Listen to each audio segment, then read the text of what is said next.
I welcome you on board. Today you will solve the riddle how to structure a German sentence. Did you ever ask yourself, why is the verb sometimes in that position? Why is the location sometimes in another position? What comes first? What comes last? All these questions for you will be today very simple visible on one sheet of paper that I developed over roughly 2 years in the lectures, putting all the options there are how to form a German sentence just on one sheet of paper.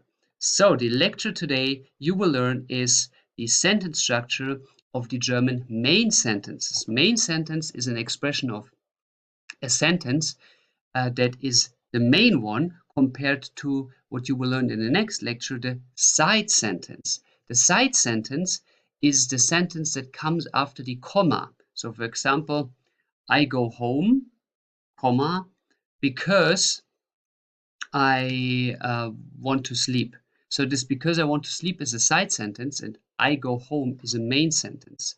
So here visually, I go home because I want to sleep. So here we have basically two sentence parts and they both follow different rules. This is what we call the main sentence. That's what we will do today. And this is the side sentence. That's what you will learn in the next lecture. Today we will focus only on the variations of here the green part, the main sentence. So let's dive in and we start today with a puzzle game. Look here what I prepared for you are pieces of a German sentence. 5 pieces, and now please go and form a sentence out of this to test yourself to see if you already know how to form a German sentence. So now stop the video here, see those parts and write down those parts and bring them in a good order, in a good structure. Stop the video here now. Good. The answer now for you to compare your suggestion is the following. If you want to form a regular sentence, like what you would call a normal sentence, an all-day sentence, you can now form this puzzle game into the following sentence, but you have also more options. We will come to this in a second. But the normal regular sentence is first comes the so-called subject. The subject is basically the action performer. It's the thing or the person who does the action. And after the action performer comes the action. In this case, fahren, to drive. So I drive, which is I'm the action performer, I do the action. Then comes in a regular sentence the time. I drive this summer. Ich fahre diesen Sommer. This in German is a very rigid form. It means you cannot always just change, like in English, what information comes first. We Germans have a very certain structure, and this is the structure. So please do not always change the structure as you want. That's not possible in German. So I drive this summer. Then comes with what you drive, with the object. So the object is mostly the mean or the instrument of the action. So whatever action is done here, you then describe here with what it is done. For example, fahren is done with a car. So that is the mean, the instrument of driving. So that is the object. And at the very last comes the location. The location, so direction to Italy. So I drive this summer, direction Italy. And that is what we would call a regular or a standard German sentence. So whenever you have doubts how to form a German sentence, just stick with this model. That is super easy to remember. You have the subject, verb, time, object, location, that's it. There is no variation or whatsoever in between. Just use this as the easiest version to form a sentence. So this, now here put into one line that it looks nice, is the way you form a standard sentence. Now, you can also change this standard sentence by emphasizing some certain information. So you can take a certain information out of these three here and emphasize it by putting this information at the very front of the sentence.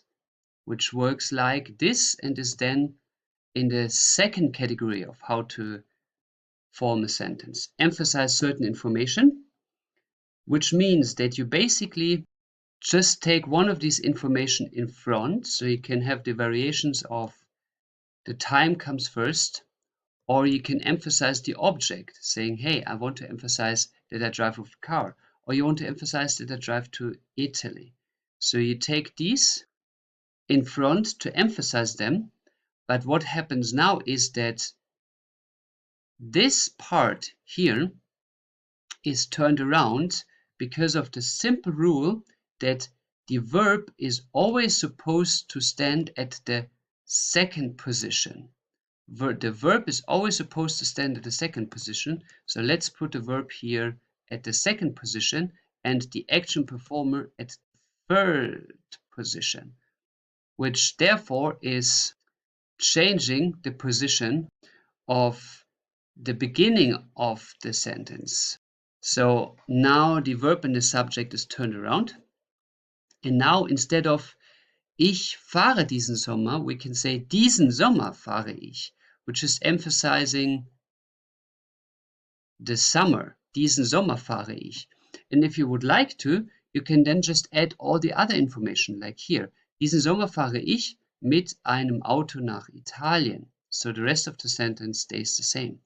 Or if you want to emphasize the object, then you just say mit einem Auto fahre ich, so the same way, and then you emphasize the object, but the rest of the sentence stays the same, like mit einem Auto fahre ich diesen Sommer nach Italien. And the same is also for the location.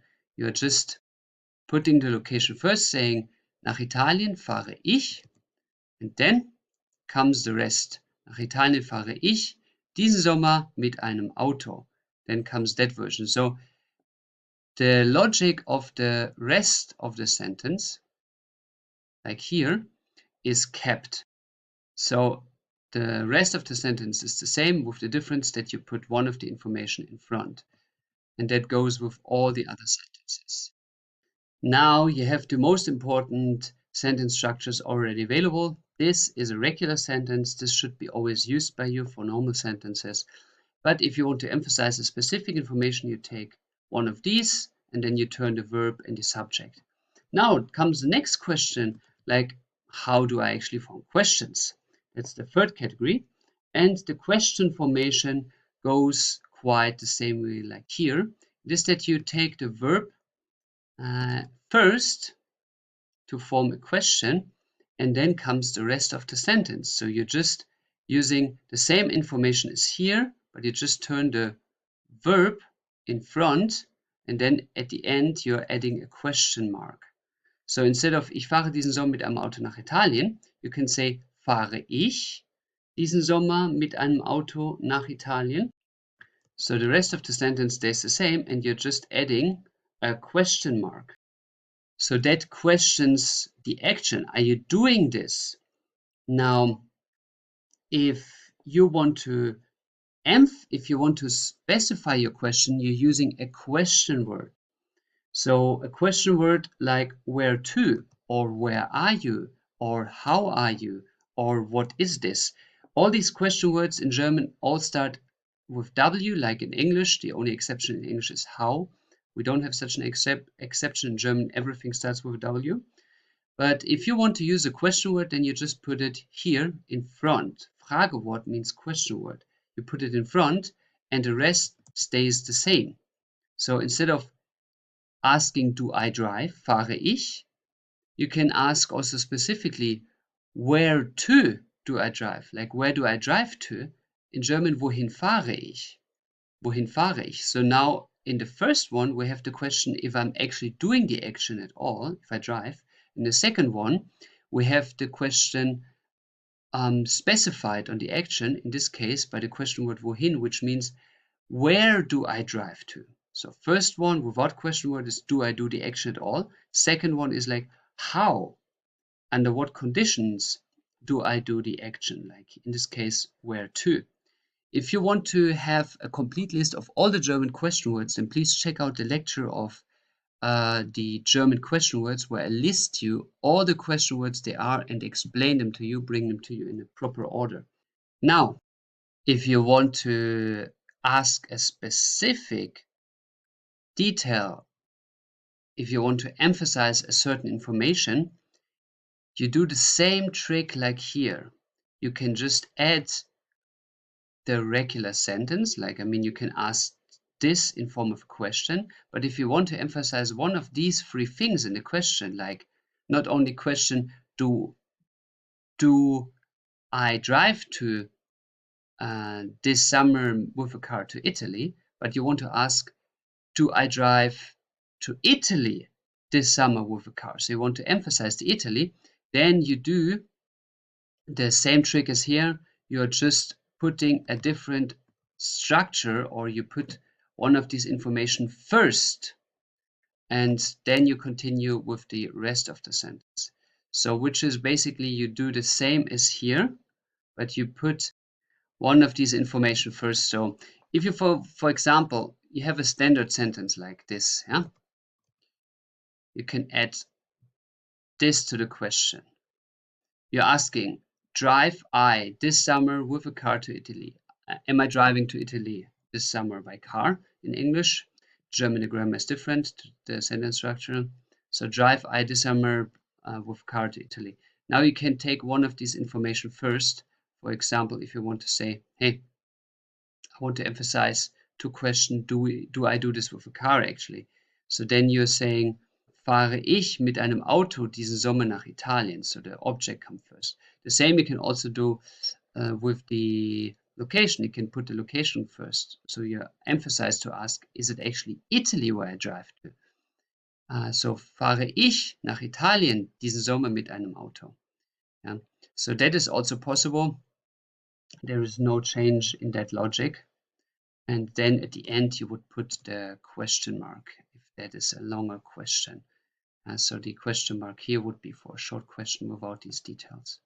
So that's how you form questions. Now let's go to the notorious situation of a German sentence that has more than one verb. And for you to have a complete overview of what happens if you have more than one verb in a German sentence, I made you this overview that shows you all the positions of verbs there are in German. This is a very shocking sentence now, and this is not a typical sentence that you will meet in German, so don't be shocked about this. This is just the worst of the worst case that I draw you, like the maximum that can be, but such a sentence is practically never used in German. But for education purposes, check out these sentences. Here you have now the magic of the most complicated German sentence that can ever encounter you concerning the amount of verbs in one sentence. See here, in this sentence you have basically 5 verbs. You have the verb of werden, you have the verb of gemacht, which is the participle 2 of machen. You have worden sein, which are 2 verbs. The one is for the support of the perfect form, of the past 2 form, and worden is the participle form of werden. And then you have the modal verb können. This is a sentence that would roughly translate as the travel will, like future, the travel will until winter have been possibly can done. The winter will until winter have been like possible to be done, for example, possibly or possible. It's not translatable to English. It doesn't exist in English in that way. But this practically says in a possible situation of the future. That's why we use können. Können like is the conjunctive 2 form. That means could, like it could be possibly done, like if this and this happens, or if this and this condition is met, like something, or here the travel could be done in future, and here it could have been done. That means in the future, and which is here the winter, so until the winter, it is finished. So the journey finished until the winter. So the journey could have been finished until winter in the future. So that is basically a sentence that is mainly used to plan something. So we are planning possibilities for the future, and therefore we plan their time limits. That's why we have bis winter. And in this case, we're planning the possibility of finishing a journey until the winter. If you have any questions about the content of the sentence, then please check out the A2.1 level, where you will find everything about the passive and the times and all their forms for you to have a complete overview of this. But here we are focusing on the positions of the verbs. And you see here I marked you 4 positions. Position number 1, position number 2, 3, and 4. Now these positions are representing priorities. That means position number 1 has the highest priority, position number 2 the second, third, and fourth priority. The priority is set here on a list with 4 points. That means if you have one of these verbs here, then you can see the priority of the verb. So the highest priority are always any form of werden, like the future form will, like ich werde, I will, or the conjunctive to form of würden, would be, I would be. If you have würden or werden in the sentence as the form of the future or the conjunctive, then they have the highest priority. That means they automatically go to position number 1. If you do not have werden or würden in the sentence, but you have a modal verb, then the modal verb has the second highest priority.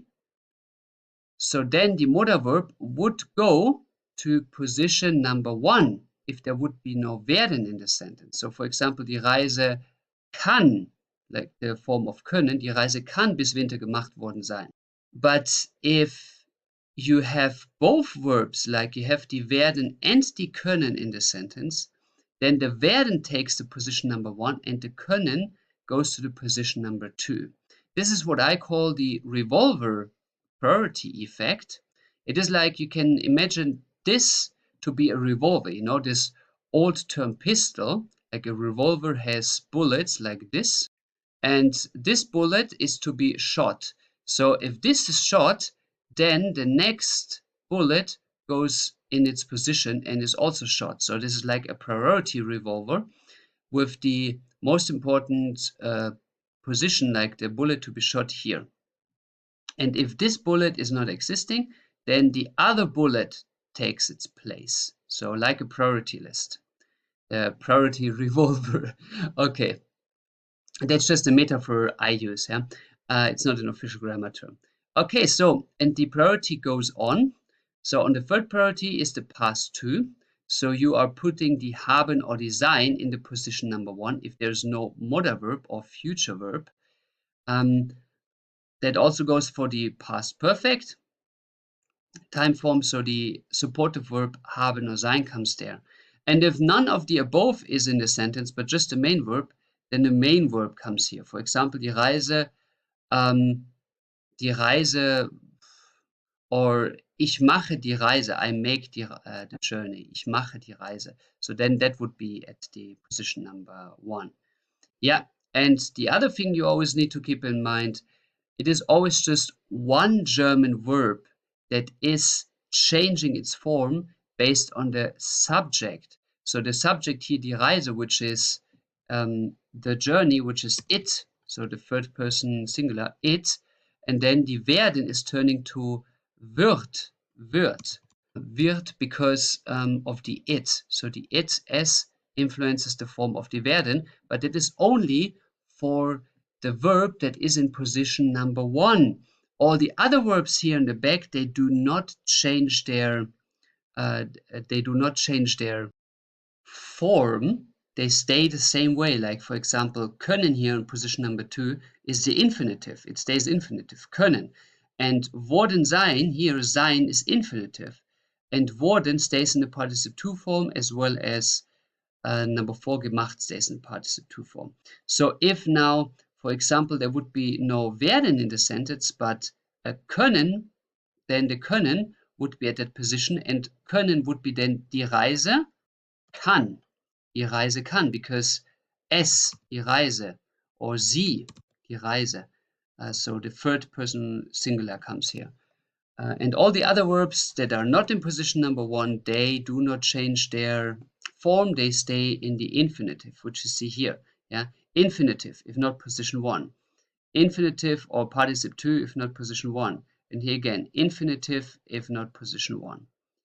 And that's all you need to know. It looks quite complicated if you see it the first time. Okay, I mean, I never saw this written in any book, so I made it by myself, so you probably see it the first time. But in general, besides maybe you being shocked, this pattern here is an ultra easy guide for you, because you just need to check what verbs exist in the sentence that you're dealing with, and then you check the position. So if you, for example, have a sentence like I have been in Germany, and you want to translate this to German, and you wonder where the verbs are now coming, then the answer is like have been is German bin gewesen, have been. And now you ask yourself, where do I put these verbs in the sentence? And then you check, aha, have been. Is this a form of werden or würden?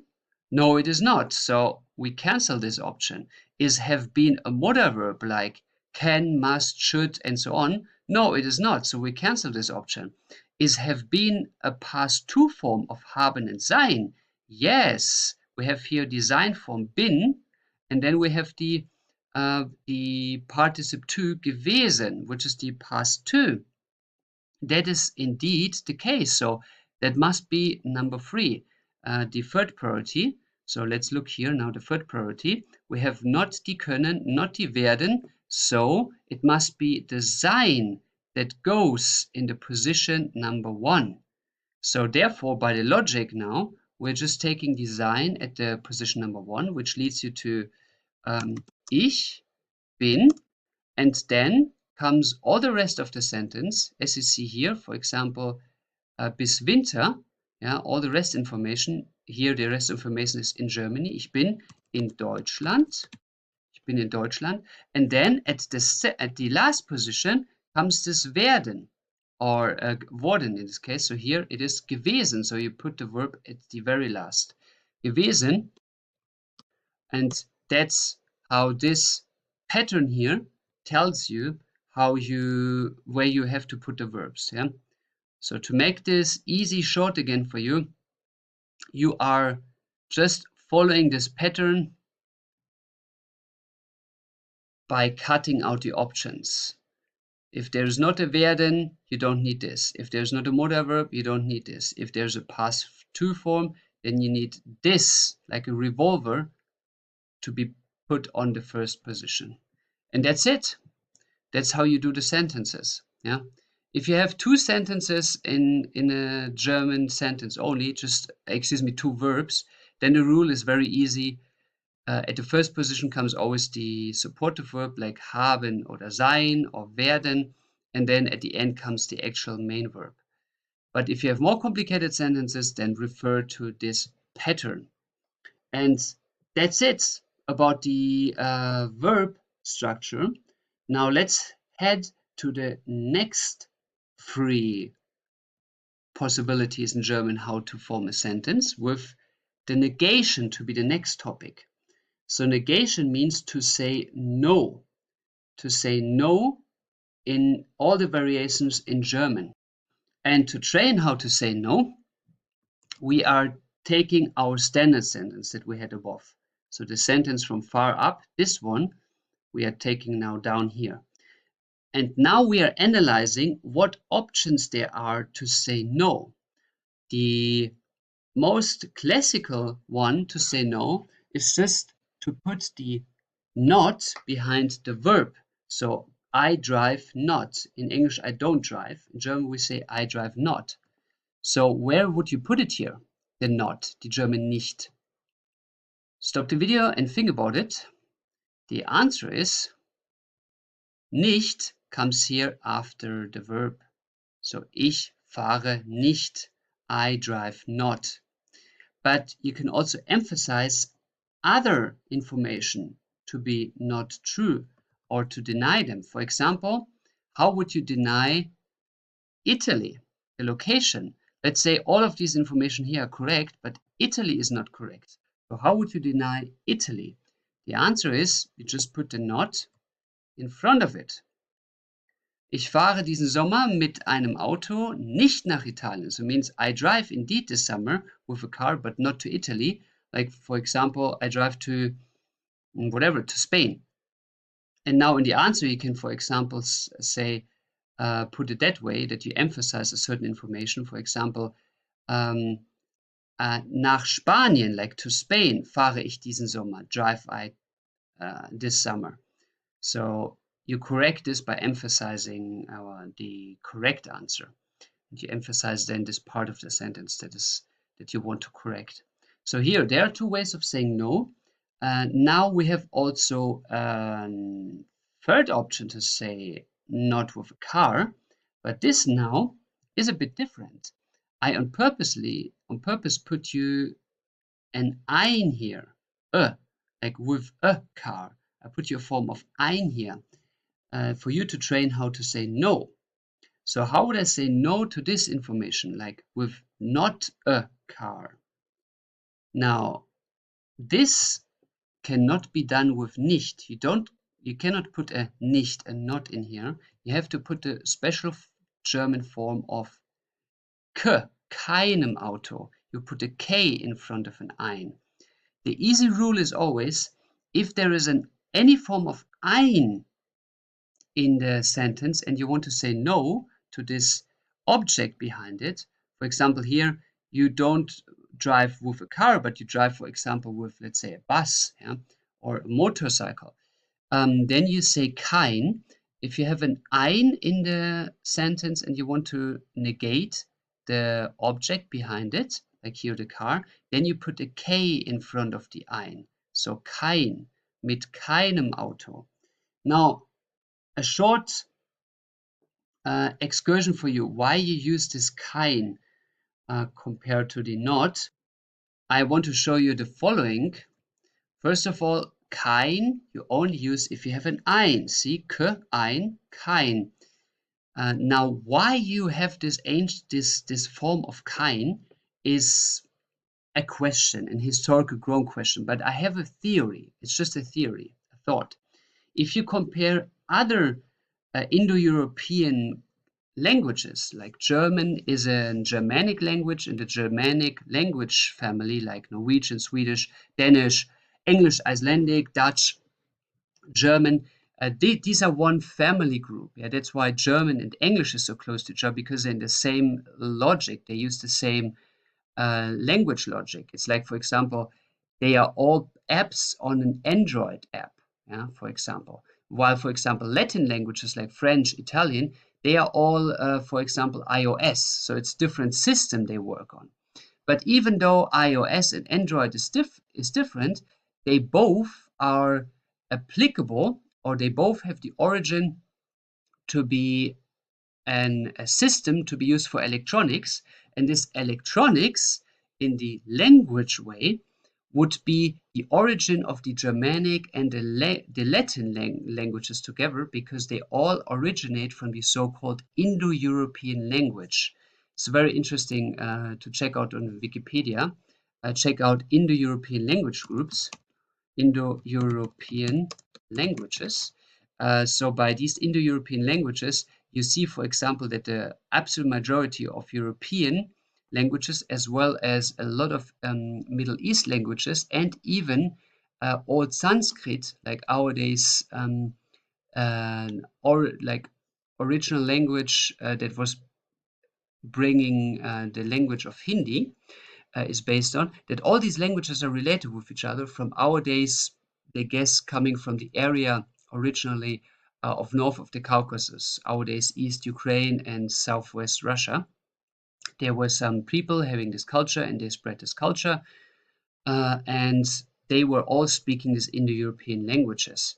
Now, for you to have a short example, for example, if you are in Europe, the most ancient spoken language of the Indo-European ones are, for example, the Baltic states.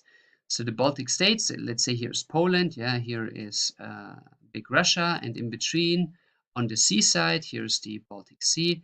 There are the Baltic states, and two of them are speaking Baltic languages, which is by name Latvia and Lithuania. They speak Baltic languages. Now, those two languages are with the oldest spoken languages in Europe, and they are related, for example, with Greek. So Greek here is hundreds of kilometers south, completely different in the location at the Mediterranean Sea. So, for example, in Greek, you say for the word owl, palapene, if I remember correctly, palapene, you use the exact word in Lithuanian. You also say palapene, even though those languages have no geographical connection to each other. They're not neighbors, they're hundreds of kilometers away from each other.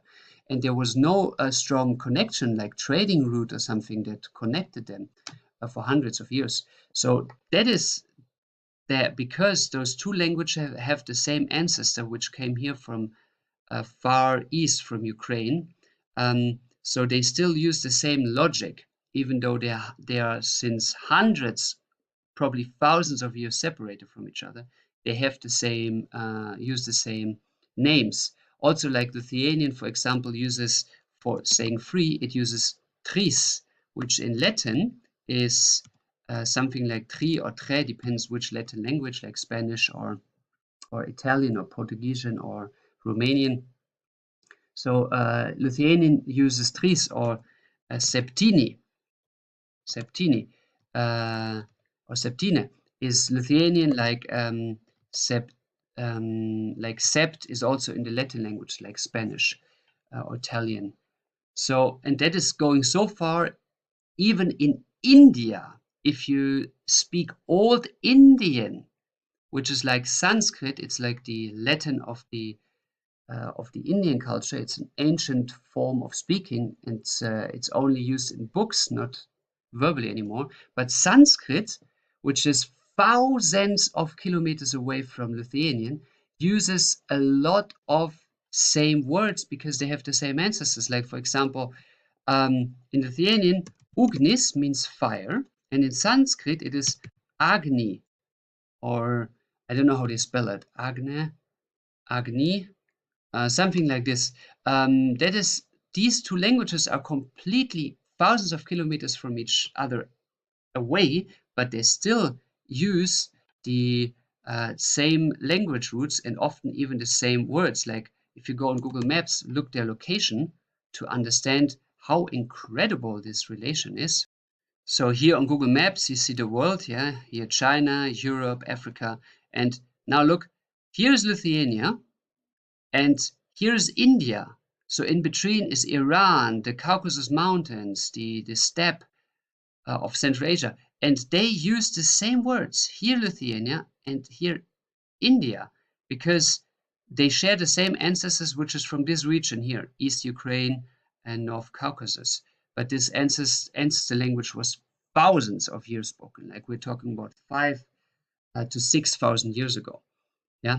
So this gives you an idea about the connection of the origin of these words. And now my theory is the question of why we have a kain might be an ancient form in this Indo-European language, because a lot of Indo-European languages use a combination of K, I, or E and I to say something negative. For example, just giving you some popular known words of languages that are popular known, like English, for example, kill, or knight in English, which is something negative. I mean, in nowadays we perceive this as something romantic, but it was basically a warlord. People did not like to see knights at their doorstep. Or knife, which is English, but actually this is from Scandinavian origins, brought by the Vikings. In Norwegian you say knife.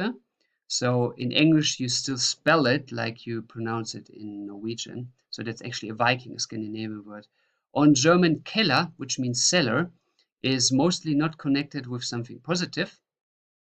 Or it is neutral to negative because it is something that goes down, and goes down is often connected to negatives. Or in Lithuanian, the word karas, which means war, and war in German means Krieg. So here you see again K-I-E form, Lithuanian only the K. So it might be that putting a K in front of a word in the like 5,000 years ago meant that you negate it, that you mean it in a negative way. So it would be, for example, you can say by this logic, this is a car, and then you, or let's say apple. Apple is an easy example. So this is an apple, like a good apple, and you want to say now this is negative, to say this is not an apple or this is a bad apple. It might be that in 5,000 years ago they just put a K in front of the apple, which makes it Kappa, and Kappa was then supposed to be negative. So that might be the reason why we have in German still such a K form, but it is only used in front of such an object like an apple or a car or whatsoever. So you put a K in front to make this negative.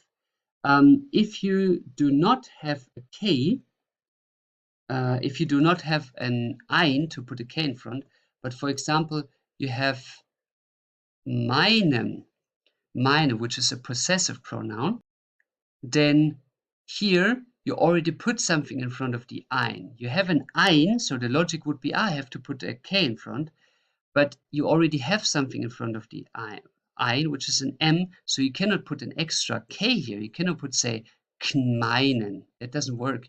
So here you're using the regular form of the nicht, which is like you put the nicht in front of it. Nicht meinem Auto. Nicht meinem Auto. So it would be not my car. And here it would be not a car. Now you have an overview of all the ways to say no in German, but in 99% you will always use this form, which is put the not after the verb, or you're putting a k in front of the ein. Now, the next thing for you are where to put the prefix in a sentence. Well, first of all, if you have any question about the prefix, please check out the lecture of the prefix, which explains you everything and lists the absolute most important of them. But to make it short, here, this is about the question about separatable prefixes, which are separated only if there's one verb in the sentence. Look here. If we have the typical example of anrufen, that is a so-called prefix. Pre means first, so or in front. So this an is coming in front of the verb, prefix. So it fixes the meaning of the verb. An in front, and then the verb is fixed by its meaning. If you just have the verb rufen, it means to call somebody, like to call somebody by the name, like Hallo Kevin. Yeah, so you call somebody by the name, like in the Swiss Alps. Hallo. Yeah. But if you put the an in front of it, then this to call somebody by name, like shouting the name, with an it means to call somebody by phone. Anrufe means to call somebody by phone, not to call somebody by screaming his name. So this is a heavy difference, and check out the lecture about the prefixes to know all the forms. But for you, there are a lot of them, and they are very complicated. Therefore, this is a topic that is thankfully to be solved by just time. It is not a topic that you need to learn systematically because it's too difficult. You cannot remember all these vocabulary at once. It's just you get used to the prefix meaning by just listening to Germans around you. So that is a question that will be solved by time. But here the question is where to put that in a sentence. Now, there are two forms of prefixes. There's one form in which the prefix always stays at the verb. so they're always written together. These are the minority of prefixes, but thankfully this minority of prefixes that stays together all the time is used in the absolute majority. So there are only some prefixes which stay together, but they're used most of the time. So they are the easy ones. The non-easy ones, like anrufen, are used less time, and for them the rule goes like this. If I say I call, for example, my friend, I call my friend. How would I say this in German? I call my friend. Stop the video here and translate. The answer is ich rufe meinen Freund an. Ich rufe meinen Freund, so that comes here in between, meinen Freund an. Ich rufe meinen Freund an. So now you see here that the verb rufen and an is separated.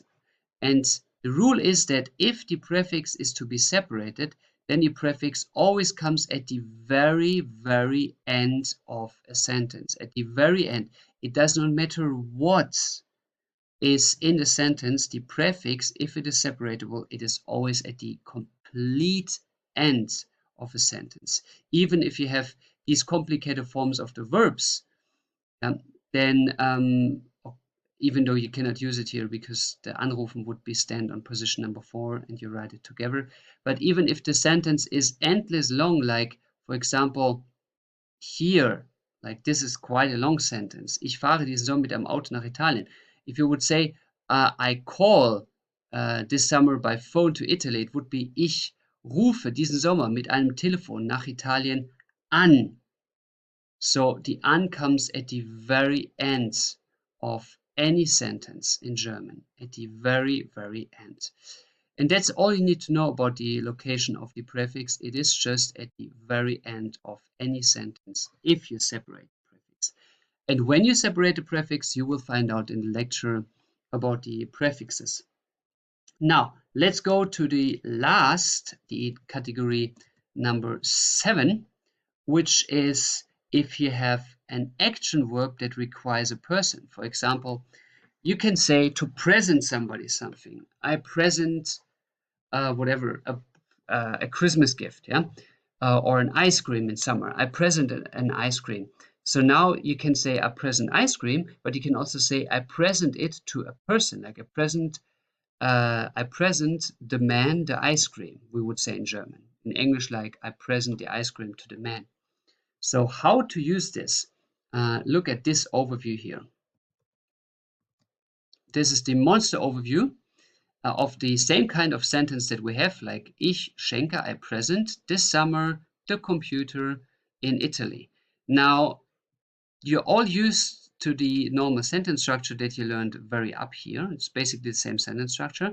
But if you now want to say you present this to whom, which needs a dative, to a person, like to the man or to him, then this comes directly after the verb. I present the computer to the man is in German, I present the man the computer. And all the rest of the sentence stays the same, like I present the man this summer the computer in Italy. In English it would be I present the computer this summer in Italy to the man, yeah? Or I present the computer to the man this summer in Italy. So this is a very strict rule how to form the sentence. It is that the subject of the action direction, like here present, is in the direction of the man. This comes directly after the verb.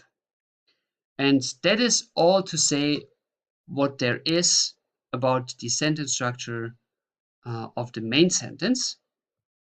And now in the next lecture, you will learn how to form the side sentence. Now, what I would recommend you is to keep this lecture as well as the next lecture on your phone, always available on your smartphone as a PDF form to always be able to look over it, because these overviews make the German life way easier for you. You just, whenever you have a question, you check this over and you're reminded, I have to put the sentence position here, the verb position here, or I have to put a prefix at the very end, or this is how I put the nicht. So everything is on one sheet. It's super easy to use for you. Then put this overview on your phone, and I hope it's going to save you a lot of troubles. And I'm looking forward to guide you into the next chapter, the Nebensätze. See you on board soon again. I welcome you. Give me 1 minute of your time and you will change 100 lives.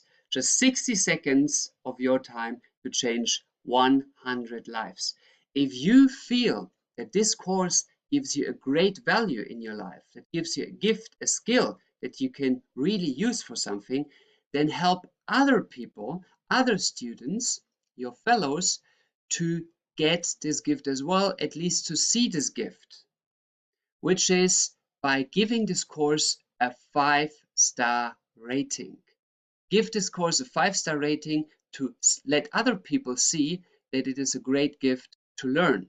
How to do that is quite easy. Look at this. You have your course. Let's say this is your German course. You click on the course, and up in the right corner, you leave a rating. You click on leave a rating. You give it 5 stars. You write what you like about it. For example, great structure. Then you save and continue. Then you click yes or you say no, whatever you liked about the course. Save and continue. Save and exit. And that's it. That's how you did so. Now you changed literally 100 lives because of one 5-star rating. It is in average that hundreds of others see the course from a different light, especially with your comment.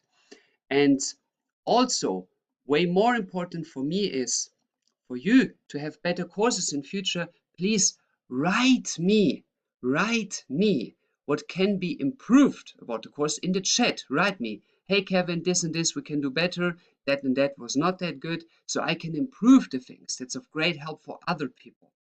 Now, why do I reach you out first about the 5-star? What is so important about this? Well, it's not changing the price of the course whatsoever. It is just that there are two strange reasons that the 5-star review from your side is so important. The first reason is that if you are a private person and do not have a big corporation behind you, then you depend totally on the 5-star reviews. Logically, isn't it? But if there is a very big corporation behind this, like other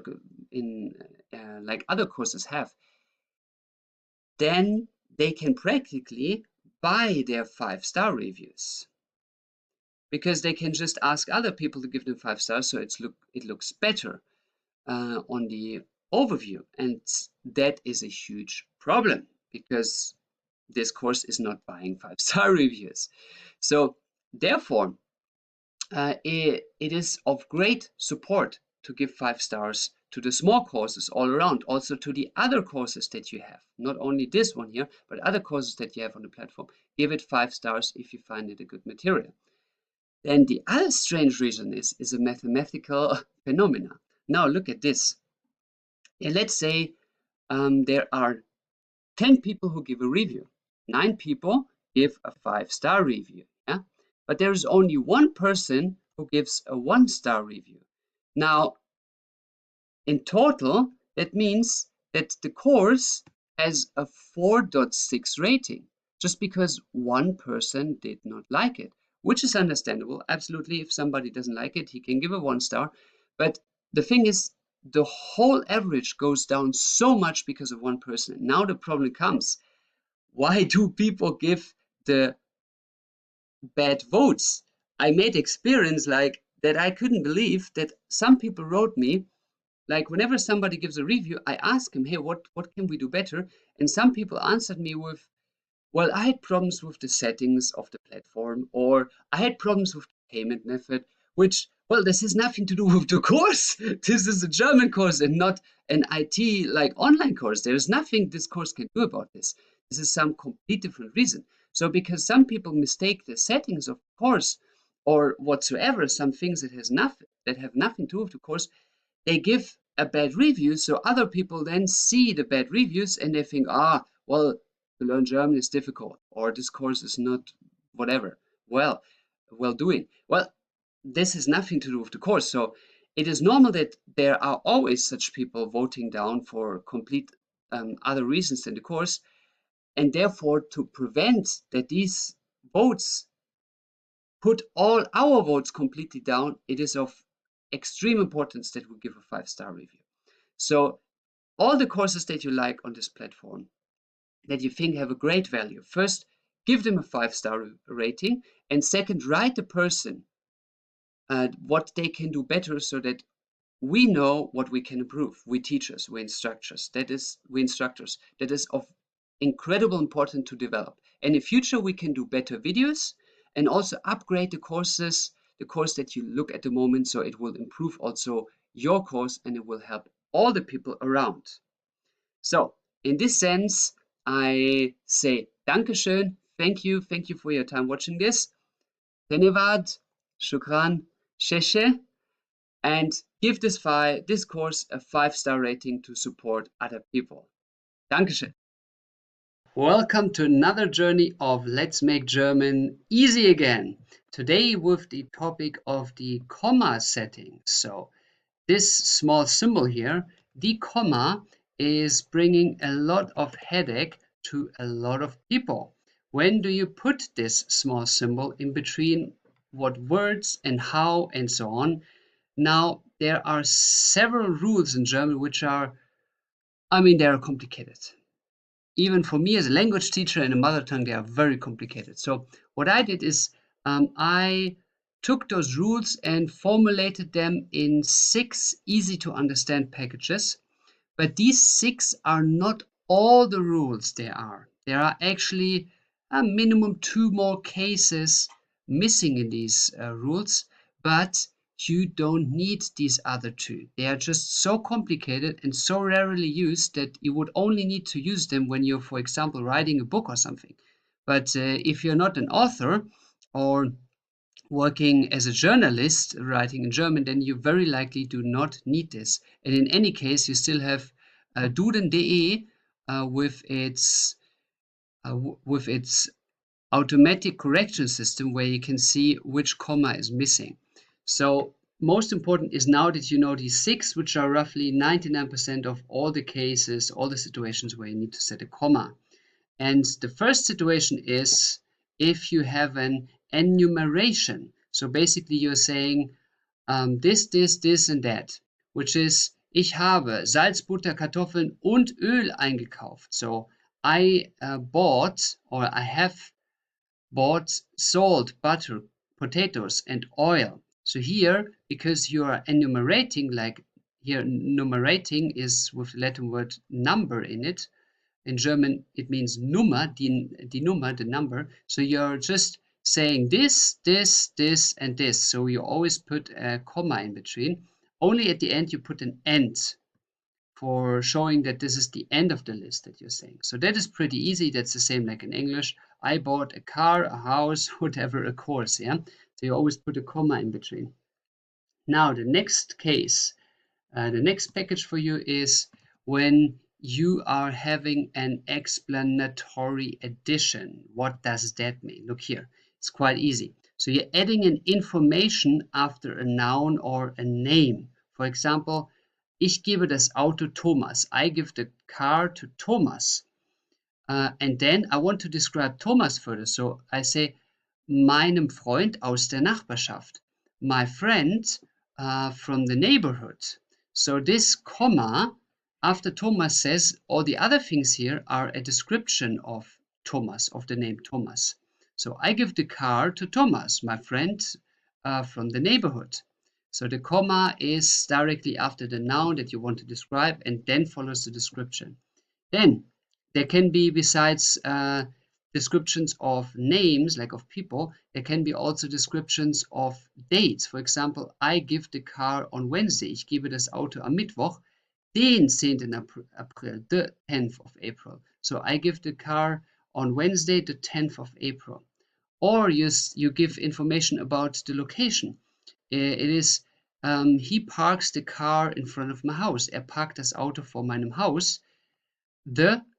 And that is the name street. In German we say Str for Straße, which means street. So Hauptstraße, the name of the street is Main Street, number 12 in, for example, Hamburg. Hauptstraße 12 in Hamburg. So he parks the car in front of my house, and then after house comes the comma, because everything else here is the description of the location of my house. My house in this example is then located in this Hauptstraße 12 in Hamburg. I don't know if this address exists. Yeah. This is just invented now. Okay, so these are the explanatory additions. So you explain something, you put a comma after what you want to explain, and then you add the information. So that is one package. This both logics so far, this one and this one are both applicable, or they can be used in English as well. In English, you also say, I give the card to Thomas, my best friend of the neighborhood. You can also say my best Thomas, who is the best friend of my neighborhood, but you can also just say my best friend from the neighborhood. Now, the third one is to have literal speech marked, which is in German, if a sentence continues after a quote is done, like after the quote. For example, I give Thomas the car, and then you put the comma, says my friend. So this means what is said here is said by this person, the person, my friend, whoever that is. Yeah? I give Thomas the car, comma, says my friend. So that's the third option where you use the comma. Then the fourth option is super simple and used every time when you write a letter or an email. It is how to salute to somebody. Yeah? So a solution, a letter or an email goes as following in German, with a comma included. Sehr geehrte Frau, sehr geehrter Herr. So that means dear Miss or Mrs. and dear Mr. We don't have a difference between Mrs. and Miss anymore in German, so don't use it.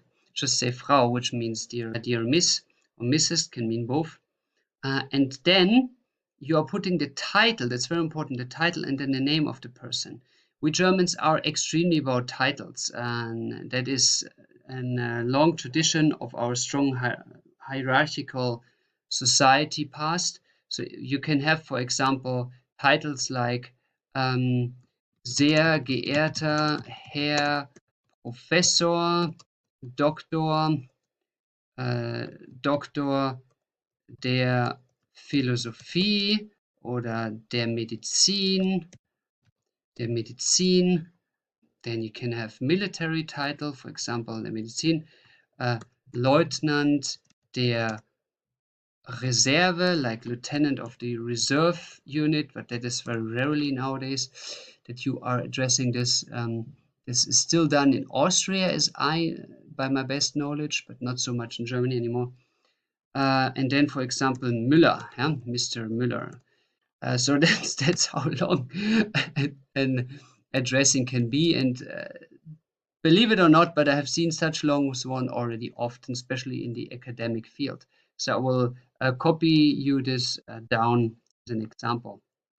Yeah, again, this means the short form of professor. This is PhD, PhD of philosophy, PhD of medical, lieutenant of the reserve unit, Mr. Müller. Okay, then, so this is now how you address a letter, but absolute 99% of the time you're just saying, sehr geehrte Frau, sehr geehrter Herr, and then the name, Müller or Frau Schmidt. And then you're putting the comma, and now important, the new start here starts with a big letter. Always, it doesn't matter what word comes here, it starts with a big letter. Now, the end is the same game. You say with best greetings, with a comma, and then you say your name, like Herr, and then your name, last name. It must be a last name. So this stands for the last name. Herr Müller, for example, if your name is Müller. But what I would recommend you, a small insider, what I made very good experience with, is the following. We Germans are, let's say, we are very formal, but not very polite. We are very direct. And in general, Germans do not really appreciate the work of other Germans. It's very often that you hear a thank you in German that comes out of the heart. It's just if somebody gives you something, then the other person just accepts it, often saying no thank you at all, or just saying very shortly, Dankeschön. But that doesn't come out of the heart. So if you show Germans that you really appreciate their work, then they often appreciate it back. Or as I always say, give respect if you want to get respect. So that's why I would say at the last sentence, I would change the last sentence to something that really appreciates the work of these people. Because if you read a letter 100 times per day with this sehr geehrte, you're just like, not again, yeah? Or mit freundlichen Grüßen, actually those people, the most people who write a lot of letters or emails do not even read this anymore because it's always the same. It's very boring. So let's have some innovative thing. How about writing a thank you for your time? Thank you for your time. Uh, this comes from Mr. or Mrs., if your name is Müller, for example. Yeah? So, vielen Dank für Ihre Zeit. This is something very unique. I'm the only person who, I mean, at least I'm the only person who I ever met in the German speaking group who does that, and I always feel a good effect because I mean it out of my heart because these people spend their time for me, and time is something that is irreplaceable. Money can be replaced, time not. Yeah, at one point we all our life is ending, so this is something irreplaceable, and I'm very thankful that people spend time for me. So and then I say, thanks for your time. So I would recommend you to write this instead of this permanent mit freundlichen Grüßen because nobody reads that. And it's what does it mean mit freundlichen Grüßen? Like, what is freundlich? Like happy or nice? I mean, as you're just exchanging working details most of the time. Good. Then, now we have two more options. And these two options are not going to be explained in this chapter as we have other chapters for them. So the option is that you have a zu and infinitive. And to see this zu and infinitive in all its explanation, then please watch the lecture zu plus infinitive of the German language. Watch this lecture and you will be explained how that works, and you see that you always need a comma for that. And the same also goes for the so-called conjunctions, which I made a full lecture about. The conjunctions are therefore in one lecture, which you see all the ways they work, all the options. So please watch this lecture to understand how to use a comma there. But it's also very easy. You just have the conjunction word, and in front of the conjunction word, you put a comma. But you will see this in the lecture. So see all the conjunctions listed in 3 columns, 3 packages in the lecture of conjunctions of the German language. And there are only 2 conjunctions in the all-day life that you use where you don't need a comma. And these are the 2. It's and oder. Und oder. So when you have these, you don't need to put a comma. And that's it. Now you have 6 packages when to use the comma, and these are the packages that you need. All the other packages are not of importance for you if besides or but if you want to become an author. Yeah, but if you want to become an author, then you're going to study on a university anyway, and they will teach you all of that. But here it is super simple. Yeah, just those 6 fields, and that's it. So this big mystery of how to put a comma when and where are in 99% of all the things that you see put in these 6 packages. Now, what I would recommend you to do is opening a German source. Any reading in the internet, go on Google and Google anything German, and then check where they put the commas and find out which of these 6 packages is the reason that they put the comma there. For you to train to read the comma, because you need more to read and understand the comma than actually to put it yourself. Because most of the time I hope you write simple sentences that you don't need a comma in most things. So here's a side note. Whenever you write something in German, that's something that goes for life. A life rule, KISS, which is keep it short and simple. Keep it short and simple. The KISS rule, keep it short and simple. Or as some other people say, keep it simple stupid or stupid simple. So if you write sentences, just always write main sentences and don't use side sentences. That makes things too complicated because the sentence structure changes, you have to put a comma, so there is a higher chance, a higher risk that you make mistakes, and people will actually understand you less well if you write these complicated side sentences structures. Just write it with main sentences like this, and then you don't need most of the time the comma, besides if you just write an email here or if you want to list something. And that's it. That's all about the comma. It's not that difficult. Now go out, get the German source, read the German source, and check where the commas are standing and why. I thank you for your time, and we see in less than 10 minutes this complicated comma topic was indeed simplified. I hope to see you in the next lecture. I welcome you back on board. So in the last lecture, you learned how to form the main sentences in German. Now, logically, we are going to have a lecture about the side sentences, which are not that difficult if you put them in the right structure. So let's make German easy again today with the topic of how to formulate the conjunctions, which from Latin conjunctio, which means connection, is describing the side sentences. So in German Nebensätze. Neben means to at the side, Sätze, sentences, so the side sentences. The side sentences are basically in the most situations what is after a comma. So comma, blah, blah, blah, blah, blah.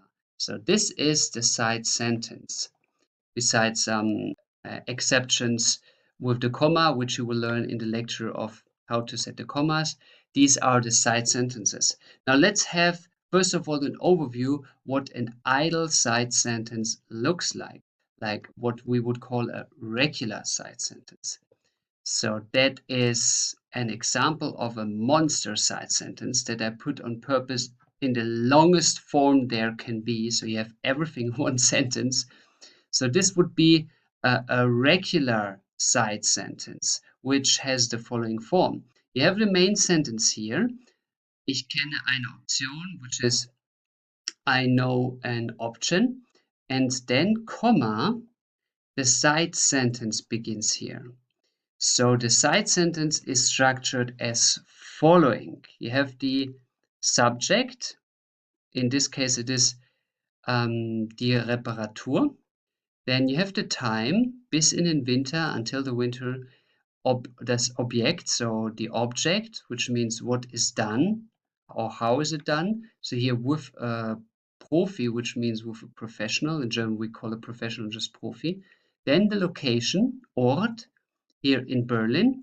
And then comes the priority of the verbs. That is something you learned already in the last chapter, that there are four positions of verbs. And the only difference is now in the main sentence, the verb comes after the subject. But here in a regular side sentence, the verb comes at the very end of the sentence, the main verb. So the priority of verbs starts like a revolver, but this time the first position is here. So that is the only difference of what you learned so far. The rest is all the same. The subject, time, object, and place stays where it is, and the verbs have the same priority list, same positions. Besides the first place, the most important one is now at the very end. And that is because of the comma. So the comma puts the verb at the very end. So if we would translate this sentence now, oh my gosh, let me think. It would be something like, I know an option how the repair until the winter can be done with a professional in Berlin.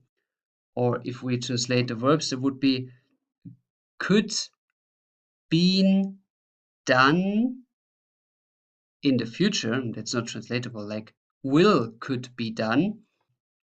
That would be the verb translation. Yeah. So that these complicated verb forms, this is so extremely rarely that I can give you already the let's say the good wish, but more the promise that you would never ever see or hear such a verb constellation in German, because this is like the ultra worst of the worst. This is academical level. Yeah? I had to think a long time to formulate this crazy sentence. But these verbs are possible to be, as we have here, the will future meets a potential like can, a modal verb that again meets that something will be done in the passive form plus being done.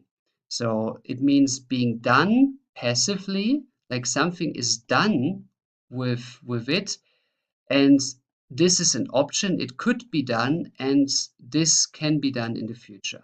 So in English, it would be something like uh, will be possible to be done in the future. Will be possible to be done. So this is now the structure of side sentence.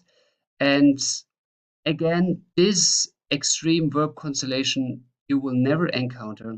It's just here for your understanding what priorities and what positions they are maximum in Germany. And all the other things here are just a regular sentence with the same sentence order, but it's just after a comma. So the only thing that changes is the position of the verb. It would be like a regular idle side sentence. But besides this side sentence structure, we have three ways in which the verb is changing its position, three options. And we will now go through all of them for you to understand all the options there are, all the options you have to formulate a side sentence in German.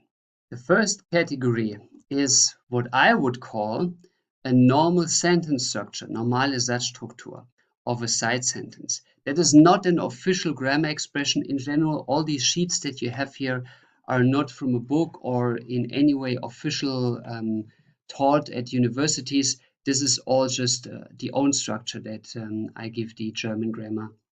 So a normal sentence structure is what I would define as a sentence structure that is like a normal regular main sentence, which is like this.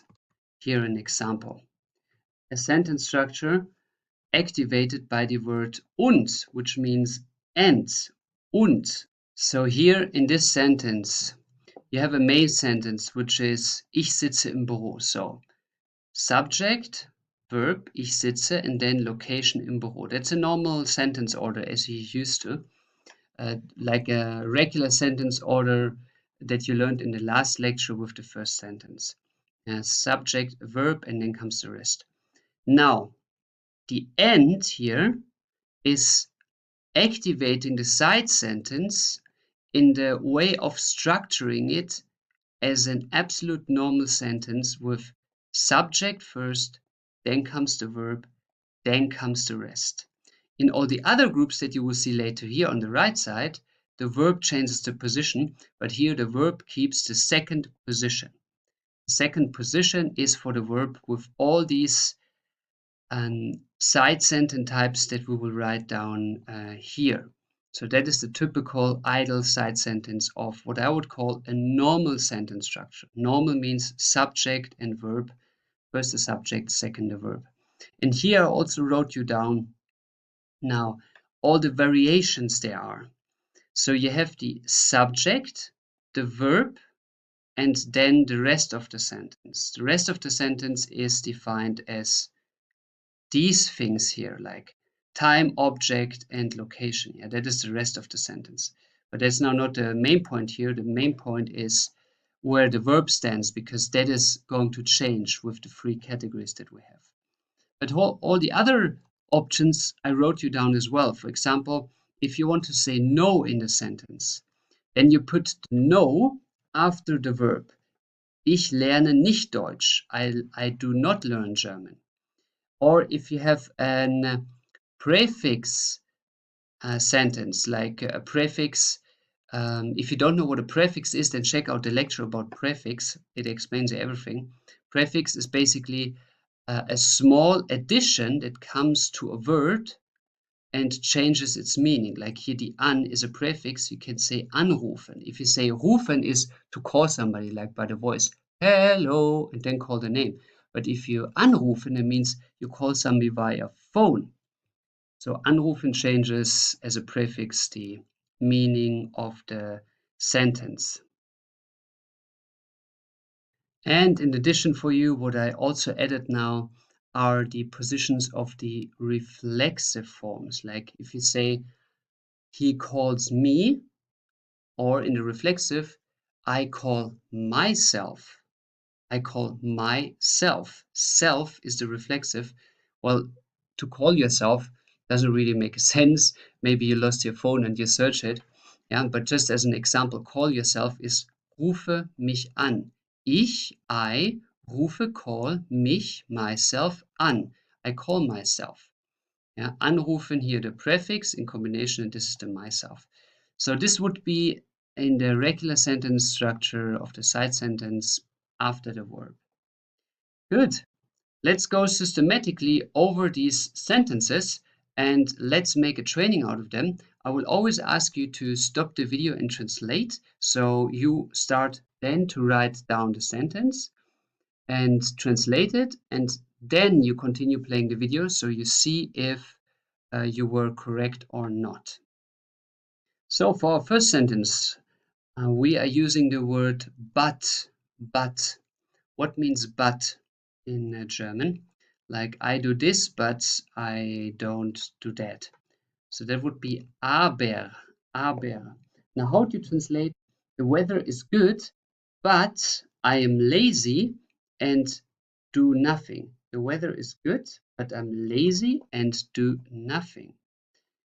So stop the video here, write the sentence down, translate it, and see if you were correct. The answer of translation is, das Wetter ist gut, the weather is good, aber ich bin faul und mache nichts. Das Wetter ist gut, aber ich bin faul und mache nichts. So here you see again, subject, verb comes after each other. Now, the next word for you to discover that activates the normal sentence structure is the word of except. Except.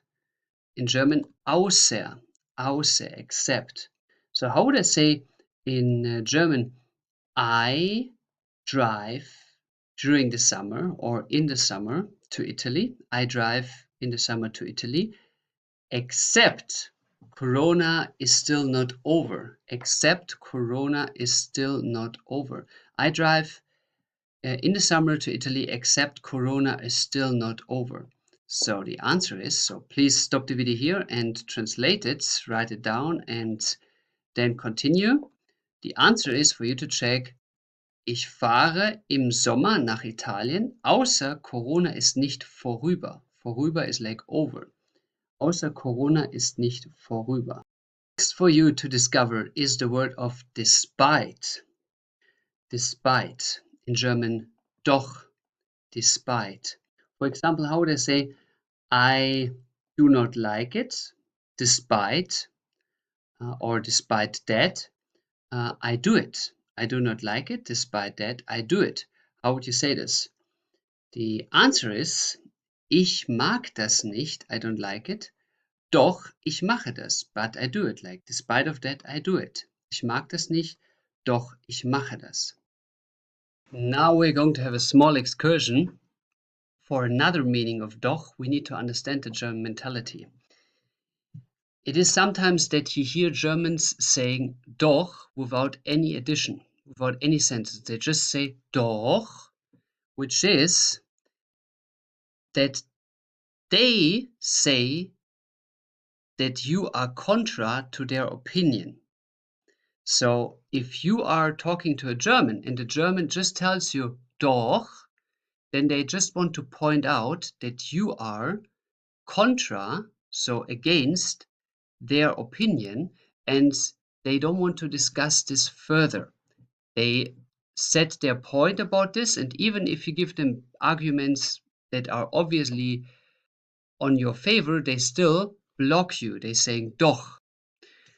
So let's say there is a person A and there is a person B. And the person A is talking to the person B and has very good reasons why person B is not correct in what he says. Let's say person A has statistics and research and so on, and person B is just saying something without statistic. So it is very obvious that person A is correct, but still person B says doch, which just means he's basically saying you can have whatever opinion you have, but I will still not change my opinion. That is a cultural misunderstanding of a lot of people. If a German says doch, it practically means I understand what you said, but now I am at my limit. I don't want to hear anything anymore. That is a very formal way of not getting emotional about the argument, the different opinion, and this is a clear sign for you to stop talking about this topic. It doesn't matter how right you are, it's just you should stop talking about this topic. Why it is that way? Well, we Germans are very well functional, educated. So you give a German a task and he's doing it perfectly. But Germans are therefore thinking always in a box, always in a frame. They need their perfect order, their perfect structure. If you are taking away this frame for them, then the Germans are often struggling because they always want to focus on their micro job and not on the overall chaos around them, which in German there's not so much chaos. But if you are having now the situation of two different opinions hitting each other, that is practically chaos if somebody starts to argue. And we Germans are not very well educated in arguing, in being in chaotic situations in our school system. We always have our desk, we have to sit there, everything is in order. So, therefore, we Germans are not very well doing with discussing matters. It is often that Germans are getting emotionally overwhelmed and just want to dodge the situation, they want to get out of it, and that's why they say doch. So you cannot expect a German to negotiate with you or argue with you or whatsoever. And if you hear the word doch, then it clearly means stop the conversation here. The German has enough. It's like for him, this topic is over. He will continue how he wants to do it. Even if this is stubborn and stupid, what he's doing, it doesn't matter. He will continue doing and not listening to you anymore. So therefore, if you hear the doch without any other thing said, just telling German, hey, we can do it this or that way. And then the German answers you, for example, yes, I understand. Doch. Or he says, doch, we will do it that way. Or he just say doch without anything else. Then he means conversation is over. So that is an important hint for you. Never continue if the doch, the word here, is coming as a single word. Yeah. Good. Then the word of oder, or. How would I say, I drive into the office or we call via phone. I drive into the office or we call via phone. How would I say this? Please stop the video here and translate. The answer is, ich fahre ins Büro oder wir telefonieren per Skype. Or per Skype or per Telefon. Ja? Ich fahre ins Büro oder wir telefonieren per Skype oder Telefon. Then another word that activates the sentence structure is rather, sondern. How would I say, I don't like pop music, rather I like classical music. I don't like pop music, rather I like classical music. The answer is, ich mag Popmusik nicht, I don't like it, sondern ich mag klassische Musik. Rather I like classical music. Now we're going to have a small excursion. For another meaning of doch, we need to understand the German mentality. It is sometimes that you hear Germans saying doch without any addition, without any sentence. They just say doch, which is that they say that you are contra to their opinion. So if you are talking to a German and the German just tells you doch, then they just want to point out that you are contra, so against their opinion, and they don't want to discuss this further. They set their point about this, and even if you give them arguments that are obviously on your favor, they still block you. They're saying doch. So let's say there is a person A and there is a person B. And the person A is talking to the person B and has very good reasons why person B is not correct in what he says. Let's say person A has statistics and research and so on, and person B is just saying something without statistic. So it is very obvious that person A is correct, but still person B says doch, which just means he's basically saying you can have whatever opinion you have, but I will still not change my opinion. That is a cultural misunderstanding of a lot of people. If a German says doch, it practically means I understand what you said, but now I am at my limit. I don't want to hear anything anymore. That is a very formal way of not getting emotional about the argument, the different opinion, and this is a clear sign for you to stop talking about this topic. It doesn't matter how right you are, it's just you should stop talking about this topic.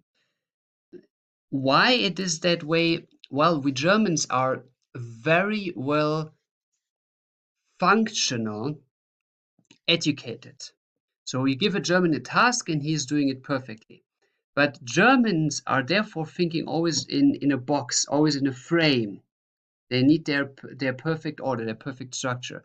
If you are taking away this frame for them, then the Germans are often struggling because they always want to focus on their micro job and not on the overall chaos around them, which in German there's not so much chaos.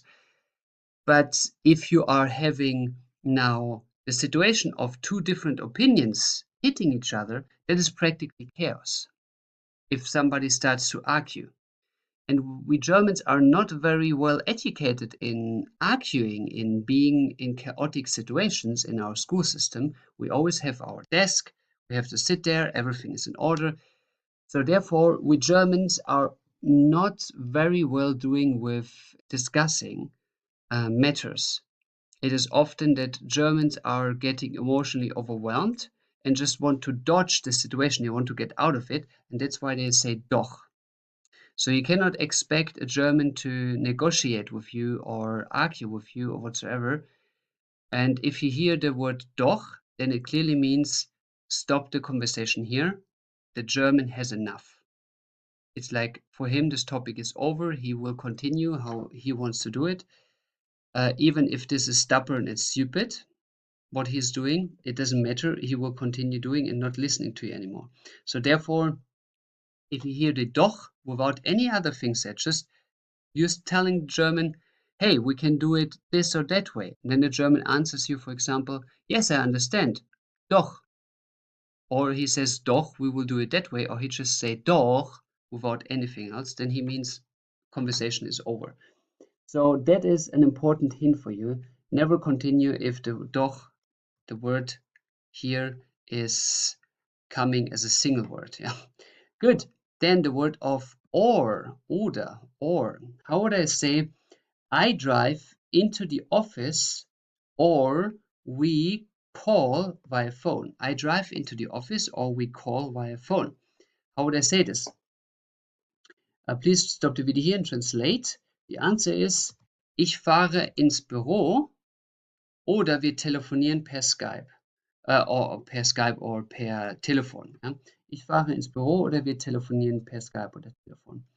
Then another word that activates the sentence structure is rather, sondern. How would I say I don't like pop music, rather I like classical music. I don't like pop music, rather I like classical music. The answer is ich mag Popmusik nicht, I don't like it, sondern ich mag klassische Musik. Rather I like classical music. Now, the last one on this side, on this list, is denn, which is formal because of. It's the formal one. The informal you will get to know as the next, but first we deal with the formal one. So can you translate me? Mr. Müller is not at work because he is ill. Mr. Müller is not at work because he is ill. Mr. Müller is not at work because he is ill. Stop the video here and translate the answer. Herr Müller ist nicht auf der Arbeit, denn er ist krank. Herr Müller ist nicht auf der Arbeit, denn er ist krank. So that is the formal way of saying because. As you see here, it's clearly in a work frame because we're talking about, hey, my colleague is not at work, he is ill. And we say Herr Müller, so Mr. Müller. So that's the formal way of saying so. Good. That is all about the normal sentence structure. And now, as we discussed the formal because, we now discuss the informal because. And the informal because leads us to the second category, which is the category of the verb to be at the end of the sentence. Das Verb am Ende des Satzes. The verb to be at the end of the sentence. So the second category is bringing us a small change, one change, which is that the verb is at the end of the sentence. So the sentence structure of the second category is that you put the verb at the last place in the sentence. The verb stands at the last place. So let's compare with the first type, the normal sentence structure, category 1.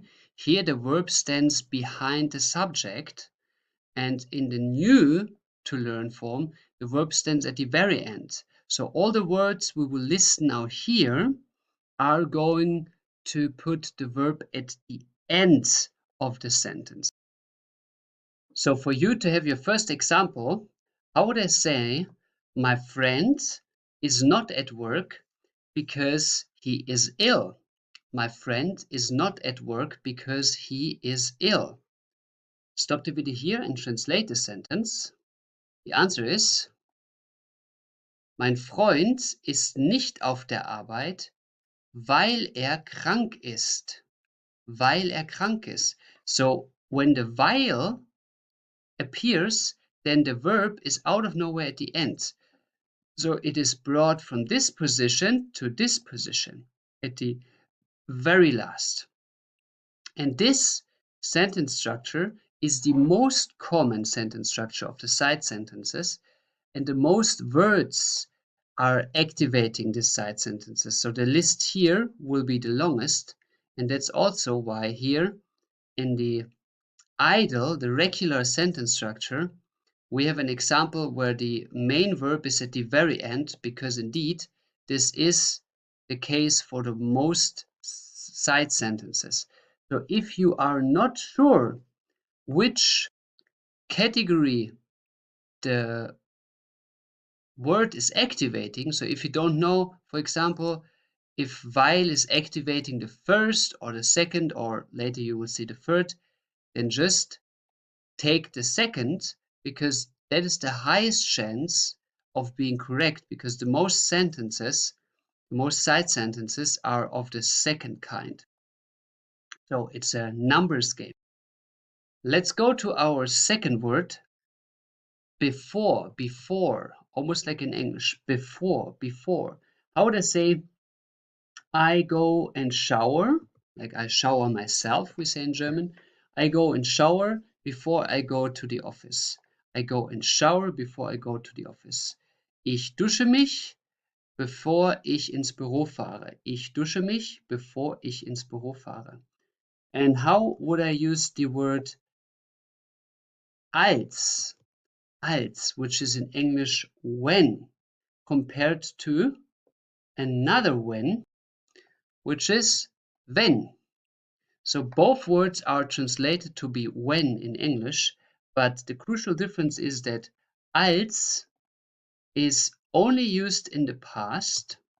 So you can say als is the past form of when, and wenn in German is used only for the presence, for the present time, or for the future. So both words mean the same, but they have a different usage. Usage of als is past, usage of when is present or future. Now, how would I say, I played soccer when I was a child, or I have played soccer when I was a child. So this form, how would you say this? I have played soccer when I was a child. Please stop the video here and translate this. The answer is, ich habe Fußball gespielt, als ich ein Kind war. Ich habe Fußball gespielt, als ich ein Kind war. Now the second one is to be translated as I will, so the future, I will go parachute jumping when I will be adult. I will do or go parachute jumping when I will be adult. The answer here is, ich werde Fallschirmspringen, wenn ich erwachsen sein werde. Ich werde Fallschirmspringen, wenn ich erwachsen sein werde. So here werde is the main verb, or the position number one verb is at the very end. Good. Then we are going to the word of bis, until. How would I say? I stay in the office until I've finished everything. I stay in the office until I've finished everything. The answer? Ich bleibe im Büro, bis ich alles erledigt habe. Ich bleibe im Büro, bis ich alles erledigt habe. Then a very common word is das, like in English, that, das. It's very important. How would I say? He told me that he will come today. He told me that he will come today. The answer? Hat mir gesagt, so past to, hat mir gesagt, dass heute kommen wird. Dass heute kommen wird, future, at the very end. The next one is a very slight distinction that is indeed important. It sounds like a small detail, but it is an important detail. The distinction between these two words, which is damit and so dass. Both translate as so that, but the damit is basically the so that form of giving a logical reason why I do something. For example, I ring the bell so that the person can hear me, or the person opens the door. I ring the bell so that somebody is coming and open me the door. While the so das is not a logical reasoning, but it is a logical causing how I want to cause the result. For example, I ring the door so that the door opens. I ring the door so that the door opens. There is a slight difference. In the damit, I'm basically giving a legitimation of what I do, mostly in connection with social aspects, like I do this so that the person reacts like that, or that it is fine that the person reacts like this. Like, for example, I give you my hand so that you trust me. And in this so that, I'm giving more a technical causing and effect relation. Like, I push the button A so that B happens. That is mostly an unsocial and more technical thing. So how would I, for example, say, I'm asking for the invoice so that I can pay faster.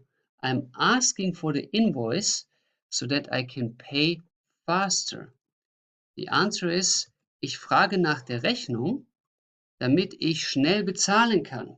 Ich frage nach der Rechnung, damit ich schnell bezahlen kann. Oh, excuse me, I said faster.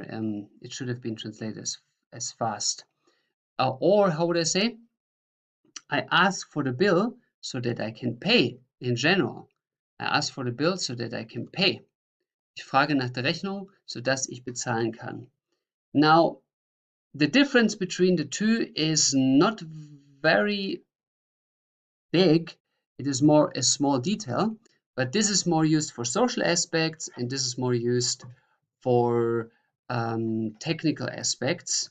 And both is used at the end here. I do A to receive B.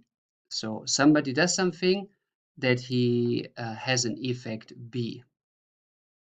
For your further understanding, I added also two new examples here, which are namely, I knock at the shop door so that the owner expects me. So that is a social aspect, a reasoning. Or I knock at the door of the shop so that the door opens. That is a pure logical cause, like more a technical structural reason action or reason effect level. We go to the next word, which is indem. Indem means something like by. So achieve A or X by doing Y. Achieve one to get the other. So for example, I received the gold medal by being the fastest. I received the gold medal by being the fastest. How do you translate that? I received the gold medal by being the fastest. The answer is, ich habe die Goldmedaillen bekommen, indem ich der Schnellste war. Ich habe die Goldmedaillen bekommen, indem ich der Schnellste war. Now, the next word is insofern and soweit, which basically mean the same. It is only used in the present and future for achieving something by the condition of something. You have up here achieving by doing, but here it is achieving by the conditions. So you're saying, as I can do this and that as far as, in English, as far as. So how would we say, we will win the war as far as we have enough ammunition? We will win the war as far as we have enough ammunition. And the answer is, wir gewinnen den Krieg, insofern wir genug Munition haben. Wir gewinnen den Krieg, insofern wir genug Munition haben. Then, if there is an as far as, we need also an as long as. As long as is solange, as long as. How would I say, I am safe as long as I am staying at home. I'm safe as long as I stay at home. The answer, ich bin sicher, solange ich zu Hause bleibe. Ich bin sicher, solange ich zu Hause bleibe. And if we have an as long as and as far as, we need so an as soon as, ja, sobald. How would we say, I leave the university as soon as I have the diploma. I leave the university as soon as I have the diploma. Answer, ich verlasse die Universität, sobald ich das Diploma habe. Ich verlasse die Universität, sobald ich das Diploma habe. Then the next one is the famous if. If, in German, falls. How would we say, we meet us today if you have time? We meet us today if you have time. The answer is, wir treffen uns heute, falls du Zeit hast. Wir treffen uns heute, falls du Zeit hast. Falls is very important for the if clauses. In German for the conjunctive too. Now, how would I say after that? After that, I drive to work. After that, I took a shower. I drive to work after I took a shower. Like after that. The answer is, ich fahre zur Arbeit, nachdem ich geduscht habe. Ich fahre zur Arbeit, nachdem ich geduscht habe. Now, we come to an important word that is called ob. Ob. And the ob has the same function as if, but the ob is dealing with questionable, not sure options. So ob is to say, I am not sure if we can do this. I have to ask for permission, for example. I'm not sure if it is the case. So this would be ob. So how would I say, I ask if one, so if anyone, if one can sit here. I ask if anyone can sit here. Or, excuse me, I ask if one, like anyone, is allowed to sit here. Maybe that's an historical chair. We don't know if you are allowed to sit on it. So I ask if anyone is allowed to sit here. The answer, ich frage, ob jemand hier sitzen darf. Ich frage, ob jemand hier sitzen darf. Good. Then we go with the ohne das, without that, ohne das, without that. How would I say, I have passed the exam Without that, I learned a lot. I have passed the exam. Without that, I learned a lot, like without learning a lot in English. The answer is, ohne das, ich habe die Prüfung bestanden, ohne dass ich viel gelernt habe. Ich habe die Prüfung bestanden, ohne dass ich viel gelernt habe. Then, the next one is since. Since, seitdem. How would I say, I feel healthier since I do sport. I feel healthier since I do sport. Answer, ich fühle mich gesünder, seitdem ich Sport mache. Ich fühle mich gesünder, seitdem ich Sport mache. So this was the second category, the one with the most activation words, and by far the most important. Now we come to a third category that is slightly less. And this third category I define as the verb as the first part, als erstes. Erst means first, the verb first. So that means the verb in this sentence comes first. So the structure of this situation is that the side sentence looks like this. You have at the first place the verb, and then comes the rest of anything that you saw before. So as you see here in those three kinds, the only difference there is that the verb place changes. So in the third category, the verb comes first at the first place. In the second category, the verb comes at the last place, which is by far the most of the side sentences are like this. And in the first situation, the verb is at the second place after the subject. So that is kind of rarely. Good. So in the first example, we will work with the word called so in German. So, S-O. So means therefore or in the case. How would I say he is not coming, so I call him. He is not coming, so I call him. Or in English, therefore I call him. Or he's not coming, or in the case he's not coming, I call him. So the answer is, kommt nicht, so rufe ich ihn an. Kommt nicht, so rufe ich ihn an. This is kind of rarely to use. So, good. Then we have the word of hingegen. And hingegen has the special attitude that it is at the beginning of the sentence. Hingegen means on the other hand. So how would I translate on the other hand? He did the exam, so he passed it, even though he did not learn. So on the other hand, he passed the exam, even though he did not learn.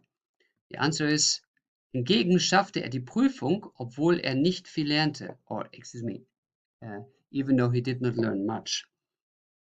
So even though, on the other hand, is hingegen, and that stands at the beginning of the sentence. How would I say however in German? However. However is jedoch. Jedoch, however.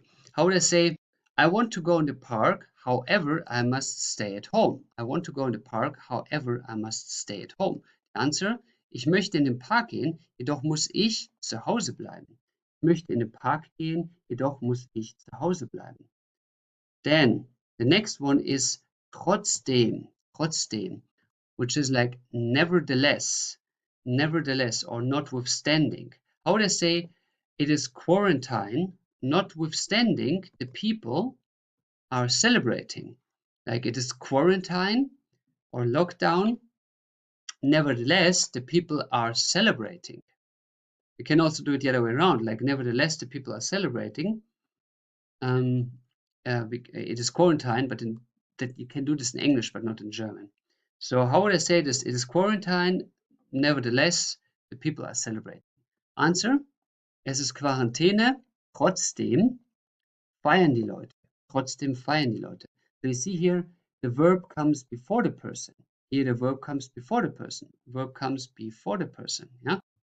Now the second last one is the entweder oder, either or, entweder oder, either or. How would I say either I drive into the office, or whatever, I walk into the office, for example. Either I drive into the office or I walk into the office. The answer? Entweder fahre ich ins Büro oder ich laufe ins Büro. Entweder fahre ich ins Büro oder ich laufe ins Büro. This comma is, I put it there because sometimes people in the old way of writing in German, they put a comma there. But most of the time, it's not really applicable. Then the last one is the more, the less, for example, or the less, the more, or the bigger, the smaller. So the English the form. In German is je, blah, blah, blah, desto, or umso, blah, blah, blah. That is a very special one, and the only big exception here. How would I say? The more you train, the faster you learn German. The more you train, the faster you learn German. The answer? Je mehr du übst, desto schneller lernst du Deutsch. Je mehr du übst, desto schneller lernst du Deutsch. So what happened here is you have the regular sentence of subject verb, like the type 1, and when the desto and umso comes in the second part, then the type 3 is happening, like the verb before the subject, like you see it here. And that is all. That is the last activation word that you learned so far that activates the side sentence. And here is the complete overview of the side sentence structure. So now, what is to do for you? First of all, write every day at least 5 sentences using one of each of the type. But it is hard to get these forms in your head. It is more a matter of training and a matter of time. It is like you can explain somebody how to drive a bicycle 100 times, but him driving the bicycle for 1 hour is more effective. And that's the same with this sentence structure. It is not worth for you to check and to learn all of them. It is better for you to go through them and write them down to start to get a feeling for the structure. And then in all day life, you are permanently remembered which of these words needs what structure by listening to the mother tongues, by listening to the Germans, by listening to the radio, by listening to the TV where they speak German. So just write them down, train them, but don't try to systematically learn them. That's for the most people not successful. Just get used to them step by step, and you will do them 100 times wrong if it's needed, but at the end you will learn them if you listen to Germans and speak with them. Good. But for you to know, most important, there are 3 types of side sentences. In one type, the verb is at the second position. In another type, the most common one, the verb is at the last position. And in very, very few cases, for very extraordinary, rare words, it is at the first position. And that's all you need to know. So if you have doubts, just put the verb always at the end, because that's the highest chance that you are actually correct. And other words where you put the verb first are so obvious, you just remember them, like und, aber, and oder. They are by far the most important. Yeah? So I will mark them for you here separated. Und, aber, ober are by far the most important. So just remember them at least, that the verb comes at the second place. And for all the other verbs, if you have doubts and not sure, then just put the verb at the very end. And that's all there is to know. I congratulate you. If you watched it until here, you're a very patient person, and it means you will be successful in learning German. I thank you for your time, and I'm looking forward to guide you on board for the next lecture soon. I welcome you back on board today to solve a mystery of a lot of people asking, why are there sometimes forms of zu plus a verb plus an infinitive? This is called the zu-Verben. So sometimes you out of nowhere have a zu in front of the verb, and we're going to solve why that is. Now, there are 3 categories of when you put a zu in front of it, and there is a logic within the category, but no overall logic. So you just, unfortunately, have to learn these 3 categories by heart, But what I always recommend, if there is no rule behind something, if there are more exceptions, then I would not especially learn it, but just get used to it. Because the more you speak with Germans, the more you will adapt to the language. So you don't really need to learn these things, they will come automatically by themselves.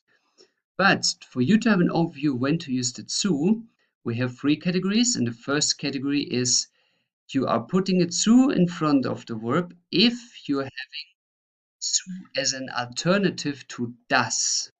So zu as an alternative to das, but it only works if there is a verb plus a noun, ein Nomen. For example, let's have the sentence of Ich habe Glück, dass ich gesund bin.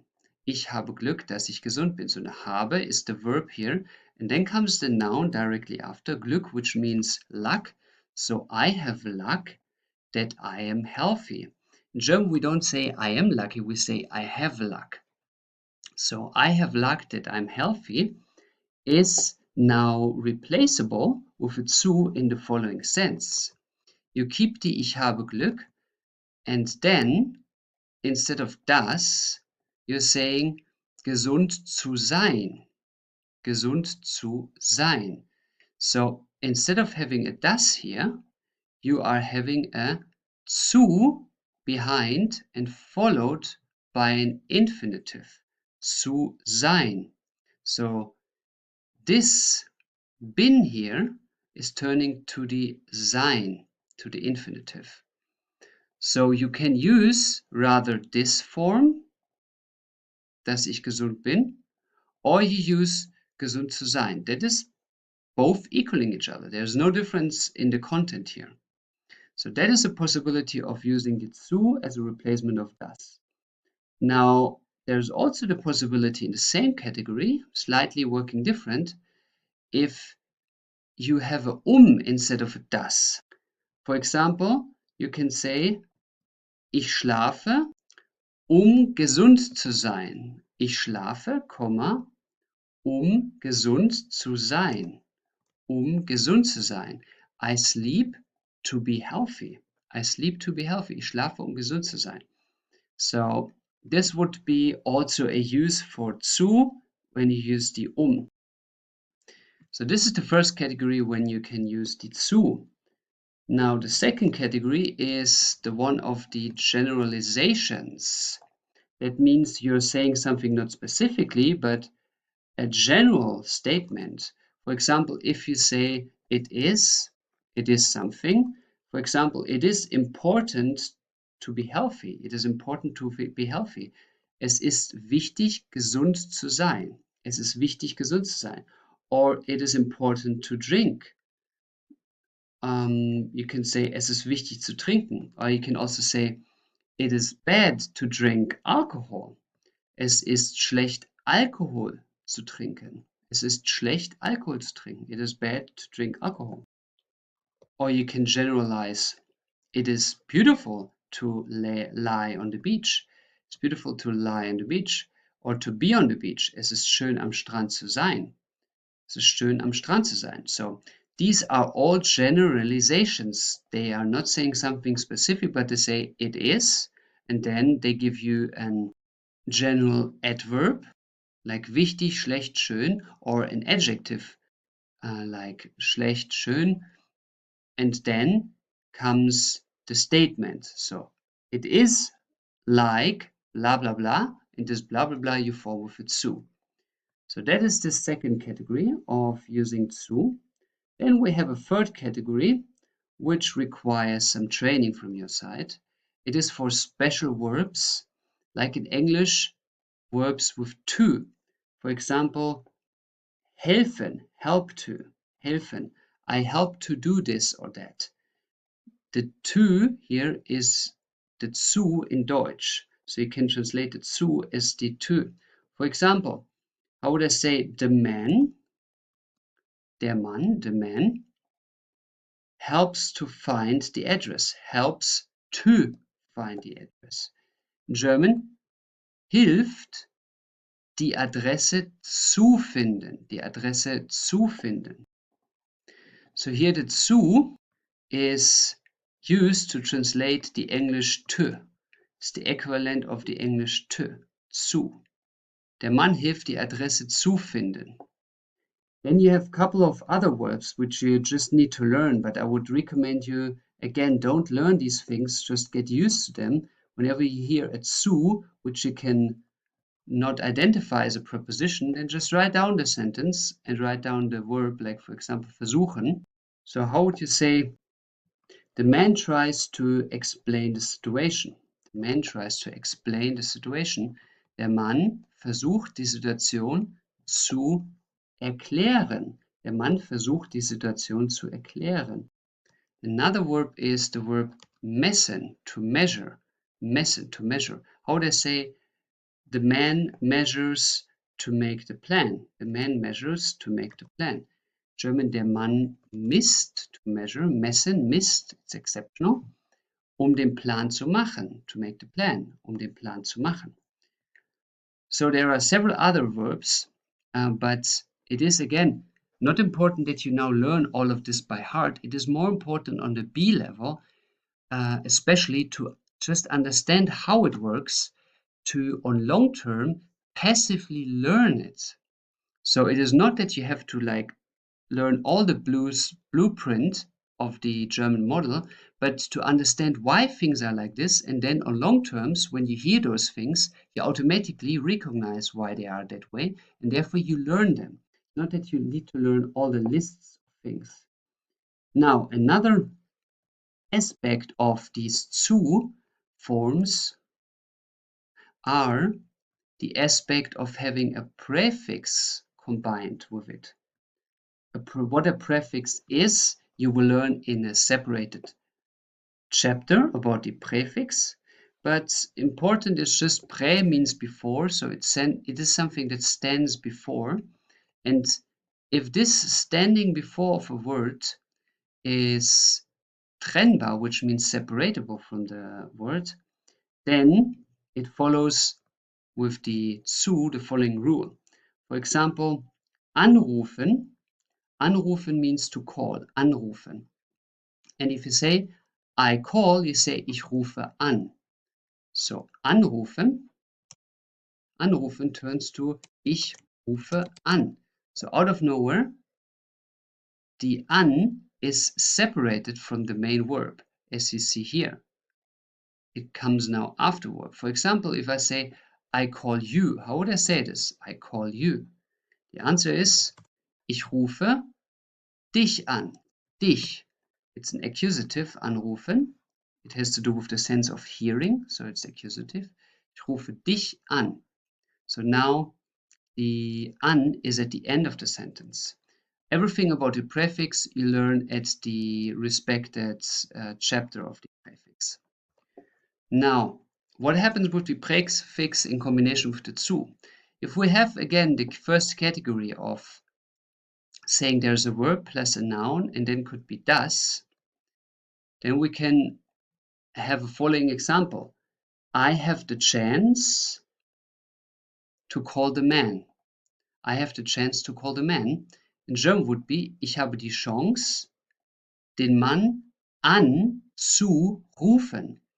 Anzurufen. So an comes here at the first, then you add the zu, and then comes the rufen. Anzurufen is one word. Anzurufen. Now for the second category, the generalizations, how would I translate? It is important to instantly drive there. It is important to instantly drive there. Es ist wichtig, sofort hinzufahren. So hinfahren is to drive there, and hinzufahren is now with the zu. So you put the zu before the verb. Or third category, let's use the verb helfen.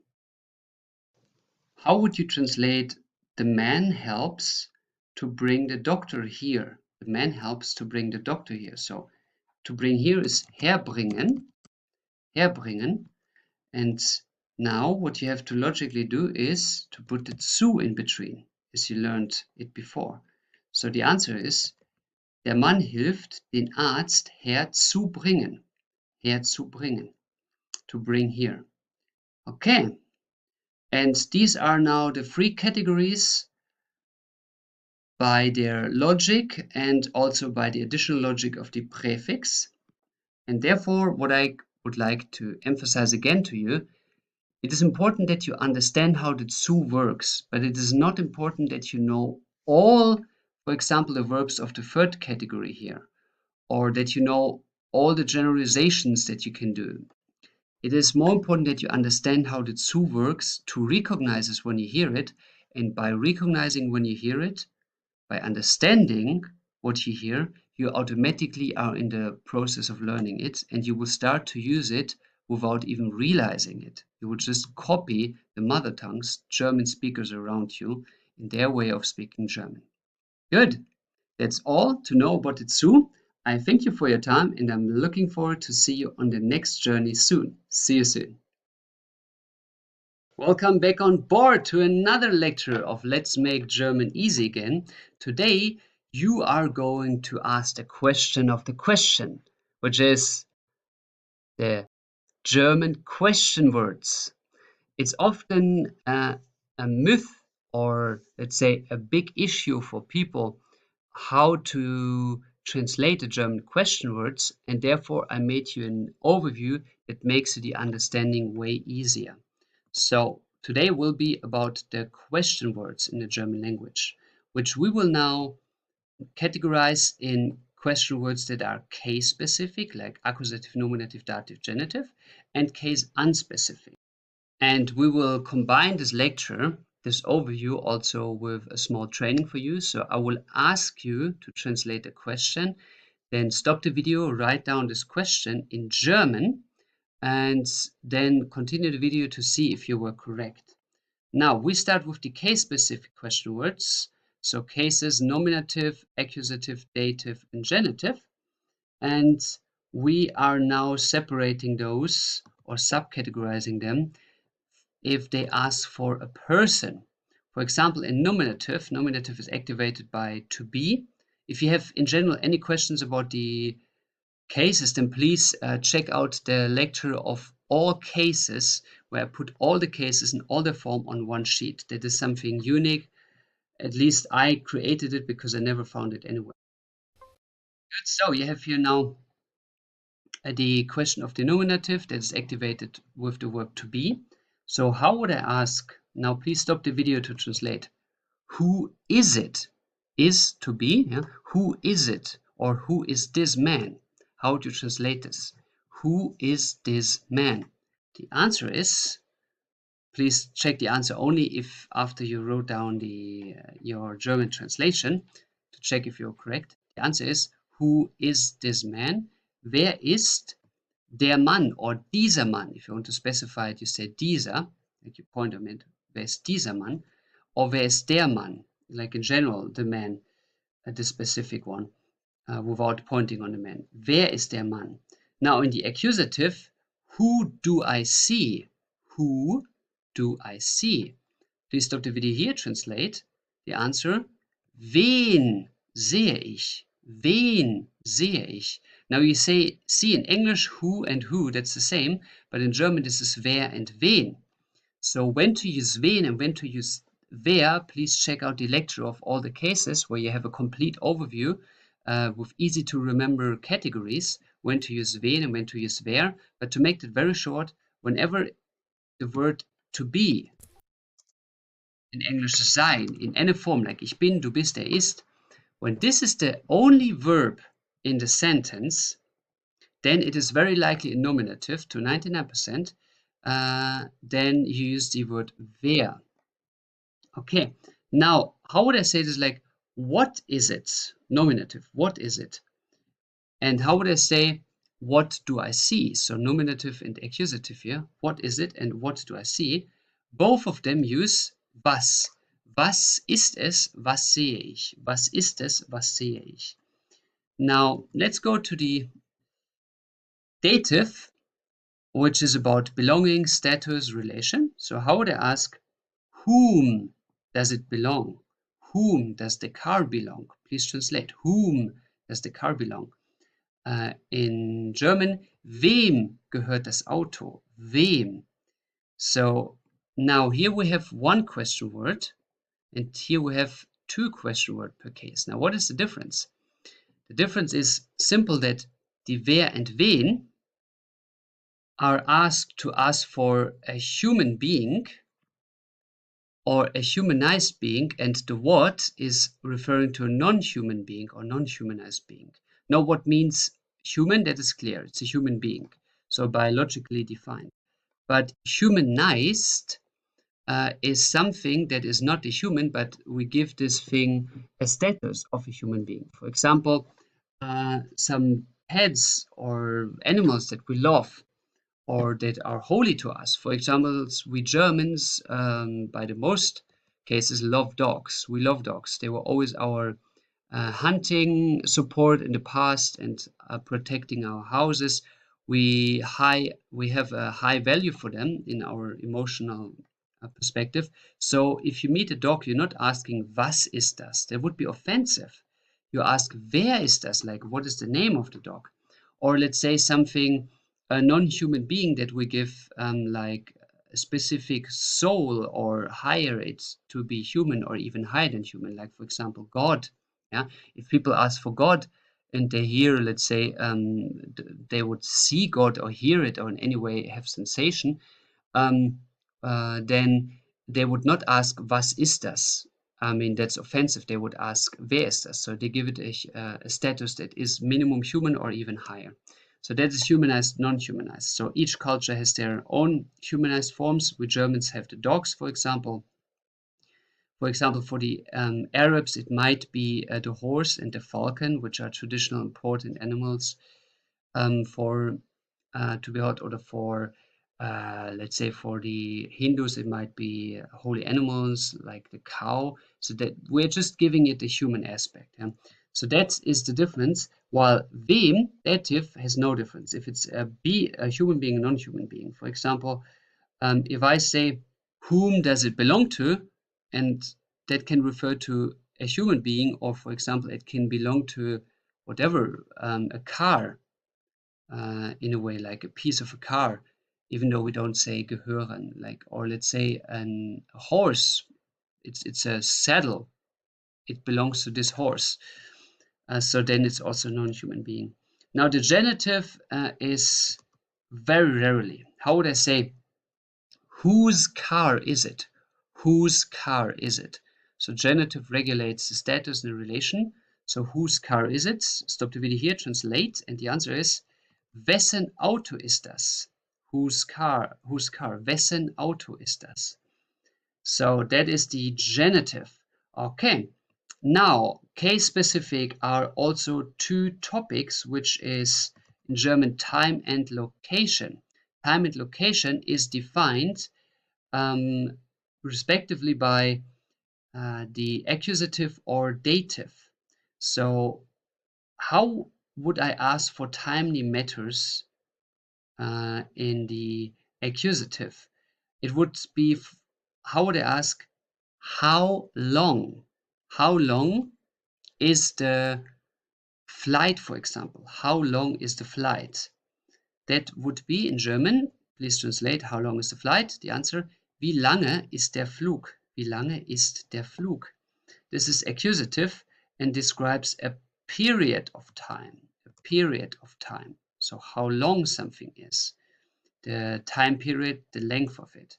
Now let's go to the question of when. That would be dative. When. When will we arrive, for example? Please translate, when will we arrive? The answer, wann werden wir ankommen? Wann werden wir ankommen? Wann? Now, the dative form of asking for the time is a point of time. Point of time. When? The accusative is a period of time, so from A to B, this period. And the point of time is just one specific point, like at that moment. Yeah, so when will we arrive? We will arrive exactly at that moment, at that hour. Now, far more important is the location question between accusative and dative. The one location in accusative is referring to movement, so to directions. You're asking for directions. While the dative is non-movements, you're asking for a point of location, specific point that does not move. So now, how would I ask in accusative? Where do you go to? Where to? Which direction? Where do you go to? Answer: Wohin gehst du? Wohin gehst du? So that would be direction, where to. And this English to is the German hin. Where to? Wohin? Now for the dative, how would I ask? Where is he? Where is he? Like a non-moving point. Where is this point where he is? Or I would ask, where is he coming from? Which is also a point and not moving. People think because of the word kommen, which is people to think about kommen, which is a movement in the mind of most, is actually not a movement. Kommen only means, if you ask where you come from, it means where is this point that you have your origin. It is not where are you moving from this point somewhere, but where is this point? This point is unmovable. You come from this point. Where are you from? I come from this country, this town, this place. So this is a point where you are originated from, like in your life or by the journey you took, but this point is not changeable. So this is automatically also dative. So the answer is where is he, or where is he coming from? In German, wo ist er oder woher kommt er? Wo ist er oder woher kommt er? Where from? Wo ist er oder woher kommt er? Okay, good. So this is all about the case-specific question words. So this is one box for you to know. Now we go to the case unspecific question words, which means they do not need a case. And these question words are, most of them, extremely rarely and very confusing, and therefore I list them in a matter of translation, which is not the official translation, but which is the practical usage translation. So I don't list you how Google Translator translate that, but how the actual German people are using it. So I will not ask you for the translation. That would be too hard, because you will see in a second that they are just not 100% translatable. The only two words I want to ask you is, please translate me which one. Which one? For example, which man is this? Which man? So the answer is, welcher Mann ist das? Welcher Mann? Which one? Now, what is so special about this welcher is that it changes the ending. For example, how would I say which woman? Welche Frau? Which child? Welches Kind? Welches Kind? So why are the endings here changing? Now look at them. Welche and welcher. Does that ring a bell in you? It is that the which one is in German basically adding the ending of the in it. So for example, you have der Mann, and there you have an R, so you add the R here to which. Welcher Mann. The same goes for die Frau. Yeah? Die, then you put the E here, and das Kind. So you put the S here, and as you put only the S, you put an E before that, as it is a pronunciation problem to say welches. You say welches. You always put an E if you have two consonants following each other in German that you cannot pronounce. So welches. This is the same logic how you form adjective endings. So if you have a question about this, then please check out the lecture about the adjective ending in the A1.1 package. So I wrote you down a couple of examples here with welch. So you have welch, then you put the ending of the form, like the adjective endings. It's the same logic. So welcher Mann, because der Mann. Welche Frau, because die Frau. Welches Kind, because das Kind.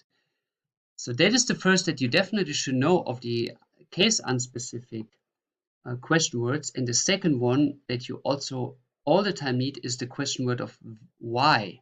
How would you say why? For example, why do we stay? Why do we stay? Answer, warum bleiben wir? Warum bleiben wir? So these are the question words that you definitely need in your all-day life. Now, I have a list for you of all other question words that exist. Now, this list is shocking for you, and this is the right reaction because these words that you will now see in a second, we will define them, are extremely rarely and you do not need to know them besides some. I will mark them for you. You do not need to know all of them.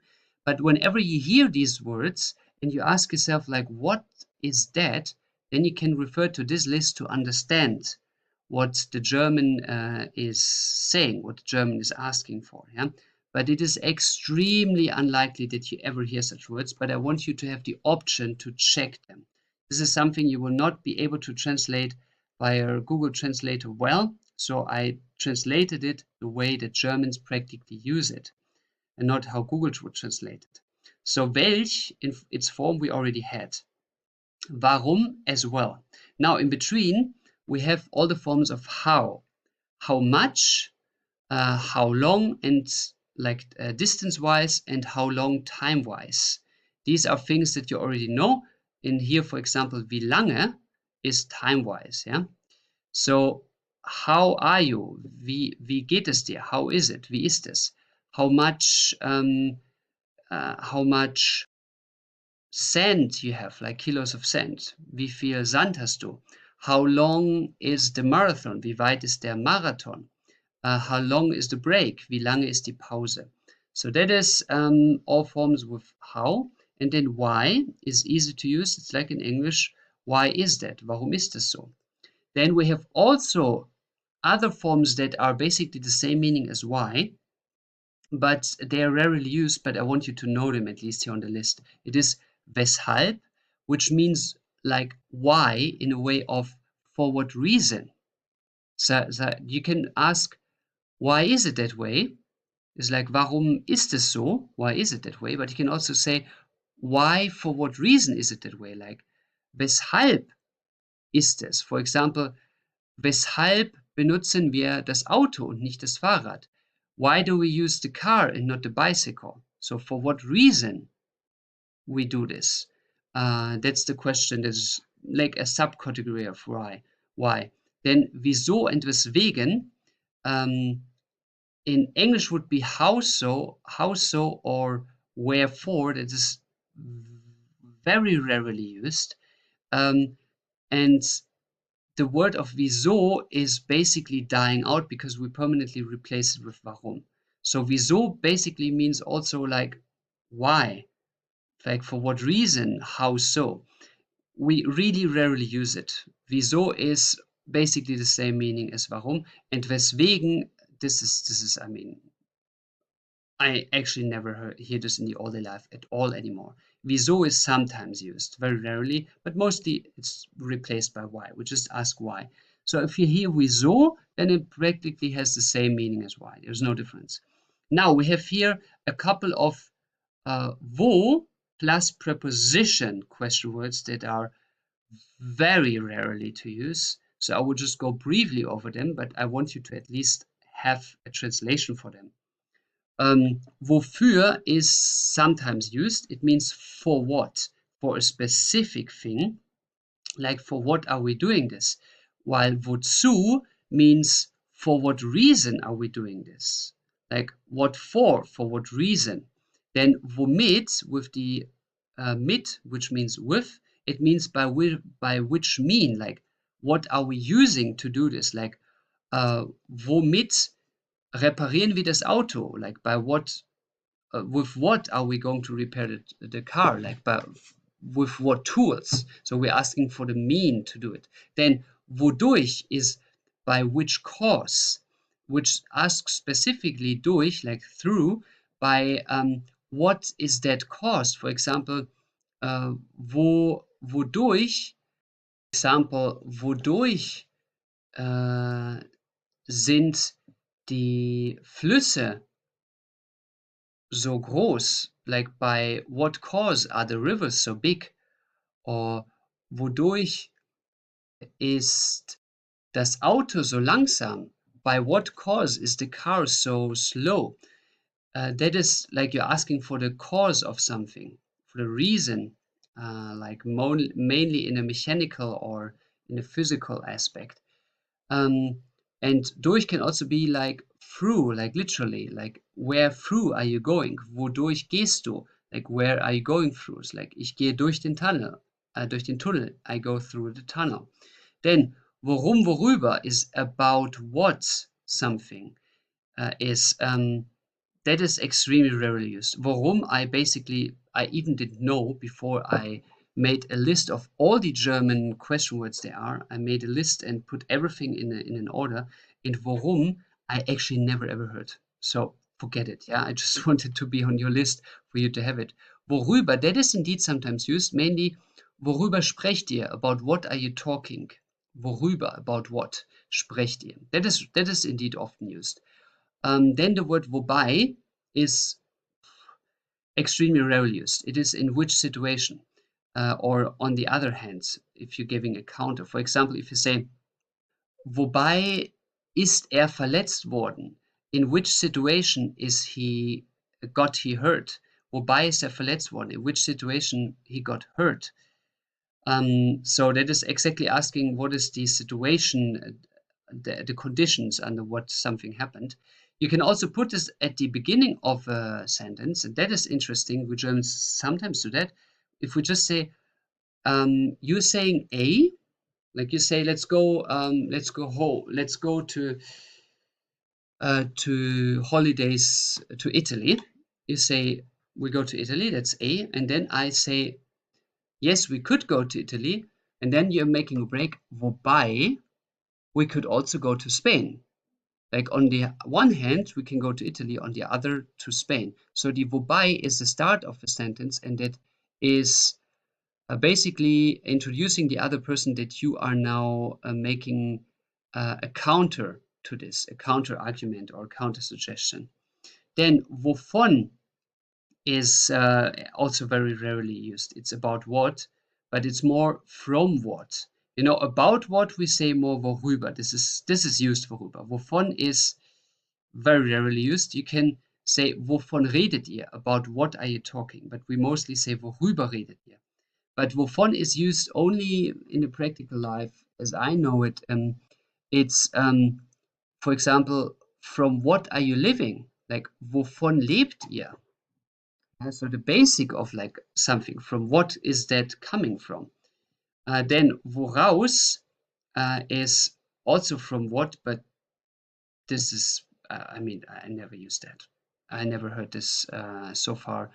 Woraus is only, I can imagine, like out of something, like from what out. It's the same logic as wodurch, like what you're going through is where does it come out from? Like woraus geht der Mann? Like from what is the man going out? Like you cannot identify if it's a car or if it's whatever he's going out. But that is really, forget it. Yeah, have it on the list and that's all.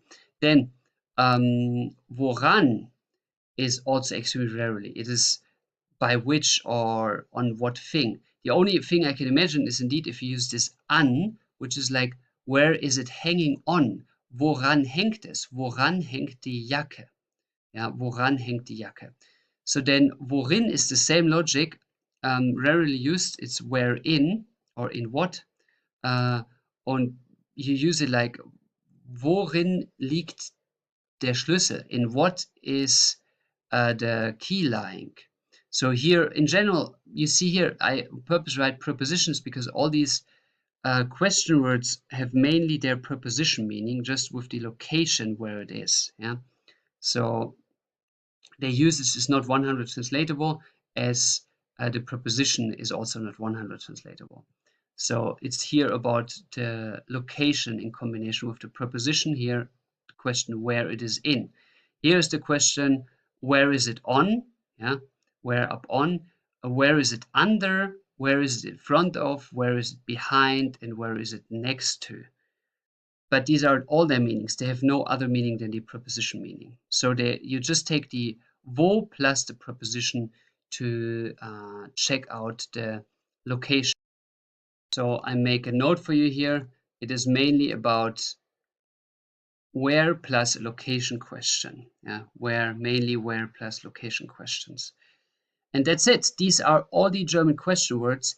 There are, as I remember, 3 more of these rare ones, but they were so nonsense.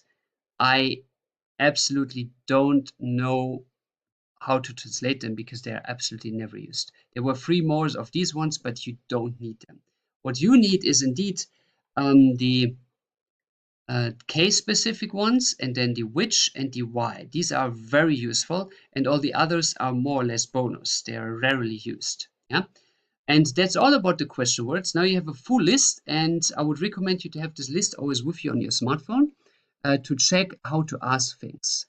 I thank you for your time, and I'm looking forward to make German easy for you in the next lecture again. I welcome you for another round of Let's Make German Easy again, and today we will make German sweet. Did you ever ask yourself when you see a puppy, a small dog, you do not call it dog, you call it a sweet doggy. So how do we express that in German? That's what you will learn today. So we will today cover the topic of the diminutive. The diminutive is a way of saying something is sweet or is little, as it comes from Latin diminuere, which means to decrease something. The same root of diminuere you find in minus. It also has a min in it, like to minimize it, to make it small. So that is basically used to belittling something, to have, if you have an affection to it, you like it in a way emotionally, or also in a negative way that you devaluate it, that you want to decrease its social value, that you want to make it look negative small. So you're using the diminutive to rather say that you like something because, oh, it's so sweet. Or you want to say, ah, come on, that's ridiculously small. In both ways, use the diminutive. So let's see how to form that in German. For us to see the change of the word from the regular word to the diminutive, we will now go step by step to explain the change a word is making to become the diminutive form. We will work with 2 examples. The example of der Hund, the dog, und das Haus, the house, to see how these 2 words are changing. And the first step of change is that a diminutive form is changing the article of every word that you want to sweeten or that you want to devaluate to das. Every diminutive is neutral. So the change of the article is to neutral. So the first step would be this, der Hund is turning to das Hund. That's the first step. The article change to das. The second step is that you are adding an so-called umlaut, which are these 2 dots on A, U, or O. So instead of das Hund und das Haus, we now say das Hund und das Heus. Das Hund, das Heus. So from Hund to Hund, from house to Heus. In the third step, we are adding the ending of the diminutive in German, which are in the absolute majority of words 2 versions. The endings can be chen or line, chen or line. So for dog and house, you would say das Hündchen or das Hündlein. Both is possible. Chen or lein added to Hund. Das Hündchen or das Hündlein. The same is for house. Das Häuschen or das Häuslein. Das Häuschen or das Häuslein. The line ending is especially often used in South Germany, mainly in Suabia, which is with the capital of Stuttgart, or with the Badener people, which are the main ancestors of the Alemanni, which gave Alemanni, Allemagne, which is the French or the Spanish way of saying Germany, its name, and they live at the border to France. Or in Bavaria, you also use the line in a lot of cases, also in Switzerland. There is a third version of an ending, which is extremely rarely used. This is, as you see here, the ling form as an exception. There are some words that are specifically ending with ling in the diminutive, but they are extremely rarely and only for specific words. And be aware that they all have a der, so they don't have the neutral form, but the male form is diminutive. Words are, for example, der Jüngling, which means the youth, like a young person, or der Däumling, which means the thumbling, or der Zögling, which means it's a sweet form of a pupil. But these ling forms, you see, they are quite complicated because they have der in it, so they are an exception, but they are extremely rarely. Personally, I don't have any more examples than these three in my mind at the moment. So I would definitely not really spend time in learning all of them because they're extremely rare in usage. So they are exceptions. Let's put the exceptions to the side and deal with some local accents. Each region in Germany has their own culture. It is in Germany that we have officially, if I remember correctly, over 30 accents. And Germany itself is actually a very young state, only founded in 1871. It was always that the Germans were very provincial orientated, not national. So they all had their small state with their small culture, their small accent, and kept their local identity, and that is still kept until today. So local accents play a strong role, especially in South Germany. So here we have exceptions of endings, which are, for example, in Bavarian very popular is to use the ERL as an diminutive ending. So it would be das Hünderl or Tischerl, the table. Or in Switzerland, you have often an li at the end, like das Hündi, das Tischi. Often also depends on the province, you have an e at the end of names. For example, instead of Hans, you say Hansi, or instead of Thomas, you say Tommy. And as an additional exception, there are words that are practically only used in their diminutive form. They lost their basic form, which are words like Märchen, which means fairy tale, little story, or Mädchen, which means girl or little maid. And a very old German word that is almost not used anymore, it's very obsolete, is Fräulein, which means young lady, and several others, but these are the three most important. So they, over the time, developed as having a diminutive only and no more base word. So you only use this diminutive as the most of the time used word. Good, so these are now the exceptions, while the chen and the line are by far the most used cases. So now we see here, we started with having the words der Hund und das Haus, which is now at the end das Hündchen or das Hündlein and das Häuschen or das Häuslein. You can decide if you want to have a line or a chen.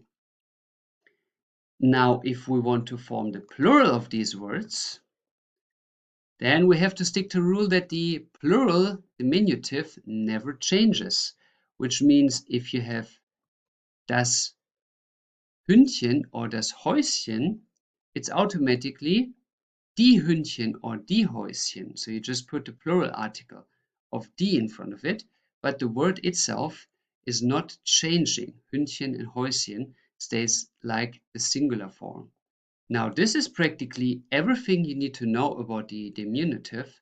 While I would give you a good hint, it is that you should not create your own diminutives, like your own sweetening forms, but you better copy them from mother tongues, from German speakers.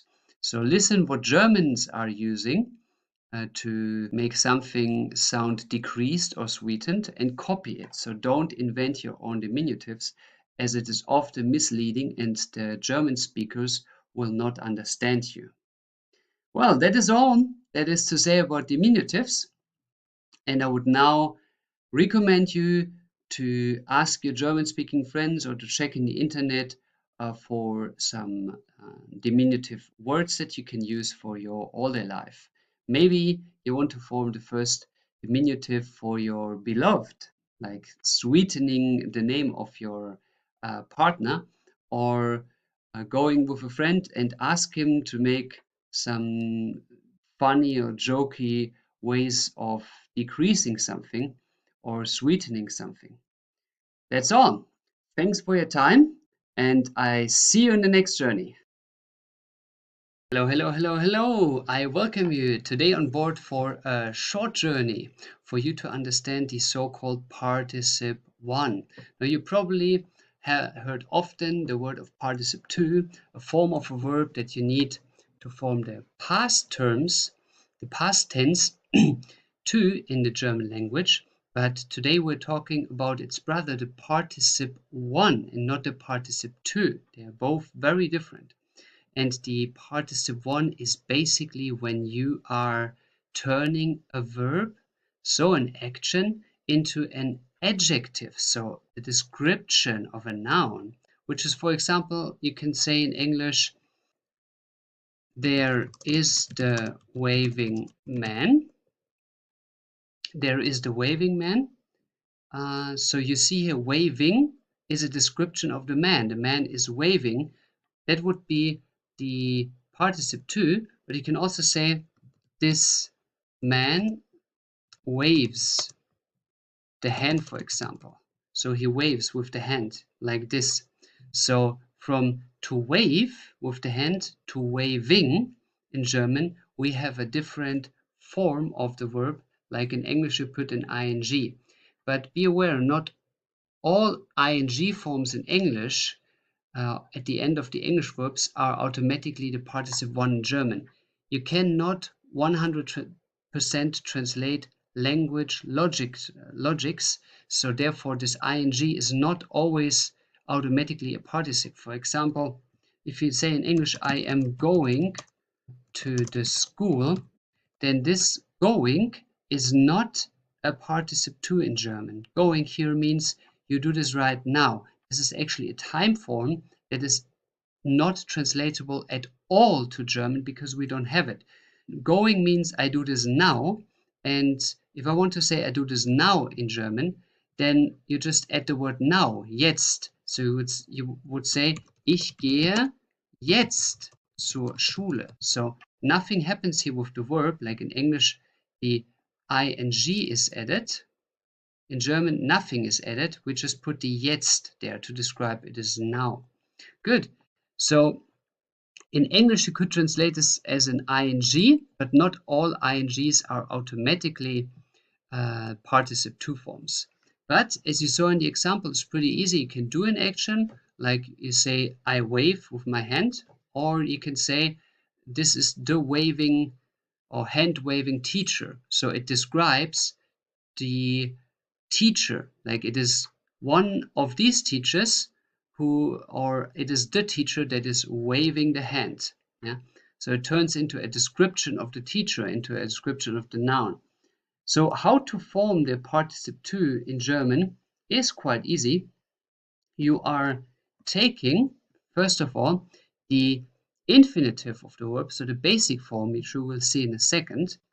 Then you add an D, and then you add the ending that you would add to an adjective anyway, which is logical because the verb turns into an adjective. So you have to add the adjective ending to the verb. So that is the formula here. For you to have some examples, I will give you 3 examples, but if you have questions how the adjective ending works, then please watch the lecture about the adjective endings of all cases in the German language, which shows you all the adjective endings there are in a simple formula with 3 columns. But for you to have now 3 examples handy to understand this principle here, we are checking these out. So first of all, we have fahren, which means to drive, to drive. So fahren, to drive, the infinitive is fahren. And that's the basic form. And I can say the car drives, das Auto fährt. But I can also say now, das fahrende Auto, the driving car. For example, I see the driving car. Ich sehe das fahrende Auto. And in this situation, you're taking the infinitive form, the basic form, as you see here. Then you are adding a D, and then you are adding the ending that the adjective would have. And here the ending is an E, because if you have der, die, das in front of an adjective, singular, then you always add an E in the nominative or the accusative form besides the male. But questions about this ending, all these questions will be answered if you check out the other lecture about the adjective ending. So most important for you is to know infinitive plus D plus ending of adjective. Then if you have, for example, the word essen, essen means to eat. Now der Hund isst, this is irregular. So that's why here the beginning of the word is changed from from E to I. And now if we want to form the participle to, we need to take the infinitive, which is essen here, we add a D, and then we add an ER because it's ein, and der Hund, der Hund.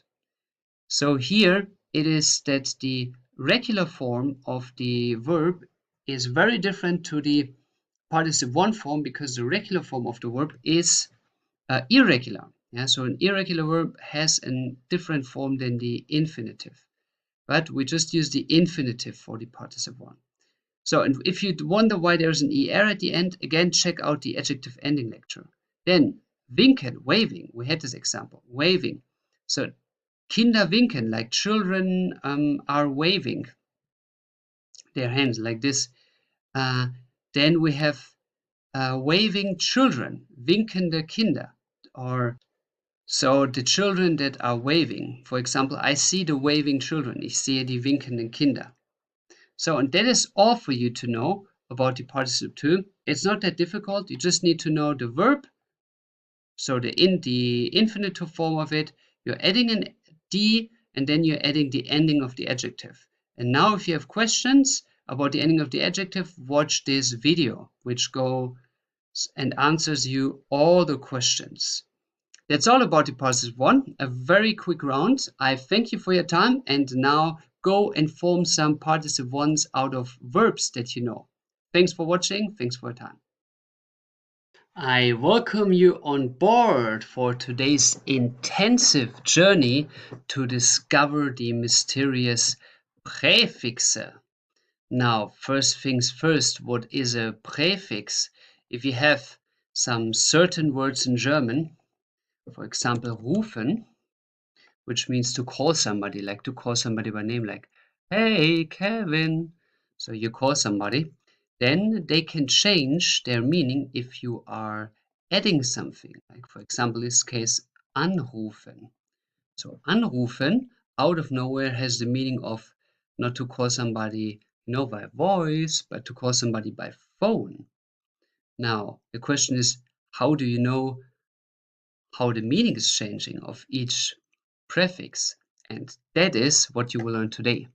I was over years very annoyed by having a lack of mean to teach my students what all these different prefixes meaning. It was super complicated. Always every verb, every word, every noun having a prefix meant something completely different. So I was deciding, okay, just write down all the prefixes there are in German and analyze the meaning of them. And that's what I will do for you today. I will give you a whole list of roughly 80% of the German prefixes. The rest 20% we will not do because they are so rarely used. Some of them I actually never heard of. Yeah? So the most important you will have listed today, and then we go over them by analyzing how they change the form of a word for you to have an overall idea what this kind of this specific prefix is doing with a word. So you don't need to learn hundreds of vocabulary. Instead, you will understand which prefix has what effect on the verb. That's what we'll do today. But first things first, the question is what the prefix actually means. Prefix comes from the Latin and French mixture of Latin pre means in front of, and medieval French gave the German fixer, which means to fix nowadays.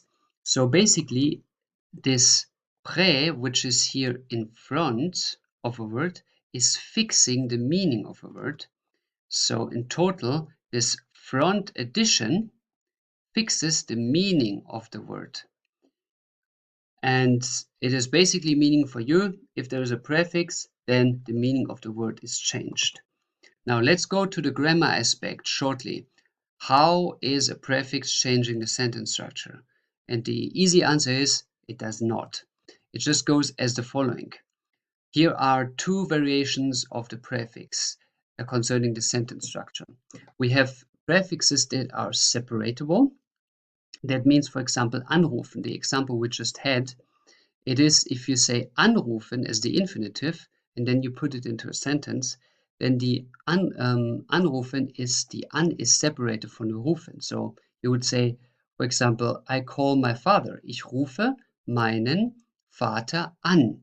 So the an, the prefix, always comes at the very, very, very end of the sentence. No exception, always at the very end. These are the separatable ones. Then there are non-separatable ones, which just stay with the verb. There's no difference. However the sentence is, they always stay with the verb.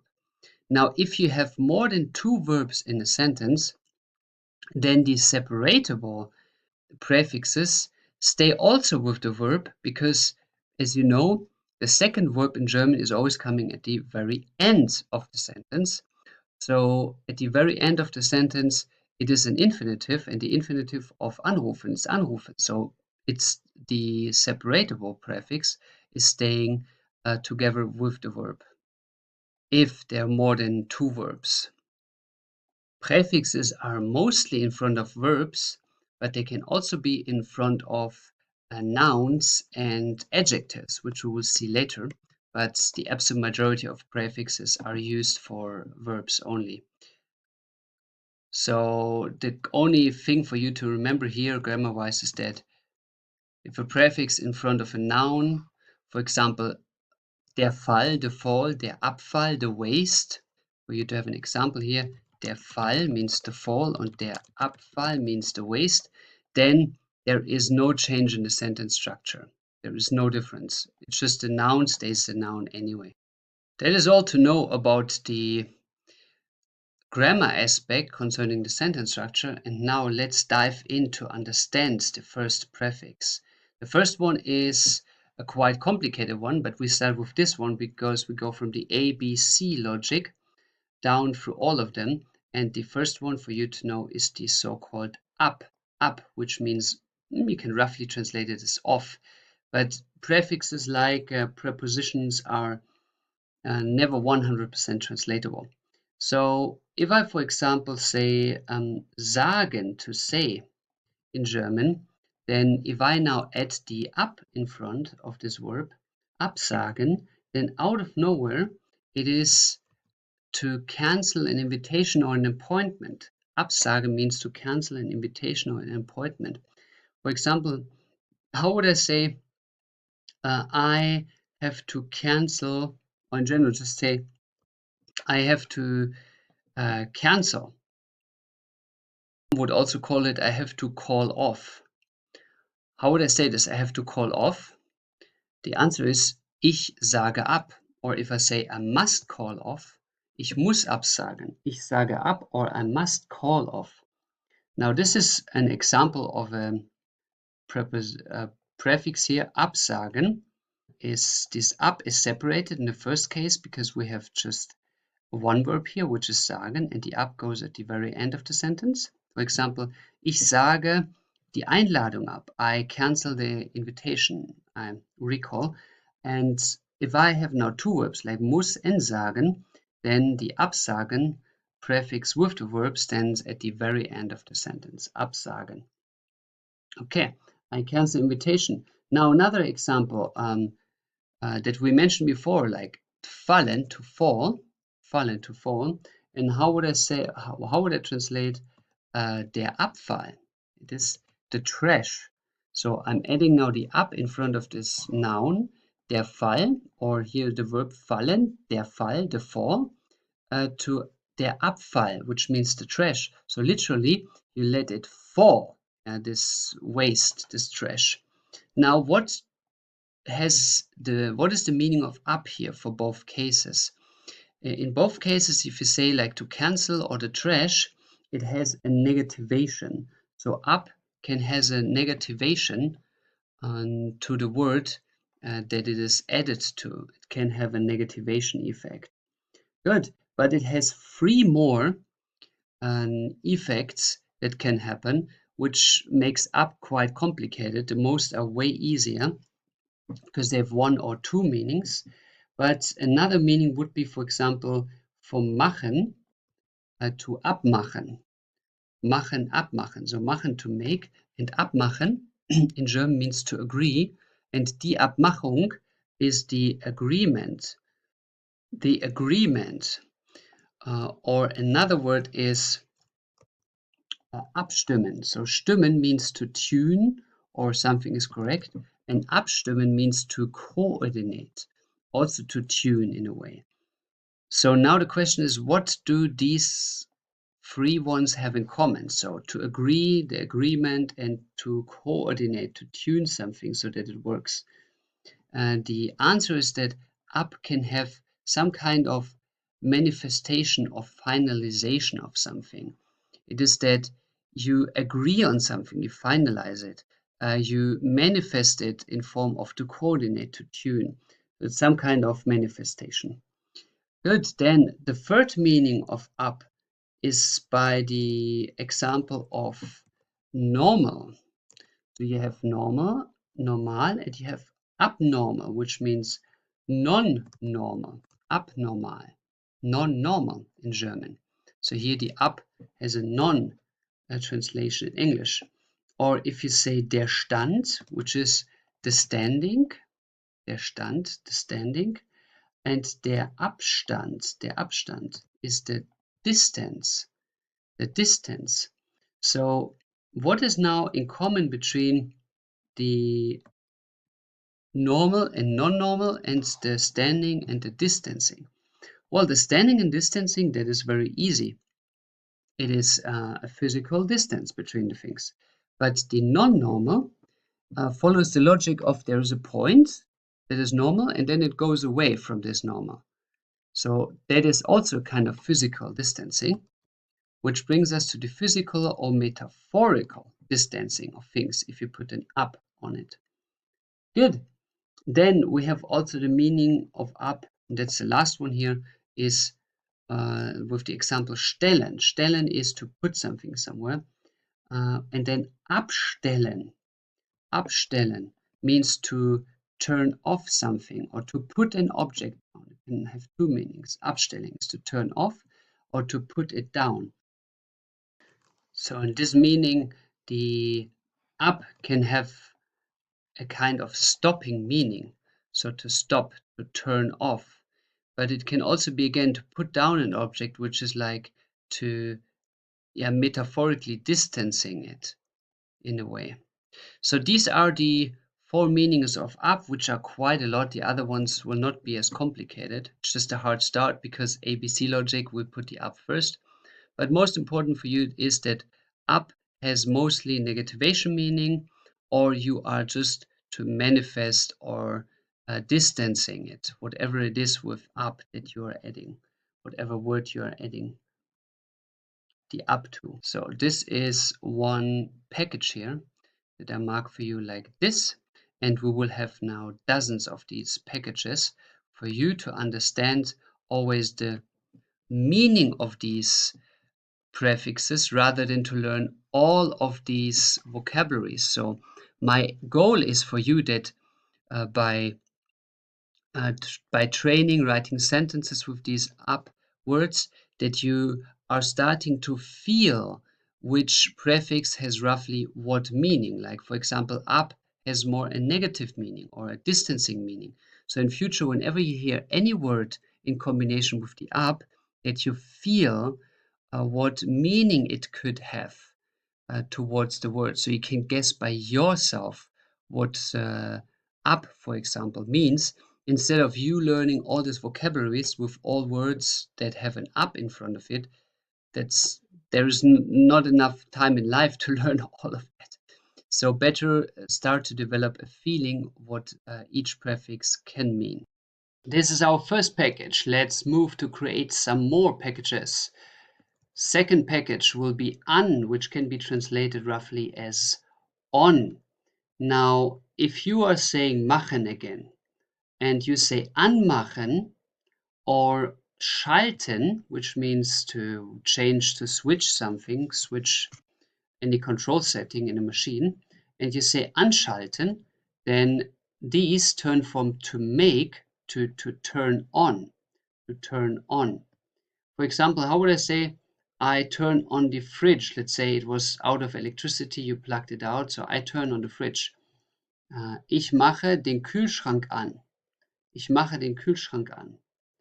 So that is an obvious to turn on meaning of an, like in English, on. That's easy to remember.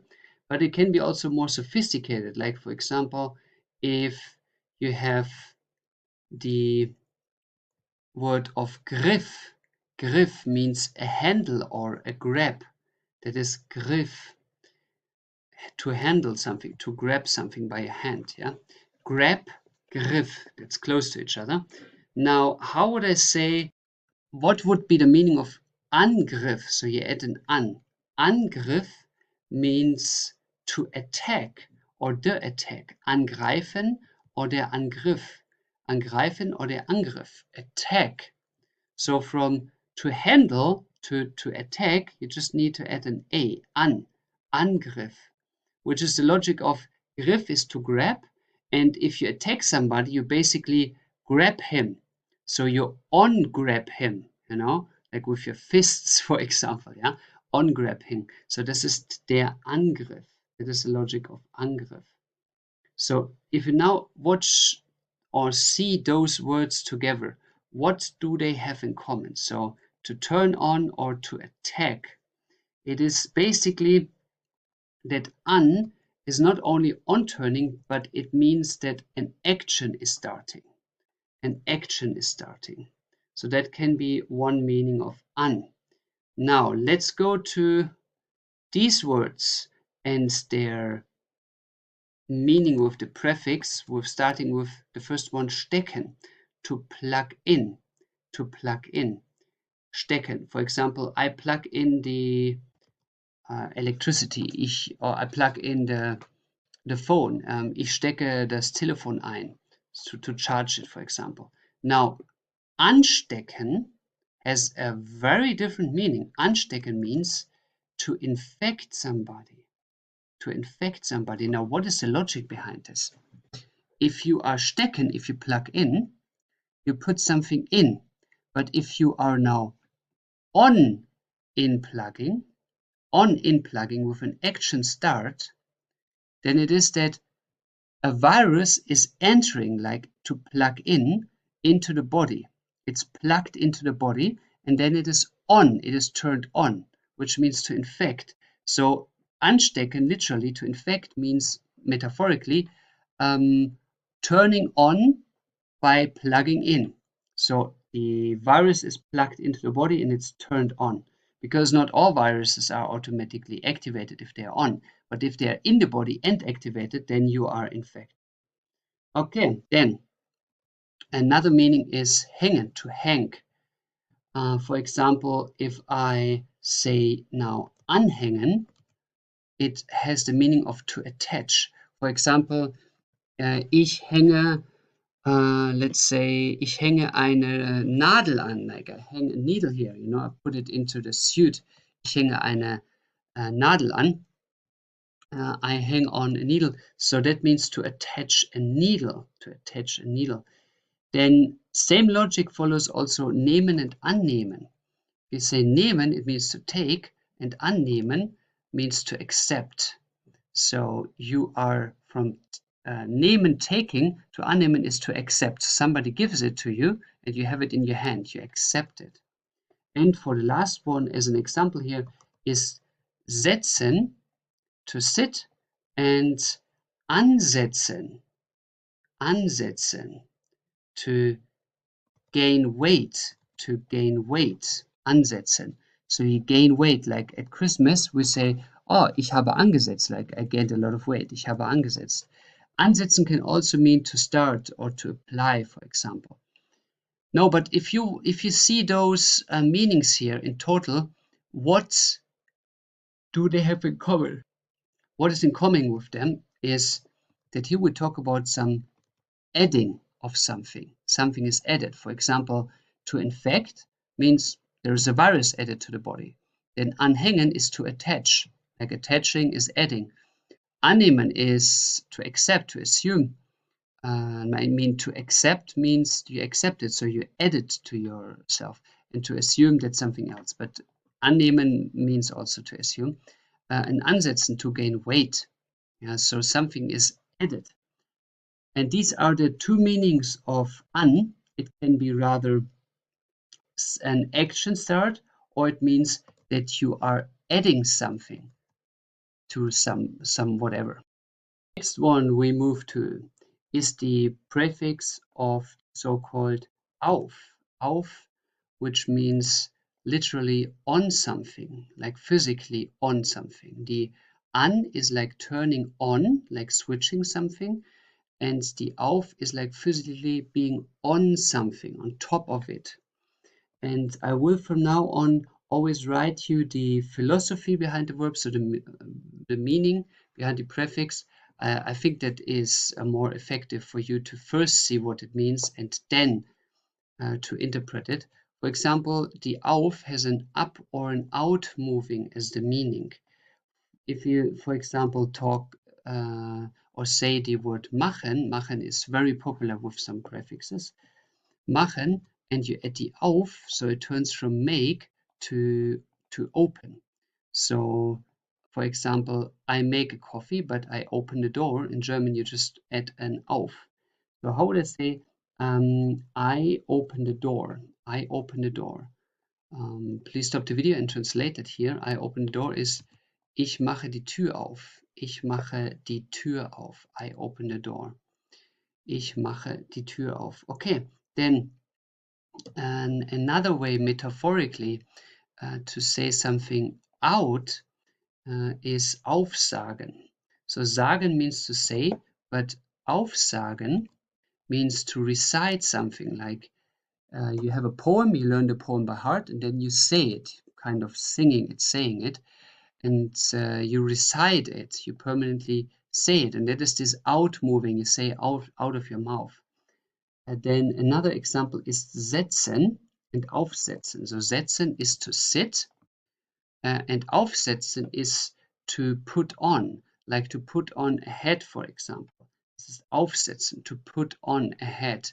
So here you have the meaning of auf in form physically to be on something, yeah, to put on, aufsetzen. So these are all the meanings of auf, on. It's to put something on physically or to speak something out, so like out or up moving or on moving. Yeah. Good. So that is one package. That is way easier. Auf is just saying like the preposition auf, the same meaning.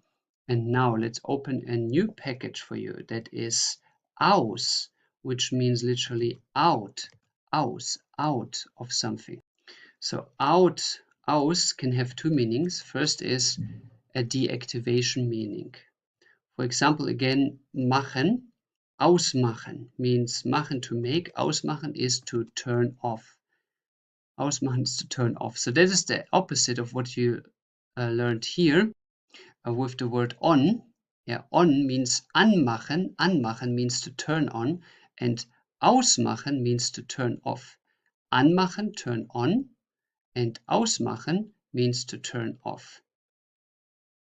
Now, another more difficult example is stellen, which means to stand something or to put something. Yeah, you put it somewhere to make it stand there, like a statue, for example.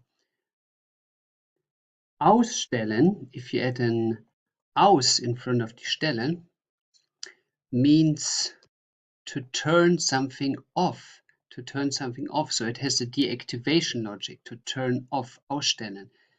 But it has also a second meaning, which brings us to the second logic of ausstellen, of aus in general, which is that aus can also mean that something is, or the action or the thing is brought into the public. So out of something into the public, which is ausstellen does not only mean to turn off, like ausmachen, that has the same meaning, but it also means to exhibit, like the exhibition, the Ausstellung. So you take one piece of the thing that you want to sell into the public, an exhibition.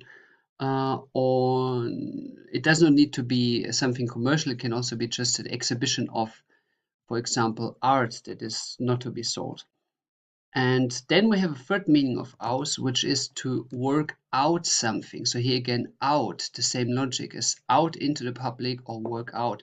For example, to work out literally comes from arbeiten in German. It's ausarbeiten. It's ausarbeiten. To work out means ausarbeiten. So for example, to finalize, to work out. If I tell you work out a model, let's say we're building a house, and then I ask you, hey, please first build a model of this house, 3D model. Then I say, arbeite ein Modell aus, work out a model, arbeite ein Modell aus. Okay, so these are all the meanings of aus. So the most important one is the deactivation, which is the opposite of the an, which is the activation. So anmachen is to turn on, ausmachen is to turn off. So this is all about the package of aus that you are supposed to know. Well, now we're coming to the first major important prefix, which is the prefix of be. Be. It is important because 25% of all German verbs using a be prefix. So every verb in German can use several prefixes, like you saw with machen. Machen, we already had ausmachen, anmachen. So minimum two meanings, even though there are a lot of prefix usages for machen. But it is that 25% of the German verbs are using be. So every fourth verb that you know has a different meaning if you put a be in front of it. And the interesting fact is that the more important a verb is, the higher is the chance that it is not separatable from the verb. So all important prefixes are not separatable from the verb. So that makes the thing way easier, as we learned here in the grammar. The example of bezahlen, which you see one example of be here, be always stays with the Zahlen, while if it's separatable, then like anrufen, then the an can be at the end of the sentence away from the verb. That makes it more complicated. But the more important prefixes don't have this complication. They stay always with the verb. So 25% of all German verbs have a B, and the cool thing about this is it is only one meaning and one meaning only for B, which is a social context of whatever you put it on. It gives the thing a social context. So let's go with the first example here. We have bezahlen. So if I say I pay, then I can say ich zahle, or I pay the bill, for example, ich bezahle die Rechnung. So zahlen und bezahlen have almost no difference. The difference is so slight that even Germans cannot explain it. But it is about roughly about the idea. If you say bezahlen, then it has a social context of paying. So if you are alone sitting on a table and you're asking the waitress for the bill, then you say ich zahle. But if you are sitting with other people on the table and you want to pay their common bill, then you say ich bezahle, because the paying now has a social context because you pay for other people as well, not only for you. That is the social contact aspect of B. I always tell people, you remember it, B like to be in English, to be or not to be. That's the question. So be is here like in form of being in a social way. Now let's have some examples. For example, stellen means to order, to stand something, excuse me, to stand something, to put something in a standing position. And bestellen means to order, to order. So let's say you order a package, then you can say, okay, ich stelle das Paket dahin, I put the package there, or ich bestelle das Paket, that means I ask somebody else, so a social version of it, to put it there. So to do this transport for me, I order it. So again, it has a social context now. Then something that is not existing in English is the example of fahren, to drive, and befahren means that there is frequent driving traffic on it. So it is the social context of the driving, means many people drive there. For example, how would I say the ski driving places in winter are very frequently driven. In German would say die Skipisten sind im Winter stark, like strong, befahren. Befahren means they are driven frequently. There are many people. It's a social context. Then we have, for example, the verb of glauben, to believe. Glauben, to believe. And beglauben now is to authenticate, which is the logic of if I'm a lonely person, if I'm alone and then I do an action and then I tell about this action to others, well, I believe in this, that I did it, but the others did not see it. So I need somebody who is beglauben it, so who is sharing this belief. And if there are more, if there's more than one person, then it's a social believing, which is beglauben. And a notar, for example, who's signing documents, isn't doing nothing else but beglauben the certificate. So he is giving social belief in it, like that people believe that this document is like valid. For example, how would I say the notar is like authenticating the document ist. Der Notar beglaubigt oder beglaubt das Dokument. Der Notar beglaubt das Dokument. Then, very important is the word scheißen in German, which means to shit. Why it is important, you learn in the lecture of country names in the A1.1, as well as in the lecture of accusative training in the A1.1 package. But to make it very short, every culture has their social circumstances, and the social circumstances lead to social tension, and this social tension you are verbalizing. For example, if you're living in a culture where you are living with your parents permanently, then it happens that in these cultures, the tendency is that people offend each other by their mother or by their family. So, for example, in Italian culture, where the Italians are the ones who are living the longest at their parents' house in Europe, the average age of an Italian man moving out of his house, I think, as I remember, was 34 or 38. So they have a very strong tie with their mothers. And now, if you offend each other in Italy, then it's always going about your mother. Maffangulo. Yeah, in any way, and then adding something about your mother. So Italians, so they meant the social the social condition of living with the mother leads to offending the mother. That is a normal thing. And now the question is, uh, for the German, it's always Scheißen. It's everything is about Scheißen. If you say it in a negative way, if you offend somebody, then you say Scheiße. He is shit. The situation is shit. That is a shit, whatever, shit job or shit car or whatever. Everything is with Scheiße. Now, the question is why? To make that short, Italian have the social issue of mothers as they live with mothers that brings up tension. And Germans had the issue of always living inland, so far away from the coast. And that means they all live at rivers. And if they all live at rivers, where are they shitting in? Into the rivers. But where do they take their water out? From the rivers. So the shit goes into the river and they take the water to drink out of the river. Which leads to the problem that hygiene and shit was the biggest issue for the German population in general, for deeply inland living people over centuries. Um, and that brought Scheiße a very special meaning in German, which is basically one of the main reasons to die until the 19, I guess, 30s, 40s, 50s. Yeah. Because people died of cholera and things that were coming by shit into the water that they were drinking. But that's why, like, a living condition led to Scheißen, like led to the, uh, the cursing of things. Yeah. So now bescheißen has therefore also a very special meaning. Scheiße means to shit, but now a social context of shit is to cheat somebody.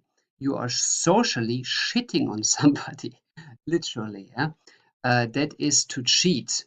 Bescheißen. So if I, for example, say I cheat him, then like that is more in a business way, not in cheating in form of a relationship with your partner, like with your beloved. So then you are saying, ich bescheiße ihn. Ich bescheiße ihn.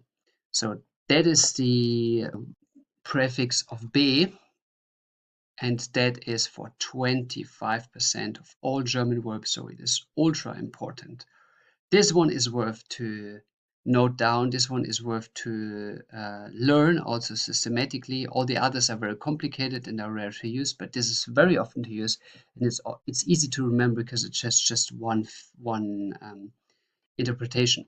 But this interpretation is very complex. If you, for example, think about Glauben and Beglauben, if you just know that Glauben means belief and then socialing believing to authenticate, yeah, you can guess it, but it's not so obvious. But still, if you at least have in the back of your head that this is a social context, then this already helps you a lot to understand the word transformation from Glauben to Beglauben, for example. Good. Now let's go to the next one, which is a very literal one and very easy to guess. It is durch, through, durch.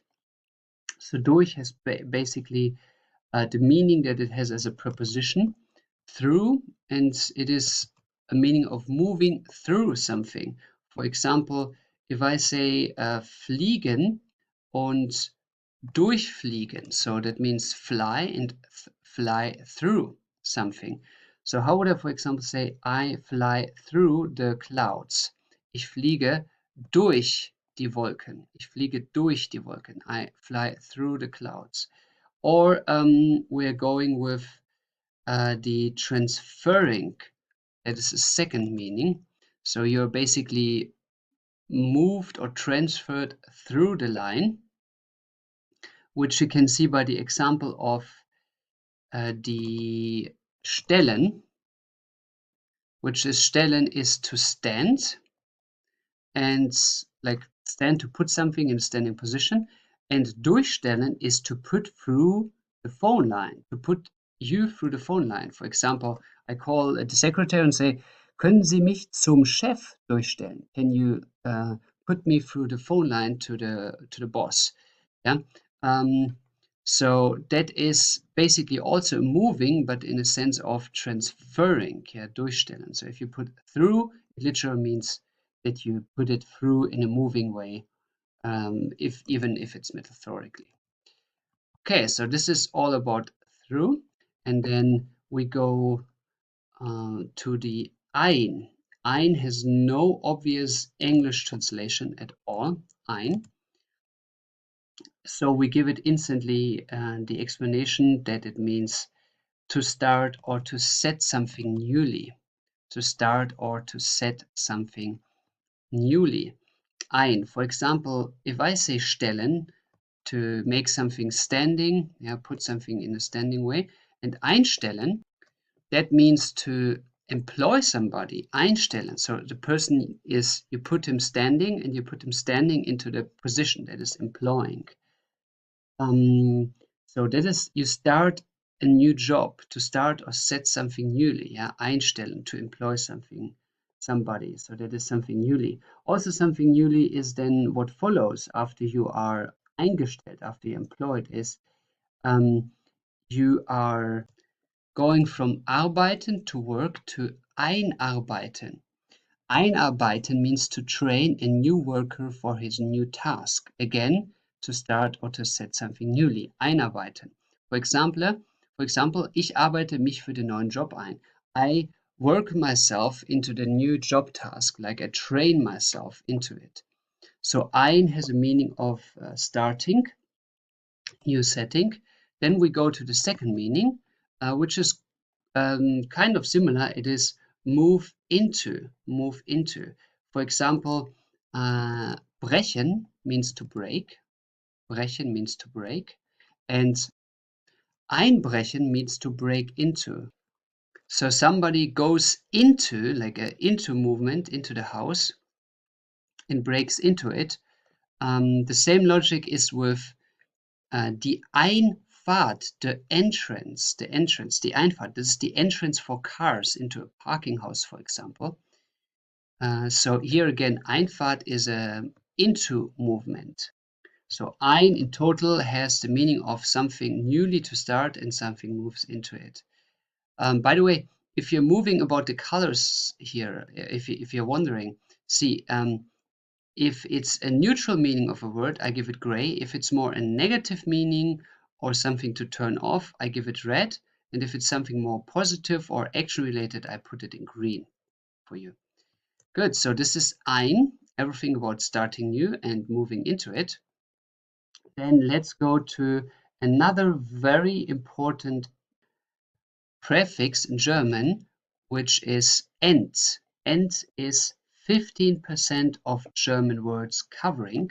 So 15% of all German words are using a form of end, and therefore it is not separatable from the verb. As always, the most important ones are not separatable. And it is also just having one meaning, which is great. So again, this is a word that is not only important, it is also easy to remember. And therefore, I would recommend you to write it down. This is a word that you really can learn actively, not passively by just hearing it 10 times by somebody else saying. This is something you can actively use. For example, if I say Sorgen, which means to care or worry about, and entsorgen means to dispose. So the question here is, you are caring, yeah, about something. You care about it. You spend your time, your energy into it, and then you're putting an end in front of it. Entsorgen means you finalize this caring. You don't do care anymore, which is, in this logic, it's waste. So it's disposed. You don't care about it anymore. Entsorgen, so you dispose it. Yeah, you threw it away. The same is with the word of to throw away. That is in German. To throw away, to throw in general, to throw is werfen, to throw, and entwerfen is to finalize, to draft, or to design something. So werfen is to throw, and now comes the metaphor of you threw something into a plan. An idea is thrown into reality, and you do the end of it, like in English, like end. Yeah, you can remember actually end in English is very close. Like to end something is very close and easy to remember. So you end this idea by realizing it with a draft or a design. So if I say I should design something, like design the model, then I say entwerfe das Modell, entwerfe, so design it. So this is an important one that you can indeed write down and learn, because it is easy and it's covering most of the German verbs. Or I mean 50% are not most, but these are a lot. So you put an end in front of this verb, and then it is the finalization, the ending aspect of it. Now we're going from one important prefix to another. We will now cover the er prefix, er, which is 10% of all German verbs use any kind of er in them. Er has also no translation to English, but for you to have an idea, it is having two aspects, and the first aspect is by far the most popular. It is a knowledge transfer. Knowledge transfer. For example, the word of finden, to find, finden, to find. Now, erfinden means to invent. So basically, somebody finds something new. He's inventing it. Yeah. So there is a knowledge transfer in it. Knowledge transfer from idea to practice. Or then fahren und erfahren, something completely different. Fahren means to drive. Erfahren means to experience. It is basically the knowledge transfer of by moving something. The knowledge transfer by moving something equals the experience, because to experience something you need to move something. Then klären, to clarify, that's close to English, to clarify. Klären turns into erklären, which means to explain. So clarify by knowledge transfer is explain. So is a knowledge transfer. How would I, for example, say explain the rule? Explain the rule in German is erkläre die Regel. Erkläre die Regel. So everything with that is easy to remember, and it's important because 10% of the German verbs are having an form. Is a knowledge transfer in the most usage cases.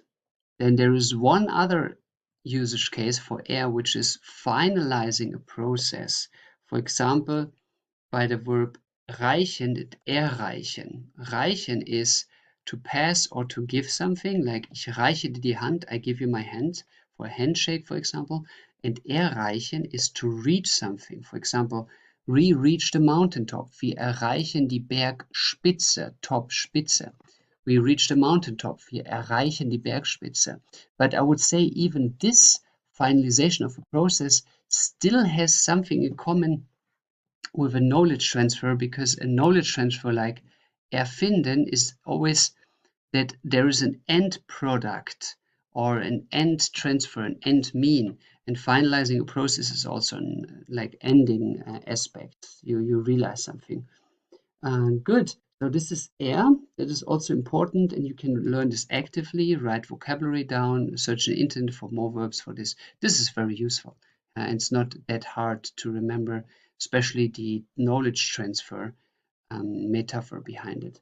Okay, then let's go to the fourth, which is not so often used, but still important for you to know, is fort, which fort has often the absolute same meaning, and therefore it's easy to remember. It's a continuation process. Continuation process, like you have, for example, setzen, And fortsetzen. Setzen means to sit down, and fortsetzen means to continue, literally, to continue. Or you have the word of dauern, which means to last, and you have fortdauern, which means to continue lasting.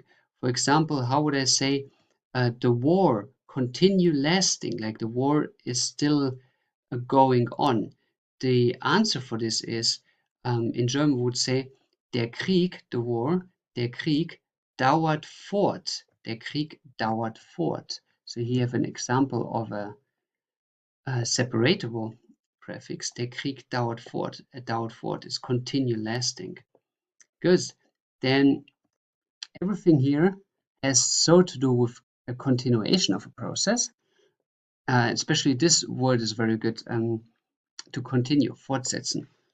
Then the second meaning of fort is a distancing by a movement. A distancing by a movement. Now you already had a prefix for distancing, which is up. So you have here a metaphorical distancing, but this Abstand in abnormal is not a movement. It's just an already existing distance. But here it is a distancing by movement. So you actively create this distance.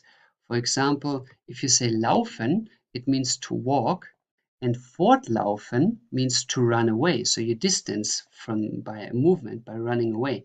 For example, how would I say the inmates run away?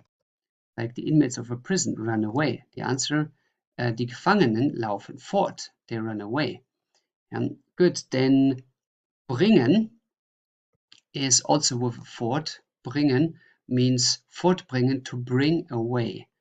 Bringen, to bring, and fortbringen is to bring away. So you're distancing it by moving it from A to B.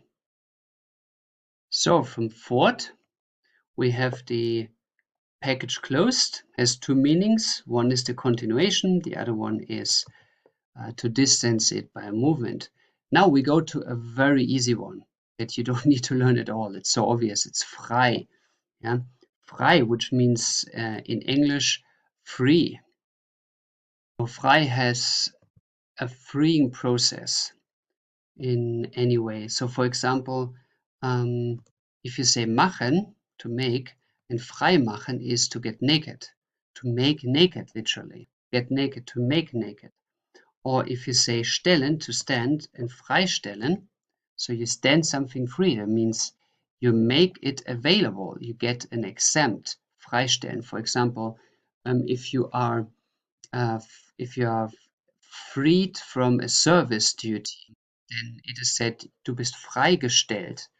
For example, military service, freistellen vom Militärdienst, get freed from the military service. Yeah.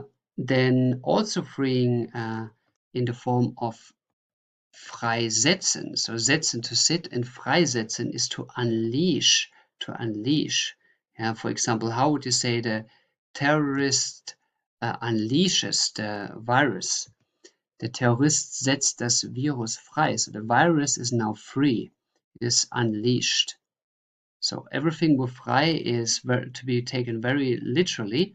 It is just that the word that you put a free in front is now having a freeing function. So that is also very easy to remember.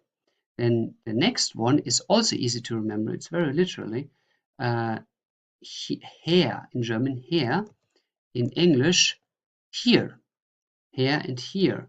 So this has the meaning of that the person who uses this is referring to the action with here orientation. So the here orientated action, and here is defined by the perspective of the speaker. So if the speaker says, for example, bringen, it means to bring, but if he says herbringen, then he means bring here, herbringen. So for example, how would I say the postman is bringing the delivery here. The postman brings the delivery here. Der Postbote bringt die Lieferung her. Der Postbote bringt die Lieferung her. Herbringen, to bring here. And the person who says bring here, like bring us here, means here is his position. Yeah, what he sees, what he thinks. what he points on. Then, for example, also to see, sehen, und hersehen is to look here, to look here. So this is very easy to remember. It is mostly with movements, but also with senses here in this case. So you can remember this easily. I would put this on your list.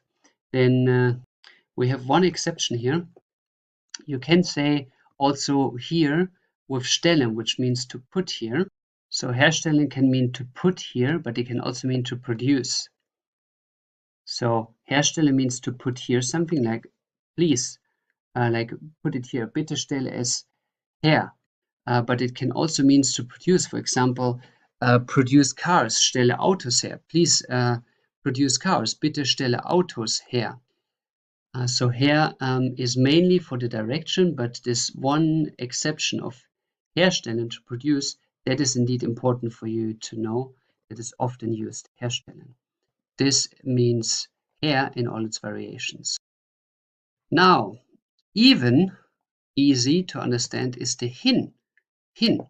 So her means here, and hin has the same aspect, but it means there. Follows the same logic. So here means here, hin means there. If you point somewhere saying here, like hin, here hin, there too. So for example, if you say hinstellen, like you have stellen to place somewhere, yeah, to put it in standing position, but hinstellen means to put it there, and you point it. Stellen Sie es dahin, put it there. Hinstellen, put it there, like the speaker points at the location. Or if you say hingehen, so from gehen, which means to go, to hingehen is go there. Ich gehe dahin, I go there. The speaker defines what this hin means, like what this place is that is defined as there. But it means just there, and most commonly used, you hear this all the time in form of dahin.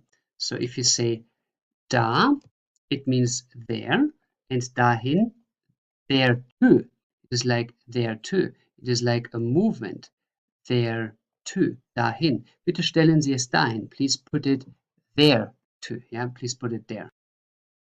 So the da means there, to, dahin, and hin here is there. So we have here, here, and hin, there. Both are important for location, movements. So these I would learn, they are easy to remember. Here is here, and hin is there. Now for the next one, we're going to the so-called hinter, which is officially as a preposition meaning behind. And nomen est omen, name is prediction, it has something to do with behind. But first of all, it is a not separatable one that is exceptional. Mostly only the important ones who are represented by more than 10% of the German verbs are not separatable, but here it is separatable. And hinter means to go behind the neutral or negative obvious of something. So for an example, if you ask for something, you say fragen. Ich frage nach dem Produkt. I ask for the product. But if you're hinterfragen, then you question if it's correct. Like, for example, there's a crime happening. The police is coming to check and asking the people, where have you been during the crime time? And some people are having strange, like more excuses than alibis. So then the police starts to go behind the obvious and question them if that is actually correct. So this is their version. So the police goes behind this version, behind, to question the correctness of it. Or if you are to go, gehen, and if you are hintergehen somebody, means to deceive somebody, to betray somebody. For example, hintergeht seinen Freund. He is deceiving his friend.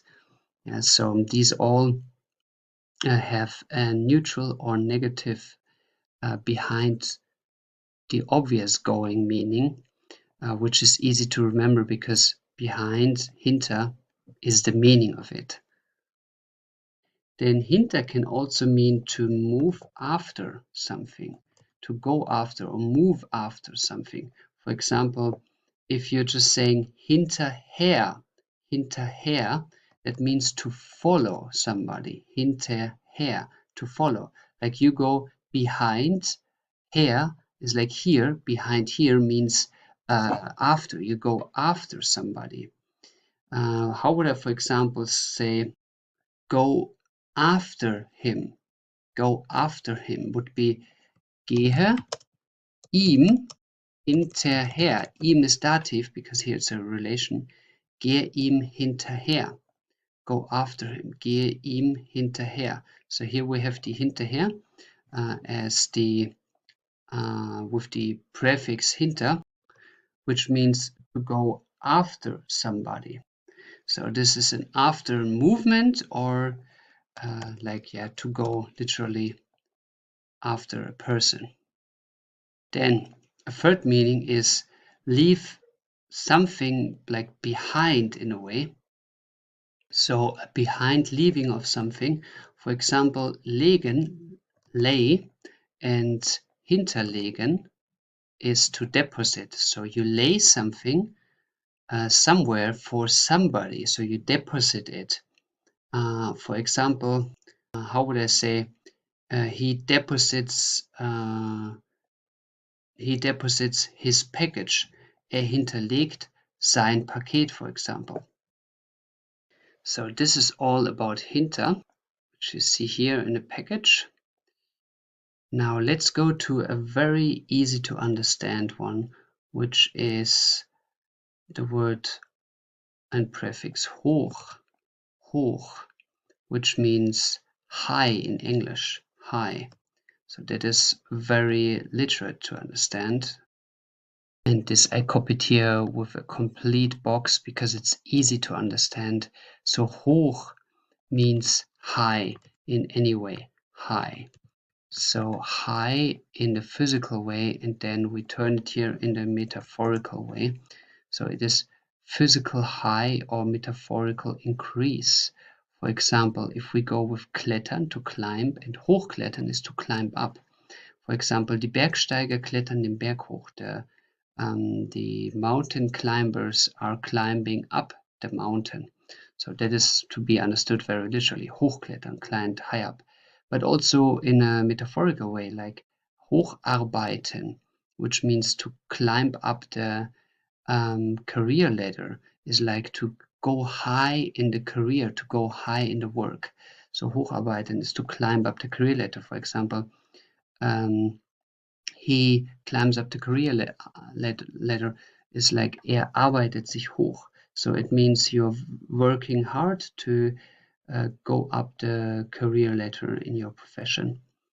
Good. The next one is as well understandable with the preposition, meaning with, mit.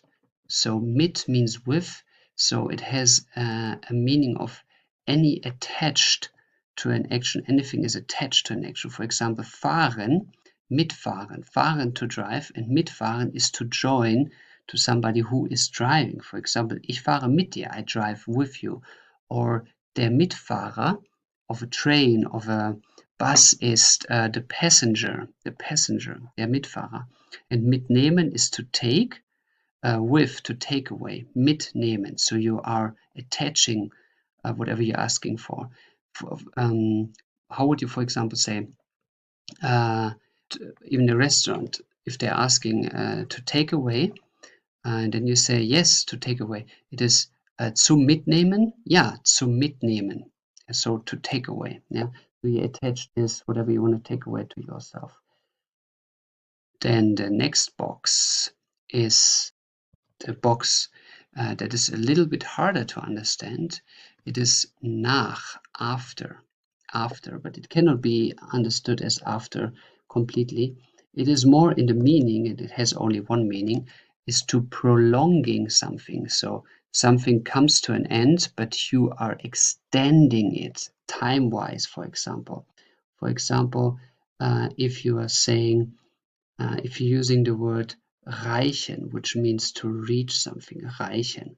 Reichen means to reach, and like to hand somebody something to reach, like giving the hand, already made example, handreichen. But nachreichen means to hand it in after the deadline or after it's supposed to come to an end. For example, ich reiche das Projekt nach der Deadline nach. I hand in the project after the deadline. So it is prolonging here. Or kommen und nachkommen.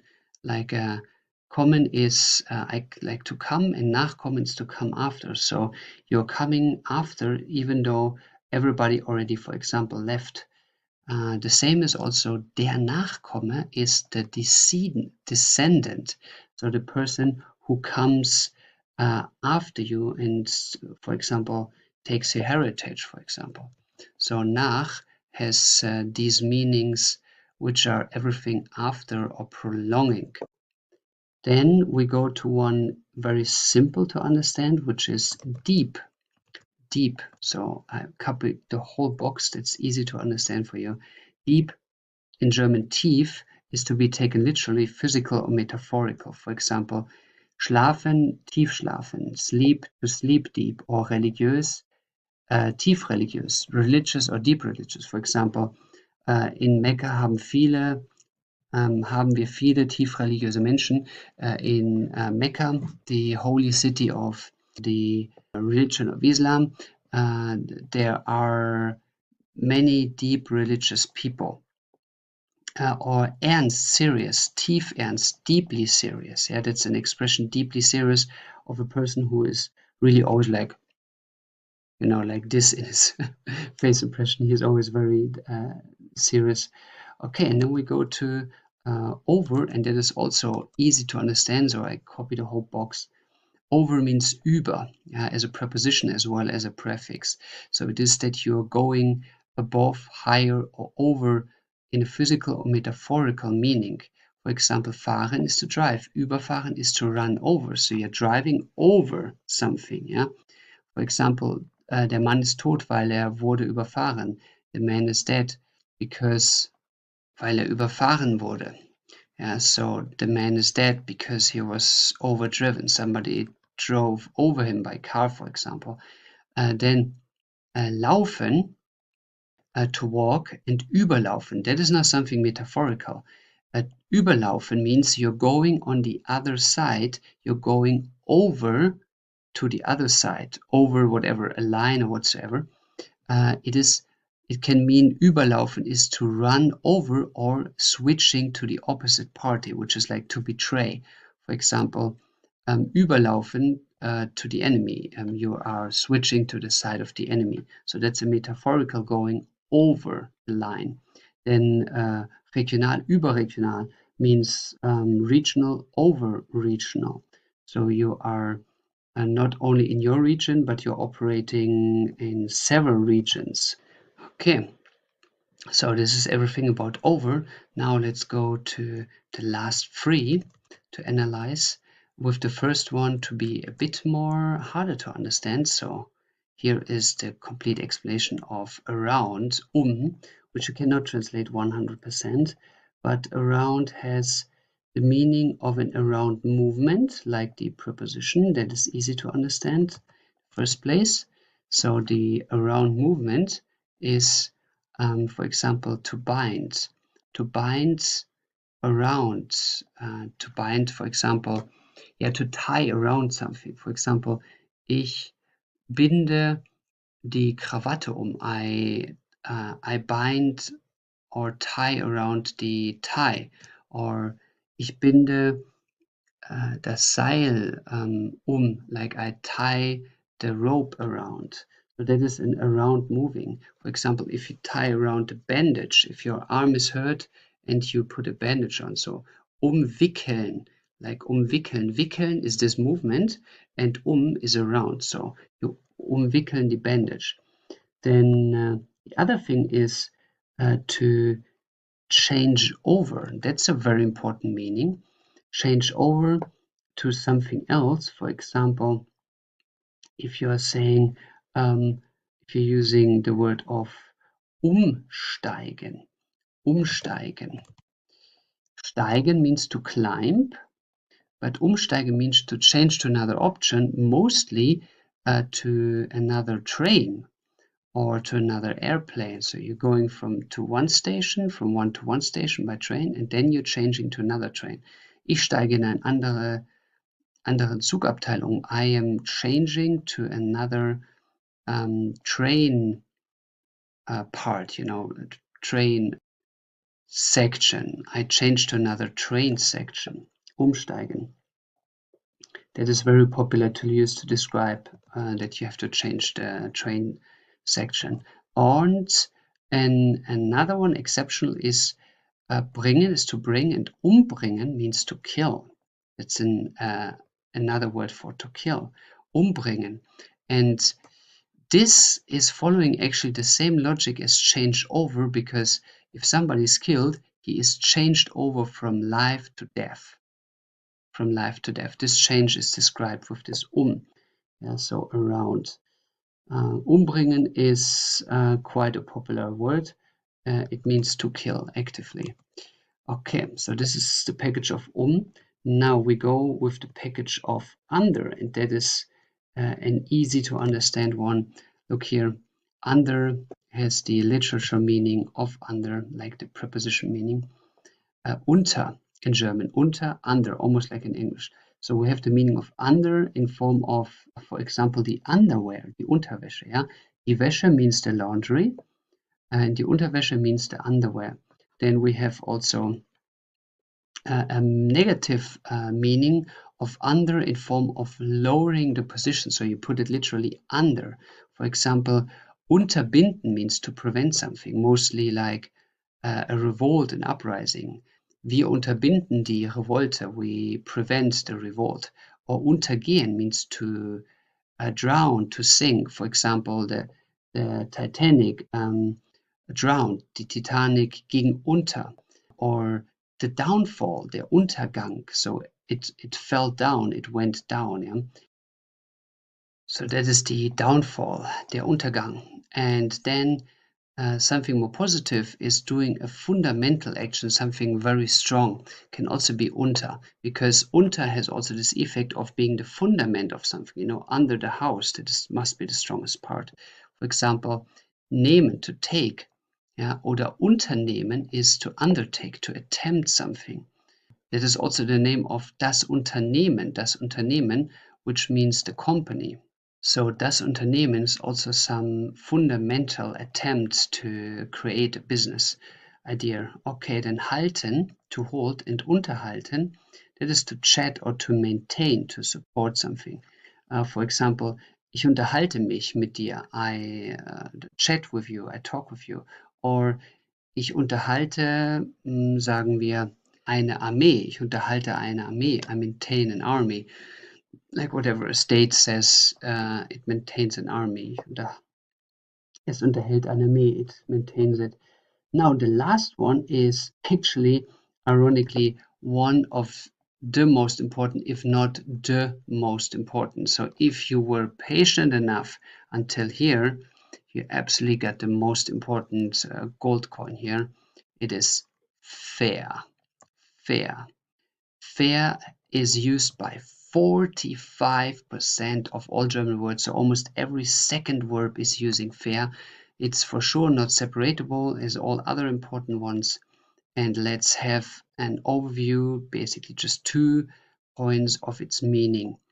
It is a way giving or a direction giving.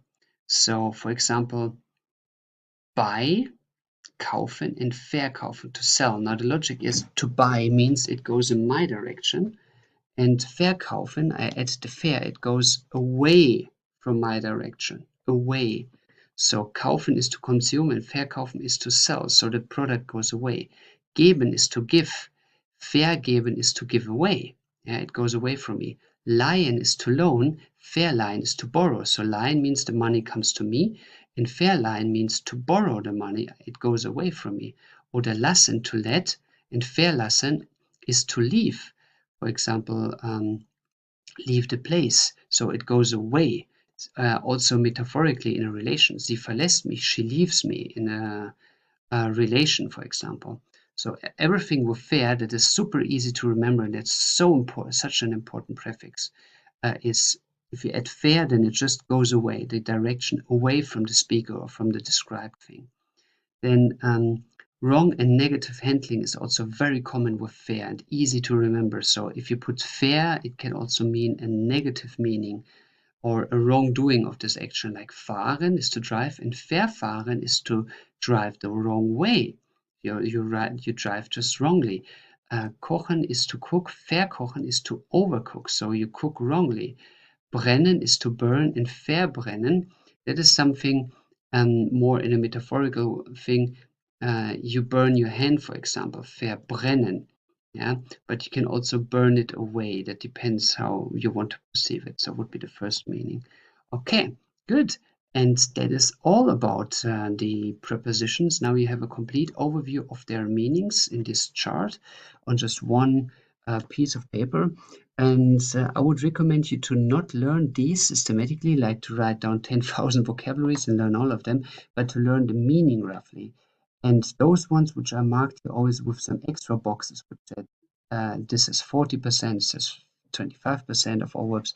These ones you could indeed learn by heart by writing sentences about them and check online where you find more examples. So these ones you can learn by heart. But if you are keen to not learn them, I at least would recommend you to learn the fair, because that is super easy and that is used by every second German word.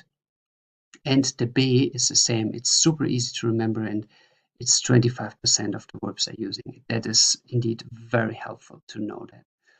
And that's it. That's all about the prefixes. And I hope this overview makes you now understanding to have an idea of what these prefixes are about. And the best about it is that you will never ever find anything like this anywhere else. So you have it now. It's like this. It took me seriously a year to always have this lecture again and again and again to develop this further to now have this final overview of everything. And this is something you probably have as one of the few in all your surrounding. No other whatever book or something teaches you this. Yeah. So, and I wish you now to understand the prefixes better. And I thank you for your patience. And if you really watched the video until here now, you are so patient that you will definitely learn German. Good success, and I see you in the next journey. I welcome you on board. Do you know what this here, or you can also take this or this or this, has in common with this? You see what it is? The small metal piece to hammer into the wall. So this metal piece and this piece of my finger is sharing the same name in English. It's the nail to hammer and the nail of the finger. So now both are called the nails. And this is what you call an hymonym. Hymonym is Greek and comes from the word homo. Homo means the same, like for example, homosexual, like sexuality with the same gender. And nyms, if you would translate it in the total sense, name. So the same name, the same name. So this nail of my finger has the same name as this metal piece, the nail for hammering into the wall. So today we're going to talk about the most important homonyms in the German language, and also you will discover why actually two complete different things have the same name. But first things first, the question is, why is something else having the same name, or why is the name given to two things at the same time? There is a theory I have, which is that something gets the same name, like the nail here and then the metal nail, because they have the same function, and therefore metaphorically you call it the same thing. For example, the fingernail is the hard thing you work with to scratch something or to open something. When people were still living in older times, they were always using their fingernails to open something, for example, or to to use a hard part to scratch it away. And the nail has a similar function. It is the hard thing that you nail into the wall to make something hold. And so it might have, or it might had a similar function, or it might had also a similar attitude, because the metal nail is a hard thing that you put into something softer like the wall, as well as the nail is a hard thing that you put in to scratch something away, like whatever butter, for example, that is softer. So it might be that original object had its name and the other object that had the same attitude received this name, so that it went from A to B. In this case, for example, probably the fingernails were first, and then came the metal nail, and the metal nail had the same attitudes like the fingernails, and therefore the metal nail was described or called the same way as the fingernails. So that might be the reason why things have the same name, so they are metaphorically or pictorially having the same function or the same attitudes. Now, we are going to discuss now 4 categories of homonyms that I list you for you to have examples and to understand how they actually work. First of all, we have homonyms that have rather the same article or a changing article in their name. Let's go with the same article first. These homonyms are numerous, so there are many homonyms, but I list here 5 very important ones for you to learn, which are the following. So, first of all the homonyms that you see now share the same article. So, die Bank can mean the bank financially, where you bring your money, where you keep your money, and the bench to sit on, the bench in a park. And both are called die Bank. They have the same article die, the female. So the financial bank and the bank to sit on. So now why is the financial bank called after the bank to sit on, or vice versa? It might be because the money is literally sitting on a bank, like in a trésor, in a safe in the financial bank. So it might be that this metaphor of you let the money sit led to the expression of the financial bank. Then we talked about the nail, which is the fingernail and the nail to hammer into the wall.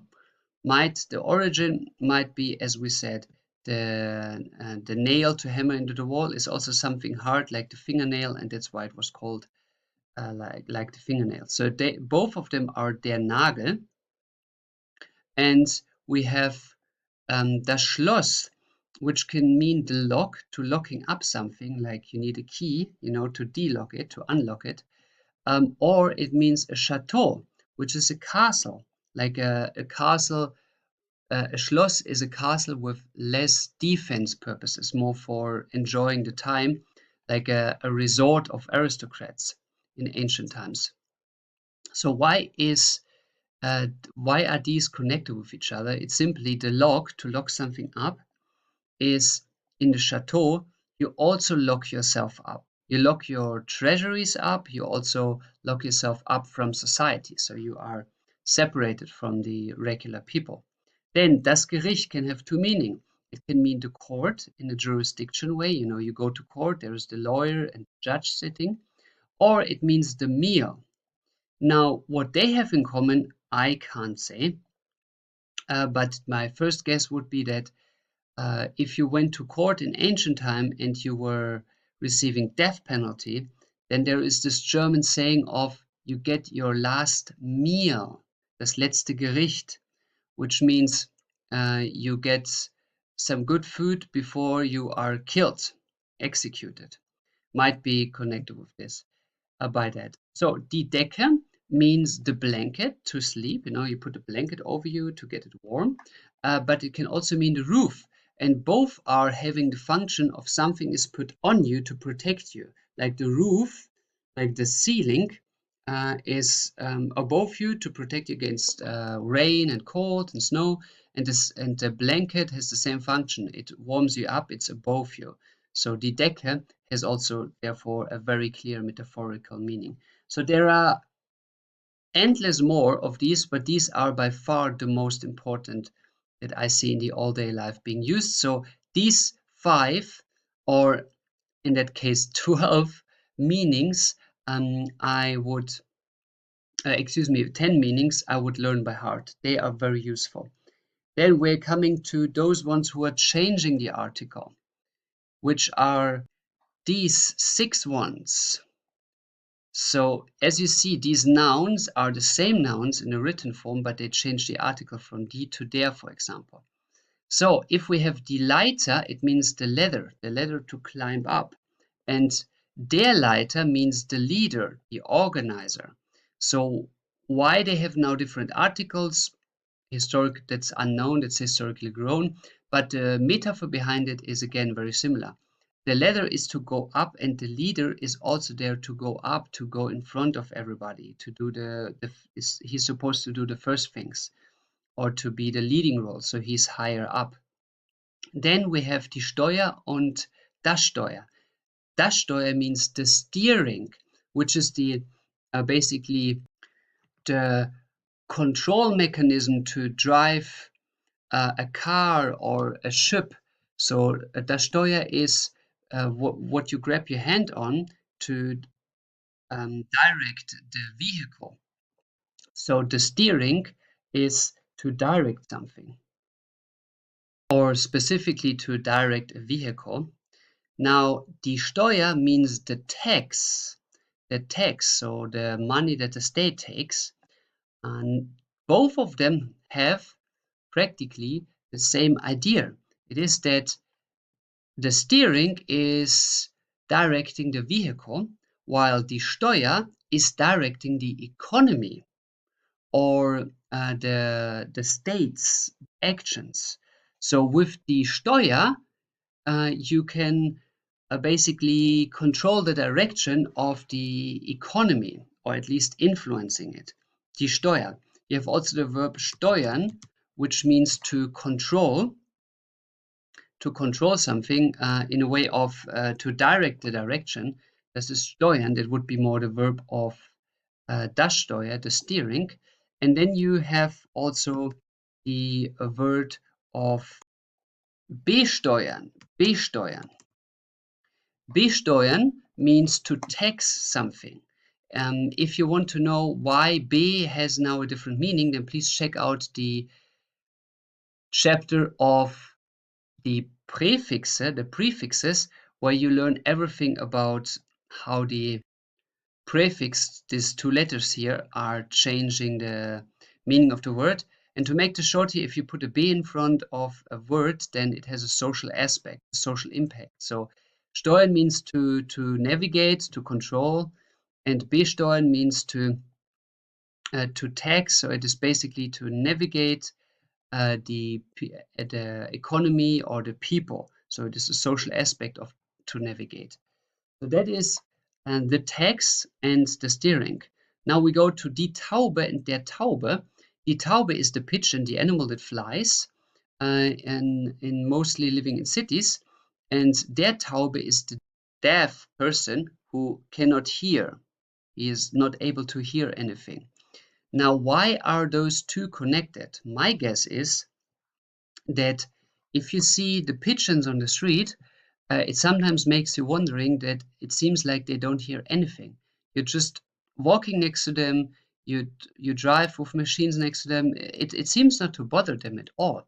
And that might be the picture that led to the idea that deaf have the same attitude, same physical attitude. They don't hear. Or the other way around. Maybe the deaf were first, and the attitude of not hearing was seen with the pigeons as well, so that they got the name by that. but we can't say that, even though die Taube is very likely coming from a very ancient word, which means the dark ones, because they had dark feathers, or they have dark feathers. That is an interpretation. But anyway, we'll never know exactly, but the attitude is shared. The pigeon is not hearing something, as well as the deaf one is not hearing anything. Now we're going to two more categories for you to have the variation of the homonyms. It is that there are sometimes verb forms that are equaling a noun, which we have in the following category here. So das Rennen means the race, the car race, for example. And wir rennen means we run. So we run the marathon, for example. So both have the same form, but here there is a big R and there is a small r.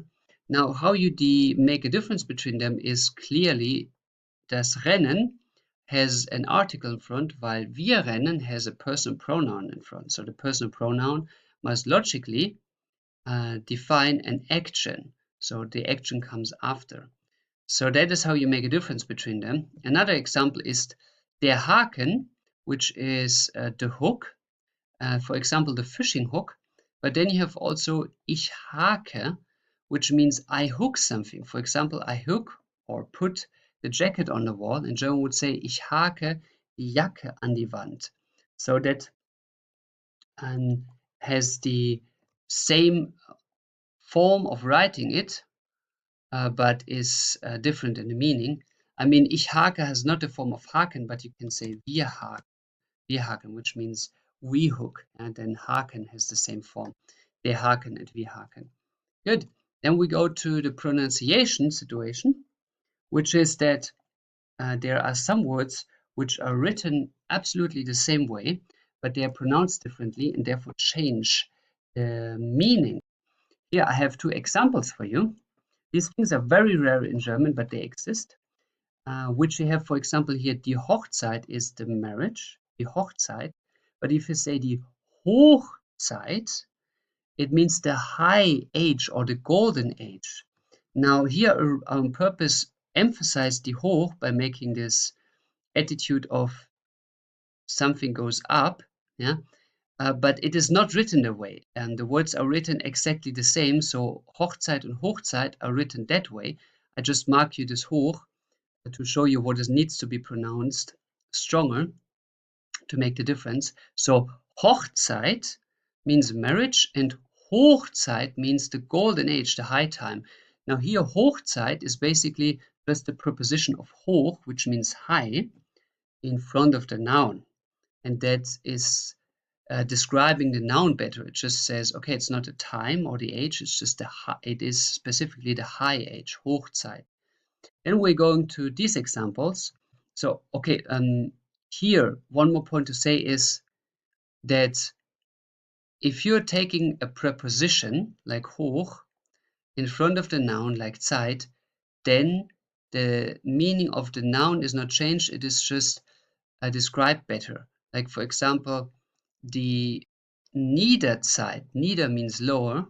Niederzeit would be something like the decreasing times of something. For example, the original word of the Netherlands, die Niederlande, means nieder, lower lands, the lower lands.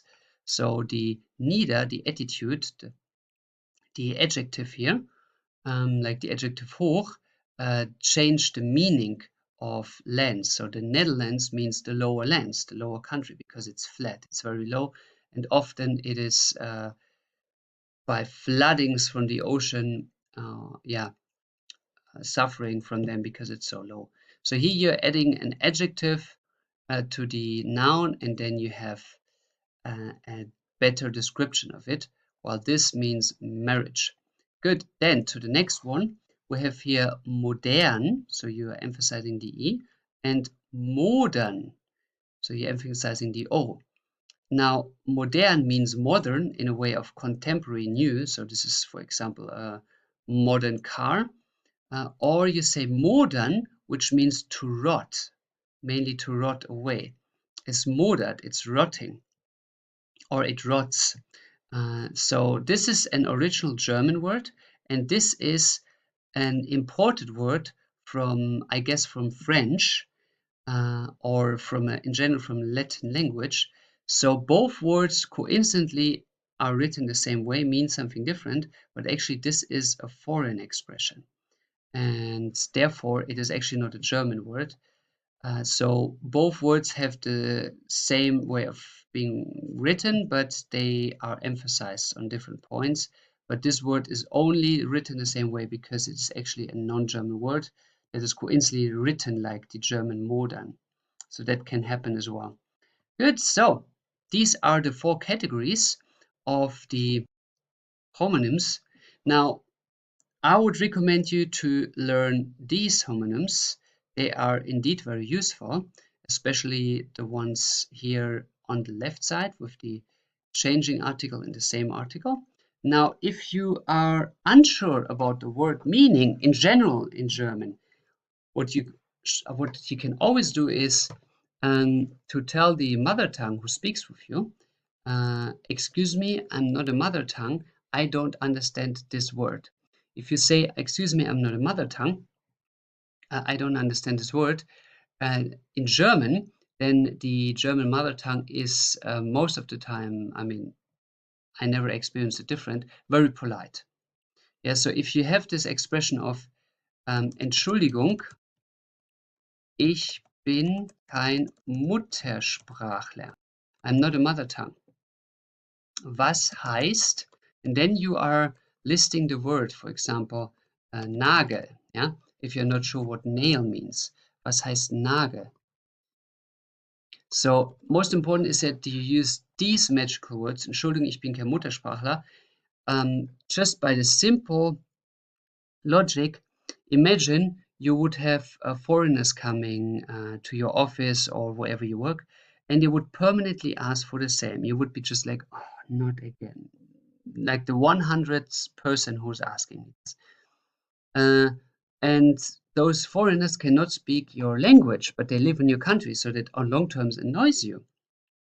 But if now a foreigner is coming who doesn't speak German well and is bringing such a perfect, polite answer or excuse or request saying, excuse me, I'm not a mother tongue, then you are way more taking this person serious or seriously. You really see that this person is doing a lot of effort to learn German by saying such a good sentence and being so polite, you feel even a bit flattered that this person is so polite to you. So give the mother tongue who you want to ask the expression for a polite answer. Give the mother tongue respect to get respect from the mother tongue. Yeah, giving respect to get respect. That is a formula that you can use all your life long in every situation. Giving respect to get respect. You first give before you are asking. That can definitely give the situation a big turn, and the mother tongue will very likely explain you in a polite and understandable way what what the translation is or the meaning of it. So that's all you're supposed to know, and I now thank you for your time, and I would recommend you to not look up all the homonyms. That is just a huge list to learn, and most of them are not really in practical use, but to learn at least these ones here. They are very, very useful. Good. I hope that widened your horizon, and I'm looking forward to guide you into your next journey. Thanks for your time.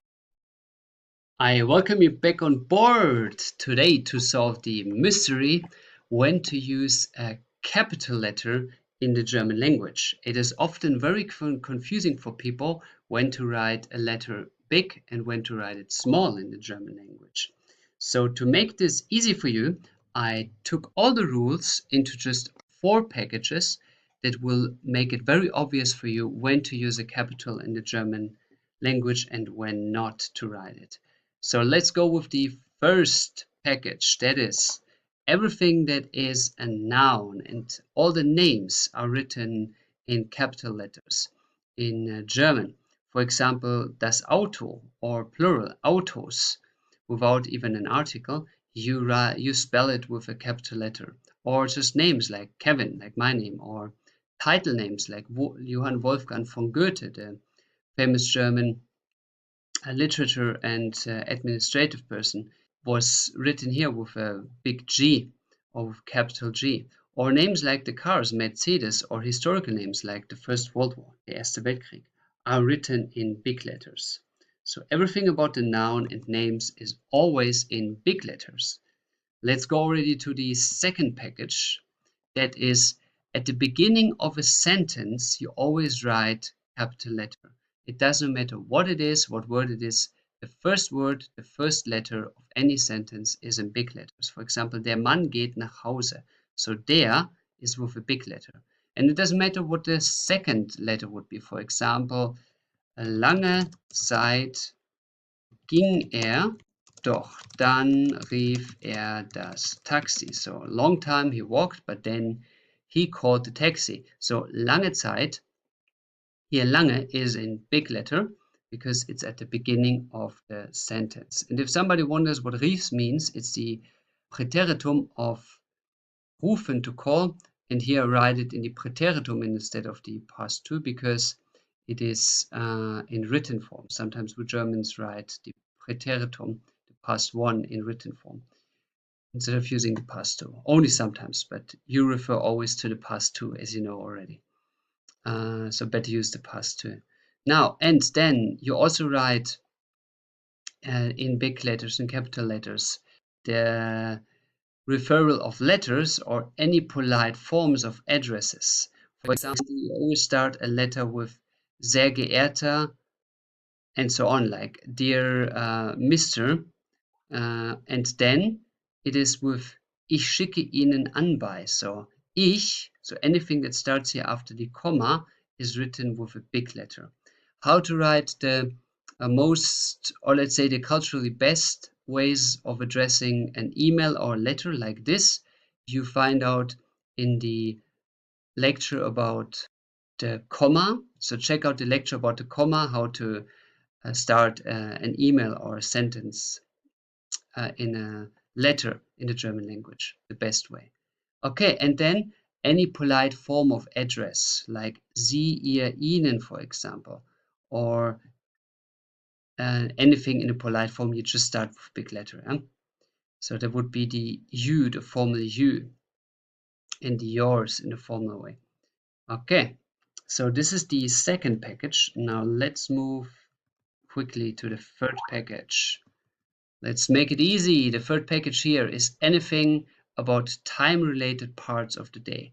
So whenever you have these things in front of these words, then these words are in big letters. So am Morgen, like at the morning, for example, or vorgestern, gestern, which is yesterday, or heute, today, or tomorrow, morgen, or the day after tomorrow, übermorgen. And then you add, for example, heute Nacht, today night, or gestern Vormittag, yesterday's midday. Morgen Abend, you write in big letter, or übermorgen Nacht, you write in big letters. Whenever one of these words comes in front and that follows, then these ones are written in big letters. It is like am Morgen, at the morning, or in the morning hours, or in the morning in English. So this is written with a big letter. Now let's move to the fourth package, the last one and the hardest one to understand. But here in an obvious overview, you learn that verbs, adjectives, and numbers can turn into nouns. And if they are nouns, as you see here, nouns are with a big letter, with a capital letter. So when are turning verbs, adjective, or numbers in nouns? So here, you recognize that you need a capital letter, so that you need a noun if there is an article, a possessive pronoun, or a form of kein in front of a verb, an adjective, or a number. For example, the article of ein or das, or the possessive pronoun of mein or kein. Gute Essen, for example, das gute Essen, or ein gutes Essen, or mein gutes Essen, or kein gutes Essen. So then, if one of these is standing in front of a verb, an adjective, or a number, and nothing is followed by this, then this Essen is clearly a noun. So here, instead of Essen to translate it as to eat, it is das Essen, which means the food in English, das Essen. So it can mean, the same word can mean to eat or the food, but here it's with a big letter, so it means the food. Then if there are adjectives or quantity words in front of the former verb, adjective, or number, then it can be, or it is a noun as well.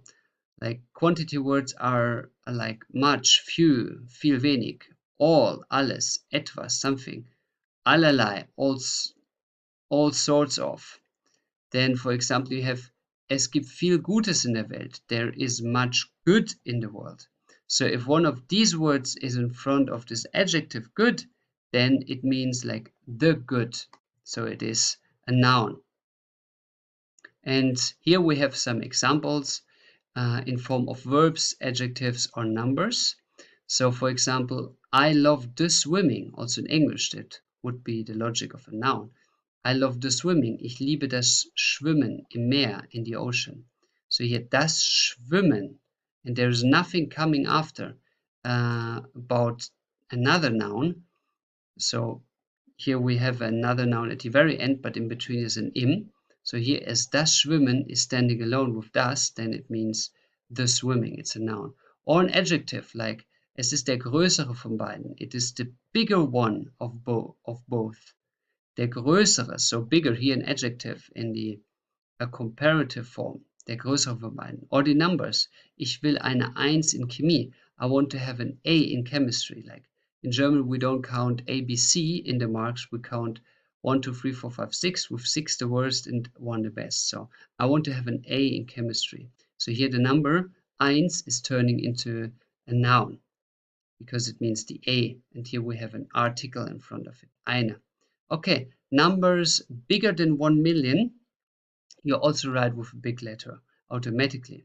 So you have, like in any way, if there's an article in front of it or not. Like here, über 80 million Menschen leben in Deutschland. There are over 80 million people living in Germany. That's only if you're above 1 million.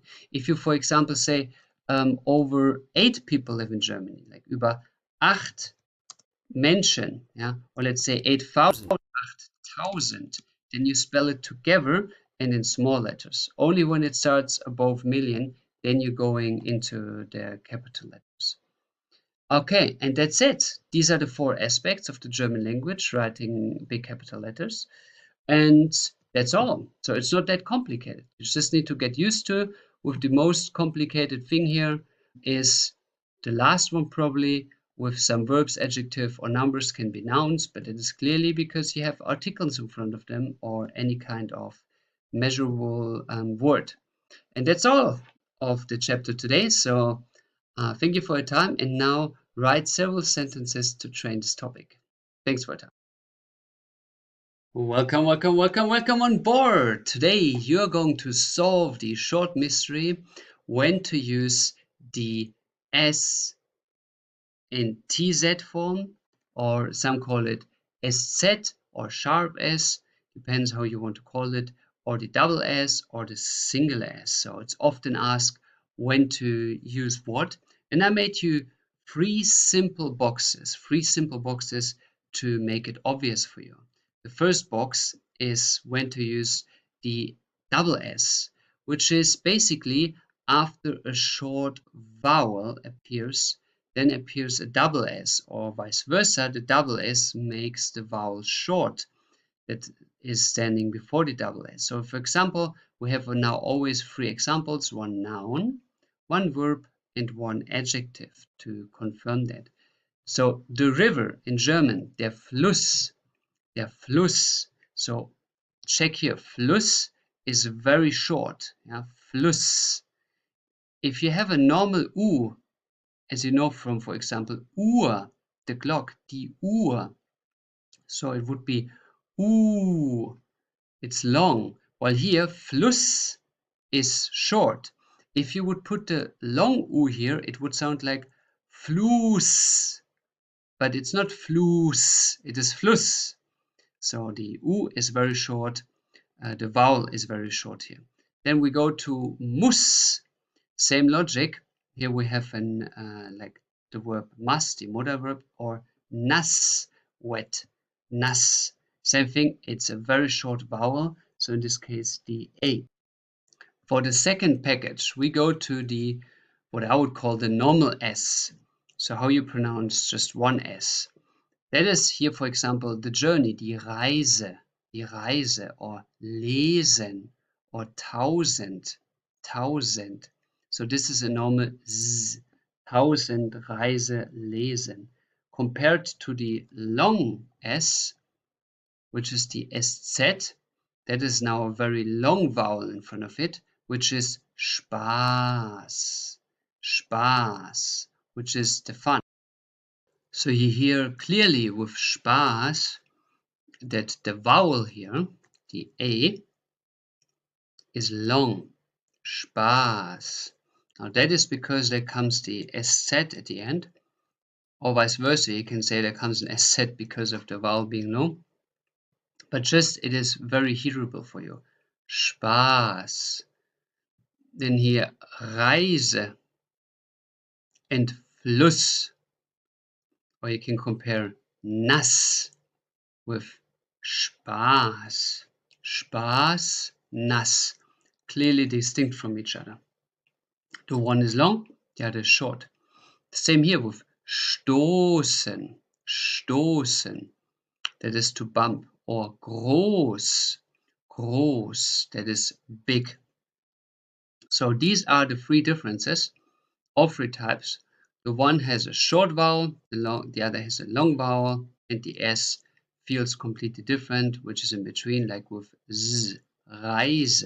And here it is S, and here it is Z. Yeah? So clear distinction in the pronunciation. Now often asked is also the pronunciation of the S and P. So let's do this here as well. How to especially pronounce the S and P. So that is in German a sh, p. So you pronounce like a SCH and then a P in addition. For example, you have das Spielzeug, the toy. So it is das Sp, Spielzeug, das Spielzeug. Or springen, the verb. Sp, springen. Or spaßig, which means funny. Sp, spaßig.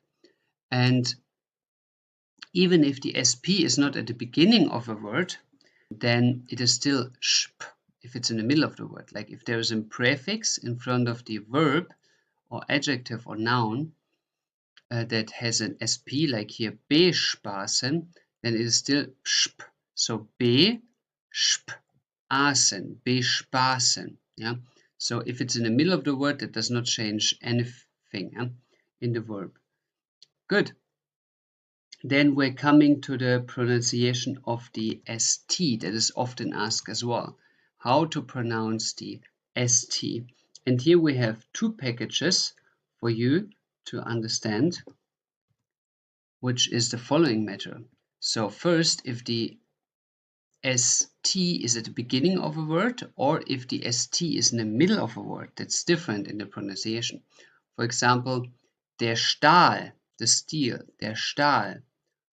Or here, if it's in the middle of the word, like hysteria, which is a Greek original word, the Hysterie. So here we have a st, and here we have a st.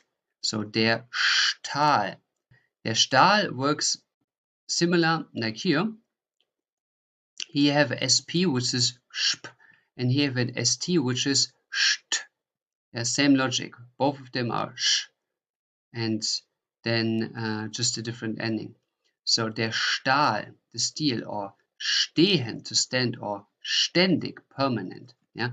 And if the word is integrated in other words, wie zum Beispiel, for example, eigenständig, which is independently, if this would be a single word like ständig, it is a single word which means permanent, and eigenständig, if you put something in front of it, if you have it, added, then still it is a st, even though it is in the middle of the word. While if it's an own word, which has in the middle of the word an st, which is extremely rare in German language, for you just to know, it's extremely rare to find such words, yeah? Extremely rare case.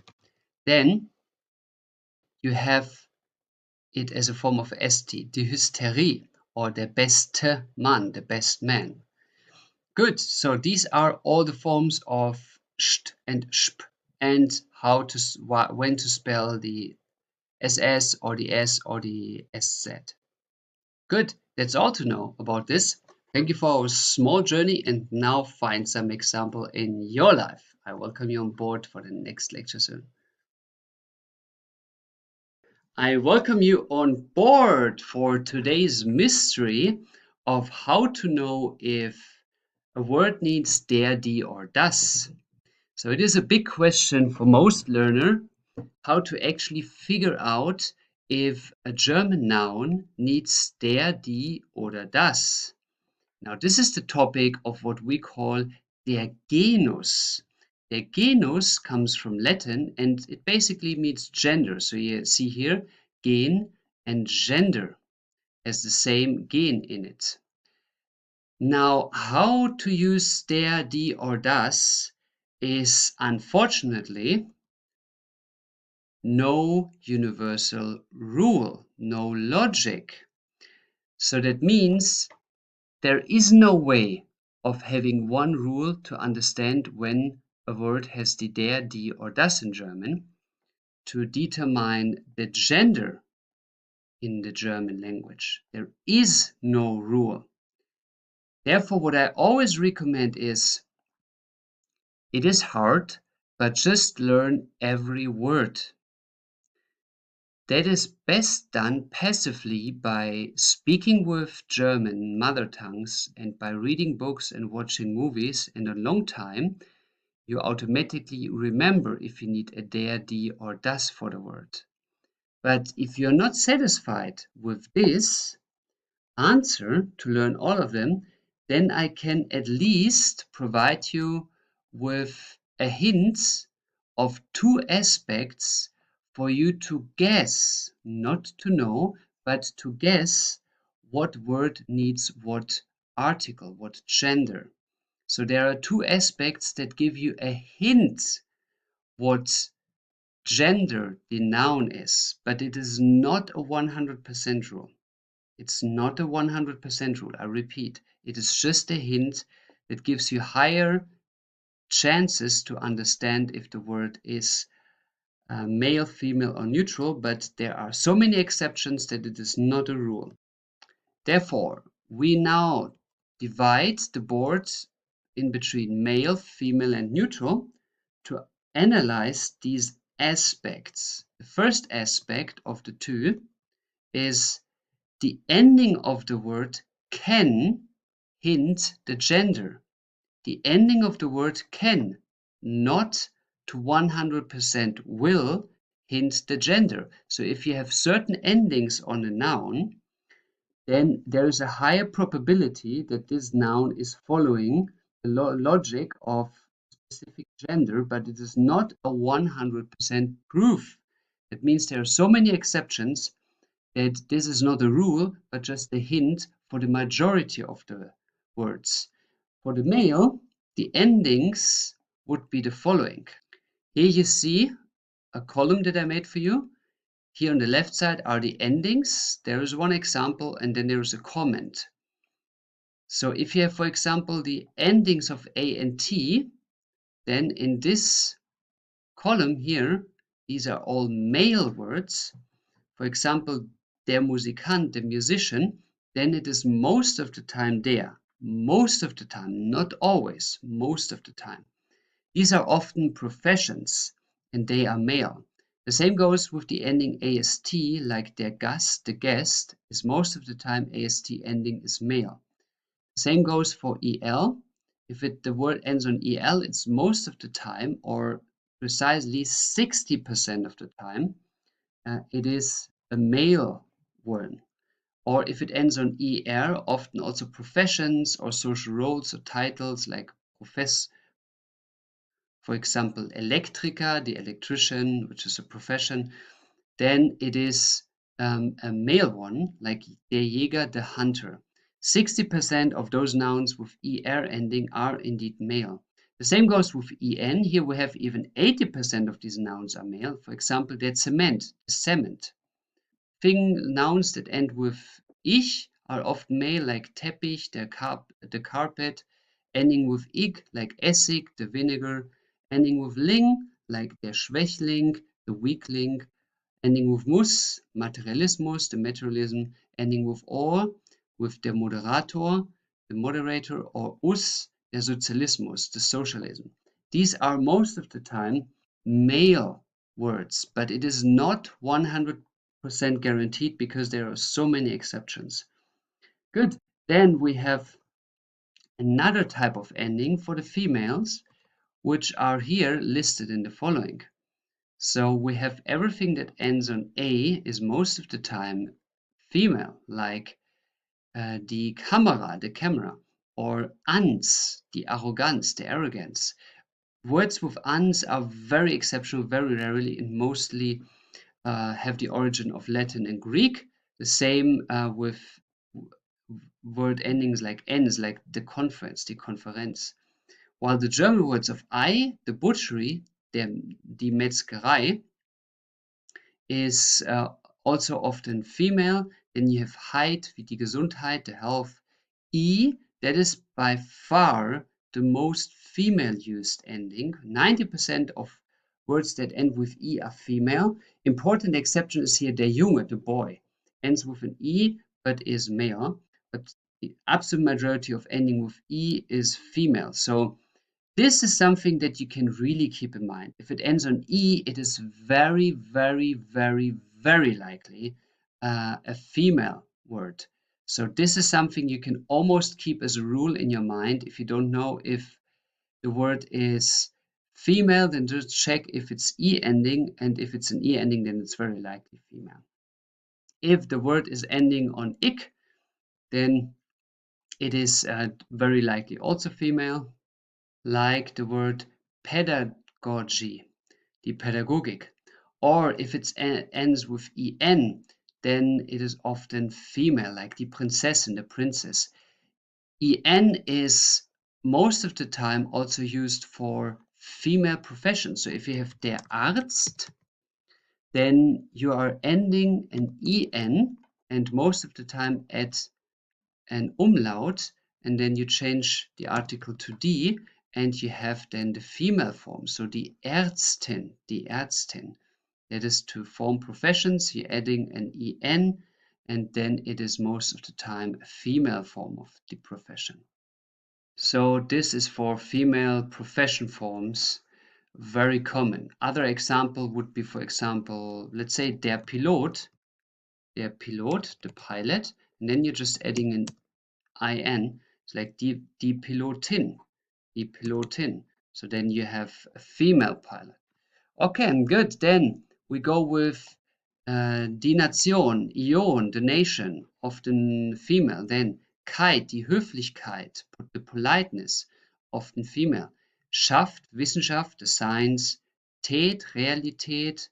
Umgebung, Kultur. So you have reality surrounding a culture. If these are ending with these endings, then it is most of the time female. Now let's go to the third one, which is a bit smaller. That is the neutral one.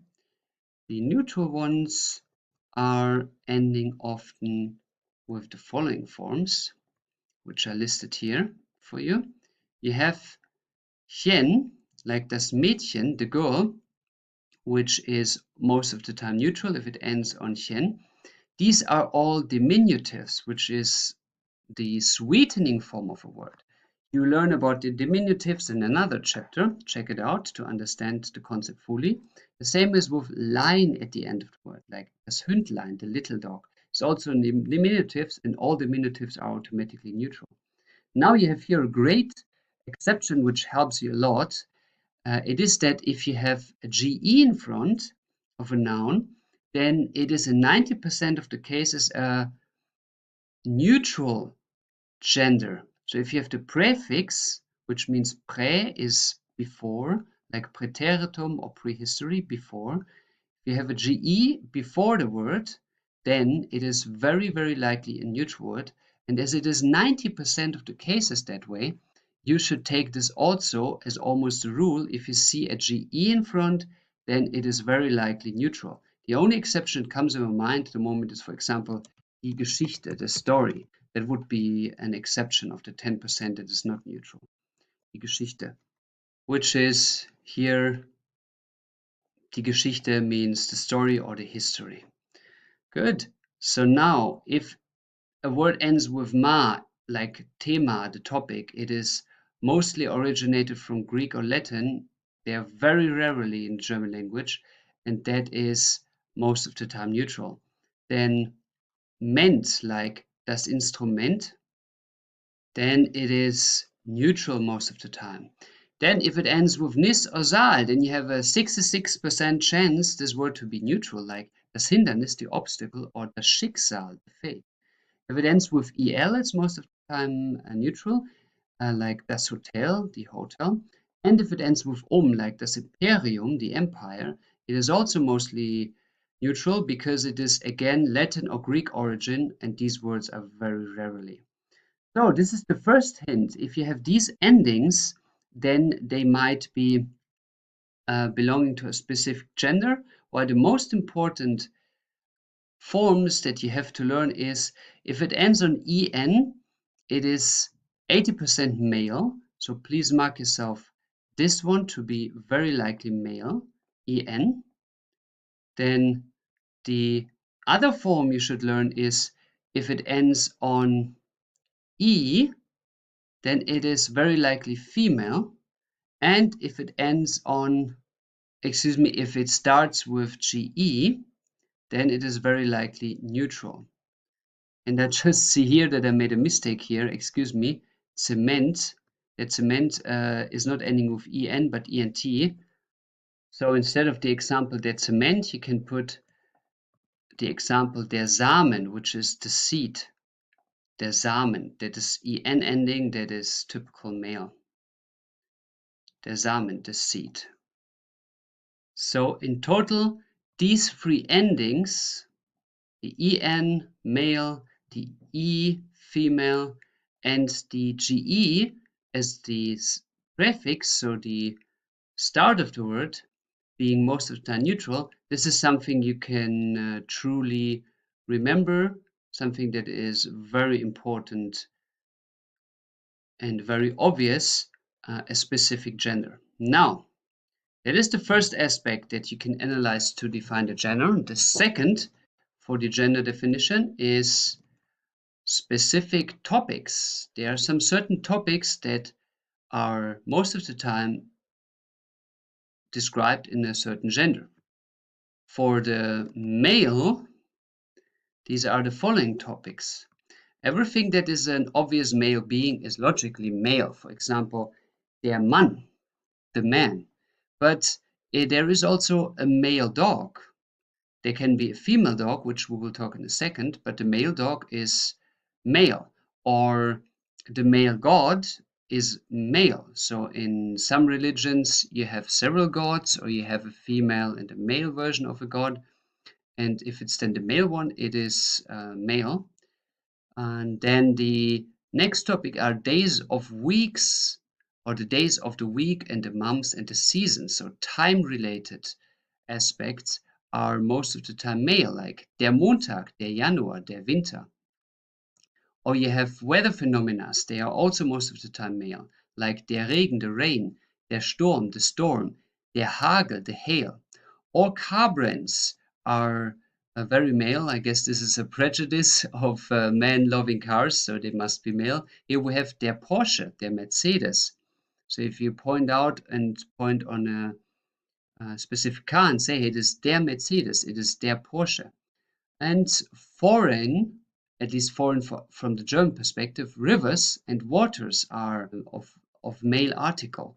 For example, everything that has to do with waters, like der Fluss, the river, or der Ozean, or der See, the lake, or der Bach, the small river. These are all male besides das Meer.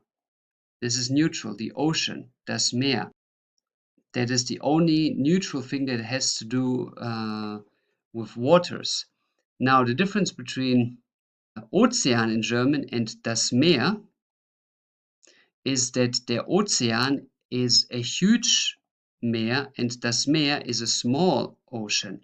So, for example, Ozean, we only say the Pacific or the Atlantic or the Indian Ocean. But for all the other things, we have Meer, for example, the Mediterranean Meer, das Mittelmeer. So this is all about Meer. And then the names of foreign rivers, everything that is outside of the traditional German settling ground is der, like der Nil, for example, or der Mississippi, or der Gelbe Fluss, the Yellow River in China. Good, then any currencies in German are der, like der US dollar, der Euro. The only currency that is non-der is die Mark. Die Mark was the old German currency when there was no euro yet. That was called die Mark. But that is an exception. All the other currencies are male. Then you have a very useful rubric of nouns that are formed by verbs without their en ending are mostly male. For example, if you say to sleep in German is schlafen, schlafen. And now if you want to say de sleep, you're basically cutting the en and put der in front. Der Schlaf comes from schlafen, der Schlaf. Or for example, from the word sitzen, to sit, you're cutting the en and put a der in front, and you have der Sitz, which is the seat. So to sit and the seat have the same origin, and they're always therefore male. Now let's go over to the female side. What topics are typical female? There are only two that are important for you to remember. So we talked about male beings, now female beings are female. So instead of der Mann, die Frau, the woman, that is logically female, but also any female being, like instead of der Hund, the dog, you can say the female dog, which is die Hündin. Die Hündin. So for female, you often put an umlaut on an A, O, or U to form the female, and then you add an en. As we said before, en ending, like up here, en is the typical female ending, like for professions. And here also, for example, die Göttin, the female god, you also add an en here, and then you have the female version of it. Then names for big vehicles are often female. That is a cultural thing, as big vehicles were traditionally always driven or repaired or dealt with by the male gender. So they called them after female names. For, well, you cannot really say that's a mentality thing. That's just a cultural thing of the man often associating with this vehicle as their partner, like they associate with the woman. So a typical ship captain would give his ship a female name because it is mentally oft perceived as his partner he deals with on the all-day life, and often that he also loves. That is, for example, a ship captain then gives a female name like to a ship, like it would be his wife. So that would be, for example, the Titanic, or in the same goes for planes, which is the Spitfire, which was an English airplane in the Second World War used. So the German gave it also a D, even though it's not German plane, they called it D. So these two topics are most of the time female. Now we go to the neutral perspective, which is everything that is a young being is most of the time neutral. Like, for example, das Mädchen. Das Mädchen is a young girl. is neutral because she is of a young age. Der Junge is also of a young age, the boy, but culturally he's perceived male because in ancient time, from the age of 15 on, you were perceived as a man and had to fight in wars, so that was your duty. So therefore, der Junge is male and das Mädchen is female. So it is, for example, also non-human beings that are young are neutral, like das Fohlen, which is the fowl, which is the young horse. And also neutral are here any form of metals like das Gold oder das Silber, the gold or the silver. The only exception that is important for you to know is here the bronze. The bronze is a female, die Bronze. Good, then we have public buildings. They are also neutral, like das Café, das Kino, das Hotel, das Rathaus, Rathaus Citizen Hall, Kino, Cinema. But the exception here is die Bibliothek, the library, that is female.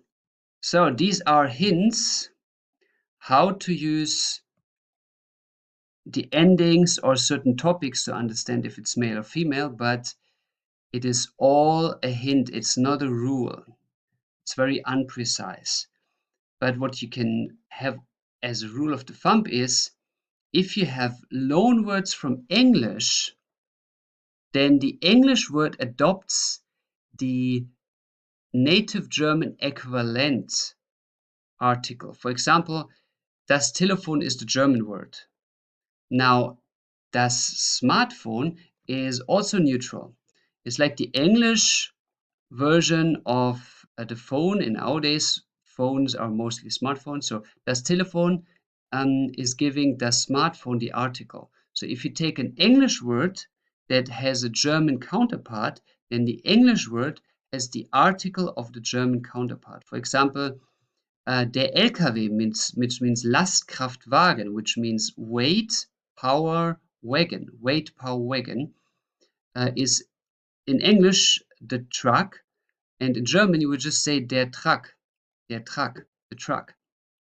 So that would be a loan word from English. So these are always given the German counterpart. And here you have it. Here is the overview of the two aspects with their respected lists of how to define the gender, but it is not, I repeat, it is not a 100% rule. It's just a guess. That's why I always say, please keep in mind that you have to learn all of these words, and that is bestly done by passive learning. Now, another topic of this lecture was also as a side topic. Remember, if you have a profession that is male in its origin, and the most professions are just male mentioned, and you want to form the female out of this, then you just add an en at the end. For example, der Doktor, then you're just saying die Doktorin. If you want to have a female, then it is die Doktorin. That is how to turn it into a female version. And that's it so far. Here you have an overview now, and that might help you to identify if words are male, female, or neutral, but you still have to learn all of them, but that will happen automatically. The more you speak German, the more you will understand German, the more you will passively learn the articles. So, patience is the key, and I thank you for this journey, and I will welcome you for the next one soon. Welcome you on board. But did you ever see such a long word in your life?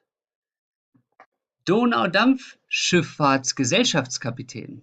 Donaudampfschifffahrtsgesellschaftskapitän. Yes, that is indeed one word. And German is notorious for creating such long words. Now look, this is indeed one word, which means the river name Donau. Donau is a river in South Germany. Then Dampf is steam, Schiff is ship. So Donau River steamship. Then Fahrtgesellschaft is drive society, and Kapitän is captain. So in total it means it is a captain of the Donau steamship like Steam Driving Ship Association, which which is in total 1, 2, 3, 4, 5, 6 words in one. And there is even a competition in Germany in which people form the longest existing possible word. So every year they're meeting to form the longest possible words that you can form in the German language. And if I remember correctly, there were words that had over 20 words in one combined. Now, this is the art of word combination in the German language, while what is now strange here is this in red marked S. Do you see here the S? Now, if you have Schifffahrt, ship driving, und Gesellschaft, society, there is no natural S at the end of Schifffahrt or at the beginning of Gesellschaft. And the same is with captain. It's captain, Kapitän, and not Kapitän. It's captain. Gesellschaft is also ending with a T and not with an S. So what is this S doing here? That is the question that we solve today. It will be the time for you to know what the so-called linking S in German is about. The linking S comes in between words that are combined with each other, obviously. But it seems that in some places there is an S, and like here, Donau, Dampf, Schiff, Fahrt, there is no S. So there must be a rule behind when to do an S combination and when not. Now, first things first, about the linking S, the official German name is the so-called Fugen S. Now, for you to understand what that is, die Fugen S, Fuge, die Fuge means the space between two construction components. Die Fuge is the space between two construction components. This word Fuge is nowadays very rarely used, and I personally actually know it in one occasion. In Germany, if you construct houses and you are putting tiles in the bathroom, you know, tiles are those stone plates that you put on the ground in the bathroom to make the ground water resisting or looking good. So these are tiles, and now those thin stone plates. Now, if you have tiles and you have many of them next to each other, then, okay, this tile is not looking that tileish. So here, if you have tiles, then in between the tiles, this is what you call the Fuge space, where you put the Fuge material. So you put there material that the tiles glue with each other. So that is the only usage where I nowadays know Fuge to be still used, but probably it's used in other handcraft related areas as well. So the Fuge is the space between two construction components, which makes sense to call this the Fugen S because the S is here combining the two words, so two different construction components in the grammar. And Fugen can also be related to the verb fügen, which means to put, or einfügen, which means to insert. So to put one tile next to each other and to insert in between. That is logical to remember. So this is the German name of the linking S. But most important for you is to know when to use this linking S and when not to use the linking S.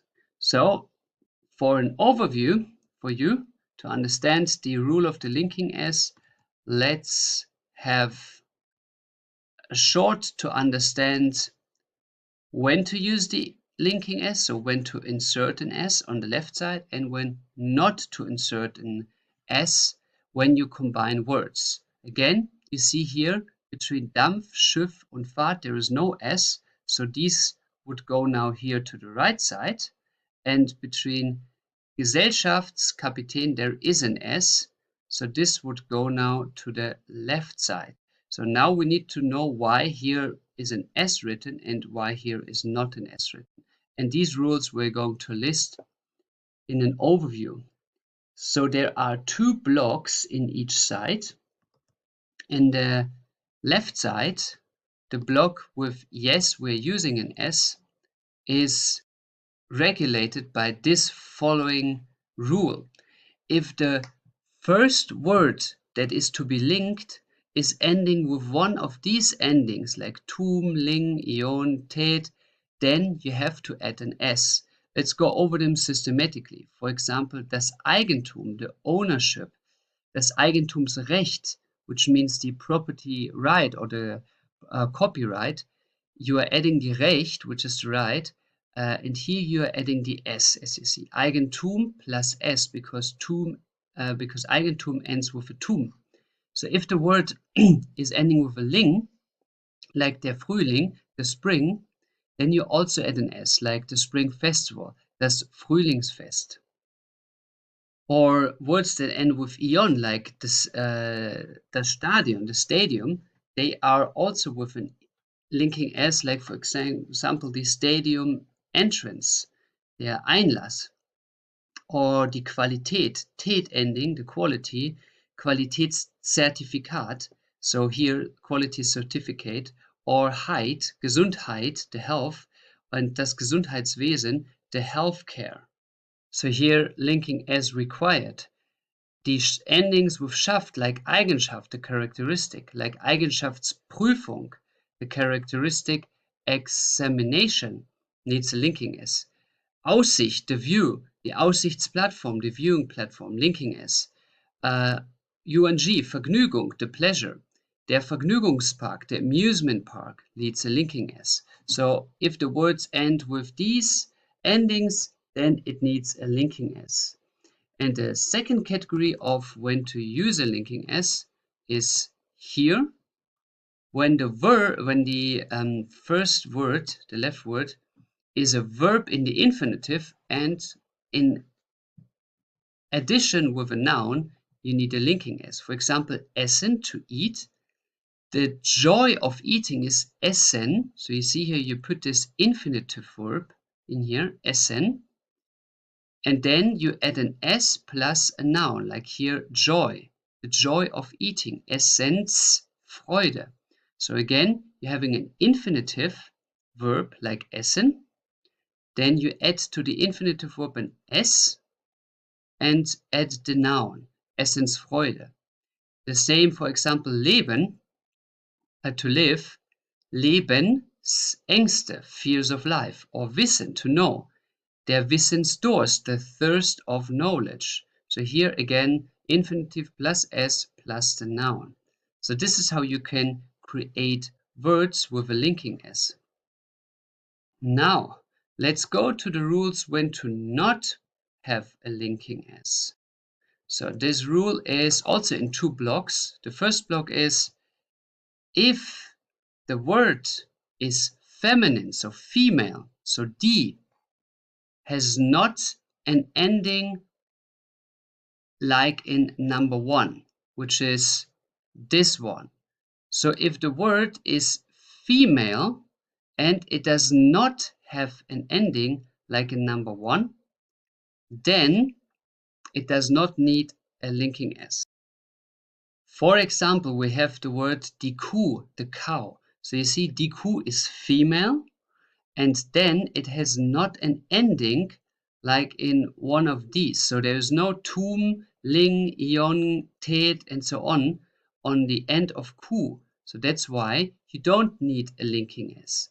For example, die Kuhglocke, the cowbell, there is no linking S in between. Or die Sonne. Die Sonne is female and it has no ending like tum, ling, ion, Qualität, and so on. So it does not need a linking S like die Sonnenuhr, the sundial. Or you have die Zeit, the time. Die Zeit has no endings like here in the first column. There's no Schaft, no Sicht, no ung, for example, at the end of Zeit. So the time, if you have the time machine, die Zeitmaschine, you don't need a linking S. Now we come to the last column when to not use a linking S, and this is for words that end with one of these listed endings, here marked in colors are endings of words that do not require an S, a linking S. So if the first word ends with one of these, like with an ER, EL, EN, or if you have sh, s, s, and so on, then you don't need a linking S. Now, it should be kind of logical that you don't need a linking S if you already have an S ending or a sh ending or a ts ending, because they all are from the, I mean, an S is of the sound of S, so you don't need the linking S, but all the others are not S, like ts or sh, but they are having the common root like an S. So it is pronounced quite similar, so you don't need the linking S. Imagine you would say sh, s, like sh, or ts. That would be with a linking S, would be ts. That makes no sound. Yeah, that makes no sense for in the German language. So that should be kind of logical. If the first word ends with one of these endings, then you don't need to put an extra S. Now, if the word ends with one of these, then you also don't need to put an extra S. Let's have an example. Der Fischer, the fisher, die Fischerhütte, die Fischerhütte. So here's no linking S, the Fisher cabin. So that's ER example. Then der Zettel, the note paper. For example, die Zettelwirtschaft, that's a German saying of a paper mess, you know. Wirtschaft means economy, so an economy full of papers, which is like a mess of papers. And we Germans, even though there is this prejudice of German being very modern, unfortunately, that's not the case concerning modern IT technology. And German is far, far behind the development level of advanced states concerning the IT technology. So indeed, German companies, for example, and I'm not joking, are still working most of the time with papers, most of the time. Some companies are even so far back, they only write letters instead of emails. It's not a joke. I have seen this hundreds of times, and that is a huge problem, a huge problem. So don't wonder when you're in Germany the if your requests of any bureaucratic task to the state takes ages because they are sending seriously letters, and that can take, now I want to give you the most gruesome example that I ever experienced.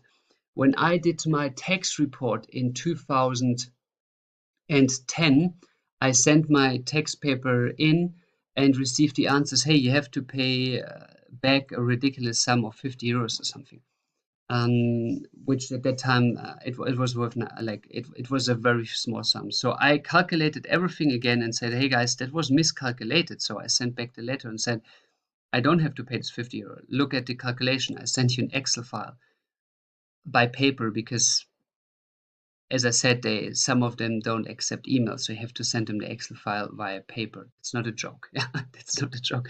And I sent this in 2010, and I received the answer in the third quarter of 2013.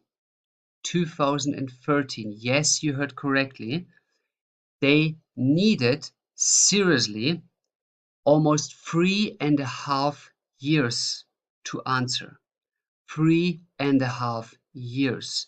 Now you're thinking, how the hell is it possible? Well, if you're living in some state with high bureaucracy and, for example, old bureaucratic systems, that might be not so unlogical for you, even though 3.5 years is, by any standards, extremely long. But you wonder how that works. It's actually not that difficult to understand. It is not that you send a letter there and then the letter is sent back to you. It is that there are hundreds of processes in between where everybody sends each other a letter and everybody takes their time, and everybody, like especially bureaucrats in Germany, they have a lot of rights, which makes them pretty having the mentality of sometimes not giving a fuck about their work results. So they just take their time. And then it happens that in between the letter is sent from to a wrong institution and it's resent. It takes a week and so on. So that can take ages. I had, for example, recently an emergency situation, or let's say emergency. It wasn't an emergency, but I needed a new credit card because the old one was gone. I had to replace it, and I mean the credit card is kind of useful. I was lucky because I have reserves and I have other, I had other possibilities to pay cash, but still, it took for me to receive the credit card took seriously 2 months. 2 months. And it was not the failure of the bank alone. The bank was working actually quite fast. I mean, it took them 2 weeks to work on that, which is quite long. But at the moment was a Corona situation. They had some overload of work, uh, which is not an excuse in my eyes because banks should work very fast. It's about money. People need that on an all-day basis. But still, in total it took them 2 months. So I was calling permanently, hey, what is wrong with your Zettelwirtschaft, with your paper mess? And it was that they sent this, then they sent it wrong to the wrong address. Then I was going abroad, so they had to send it after because they were not fast enough to send it within Germany. Then in Germany, there was out of nowhere a boycott of the mail system. So they were on a strike. They did not work. So then the paper was not sent. Then I was again changing my location because I work internationally. And so at the end, it ended up with 2 months.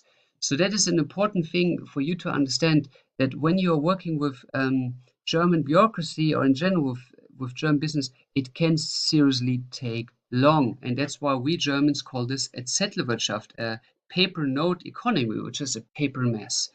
It can take ages. So don't wonder about this. This is unfortunately still the reality. And to put that in short, the German bureaucratic system, or the German to give information from A to B, is seriously, in the most terms, still working by the principle of the 19th century, which is paper is sent from A to B, and sometimes there's even a stamp put on.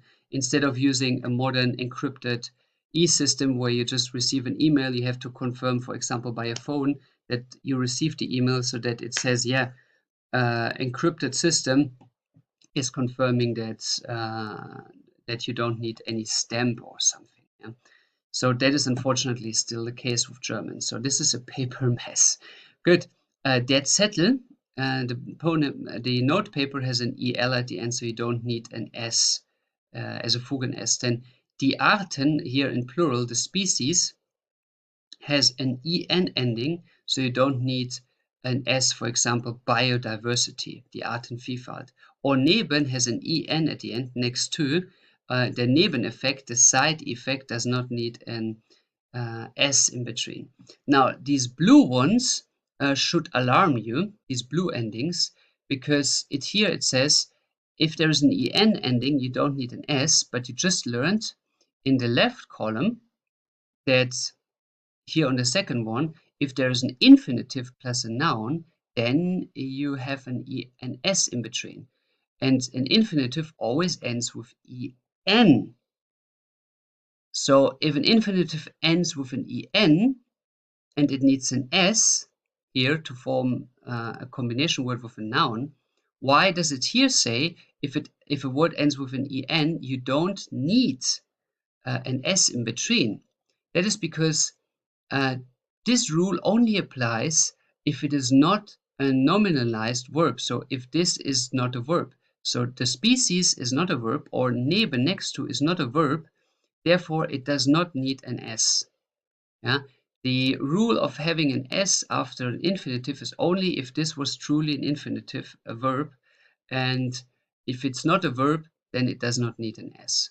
So for the last, we have der Fisch, the fish. So that clearly ends with one of these three, with a sh here in orange, and therefore der Fischhaken, the fishing hook, does not need an S. Good, that's all you need to know about the linking S. Now, this seemed to be overwhelming for you to remember all these rules, and that is true. That is absolutely true. It is very complicated to know when to use an S and when not to use an S. I was doing this wrong for years. So even if a mother tongue does it wrong for years, it is not for you obligatory to know when to use an S and when not. What I would recommend you is following. I mean, first of all, understand this principle, what this S is and why it occurs. After you understood that, then I would give you on your way this golden rule: do not create your own words, like your own linking words. Do not create such words like here by your own, because then you need to use all these rules which are complicated. What I would recommend you instead is just listen to the mother tongues, listen to the Germans, and on long terms you will automatically catch some words that you will then realize you need an S or not. This is a matter of passive learning more than of active learning.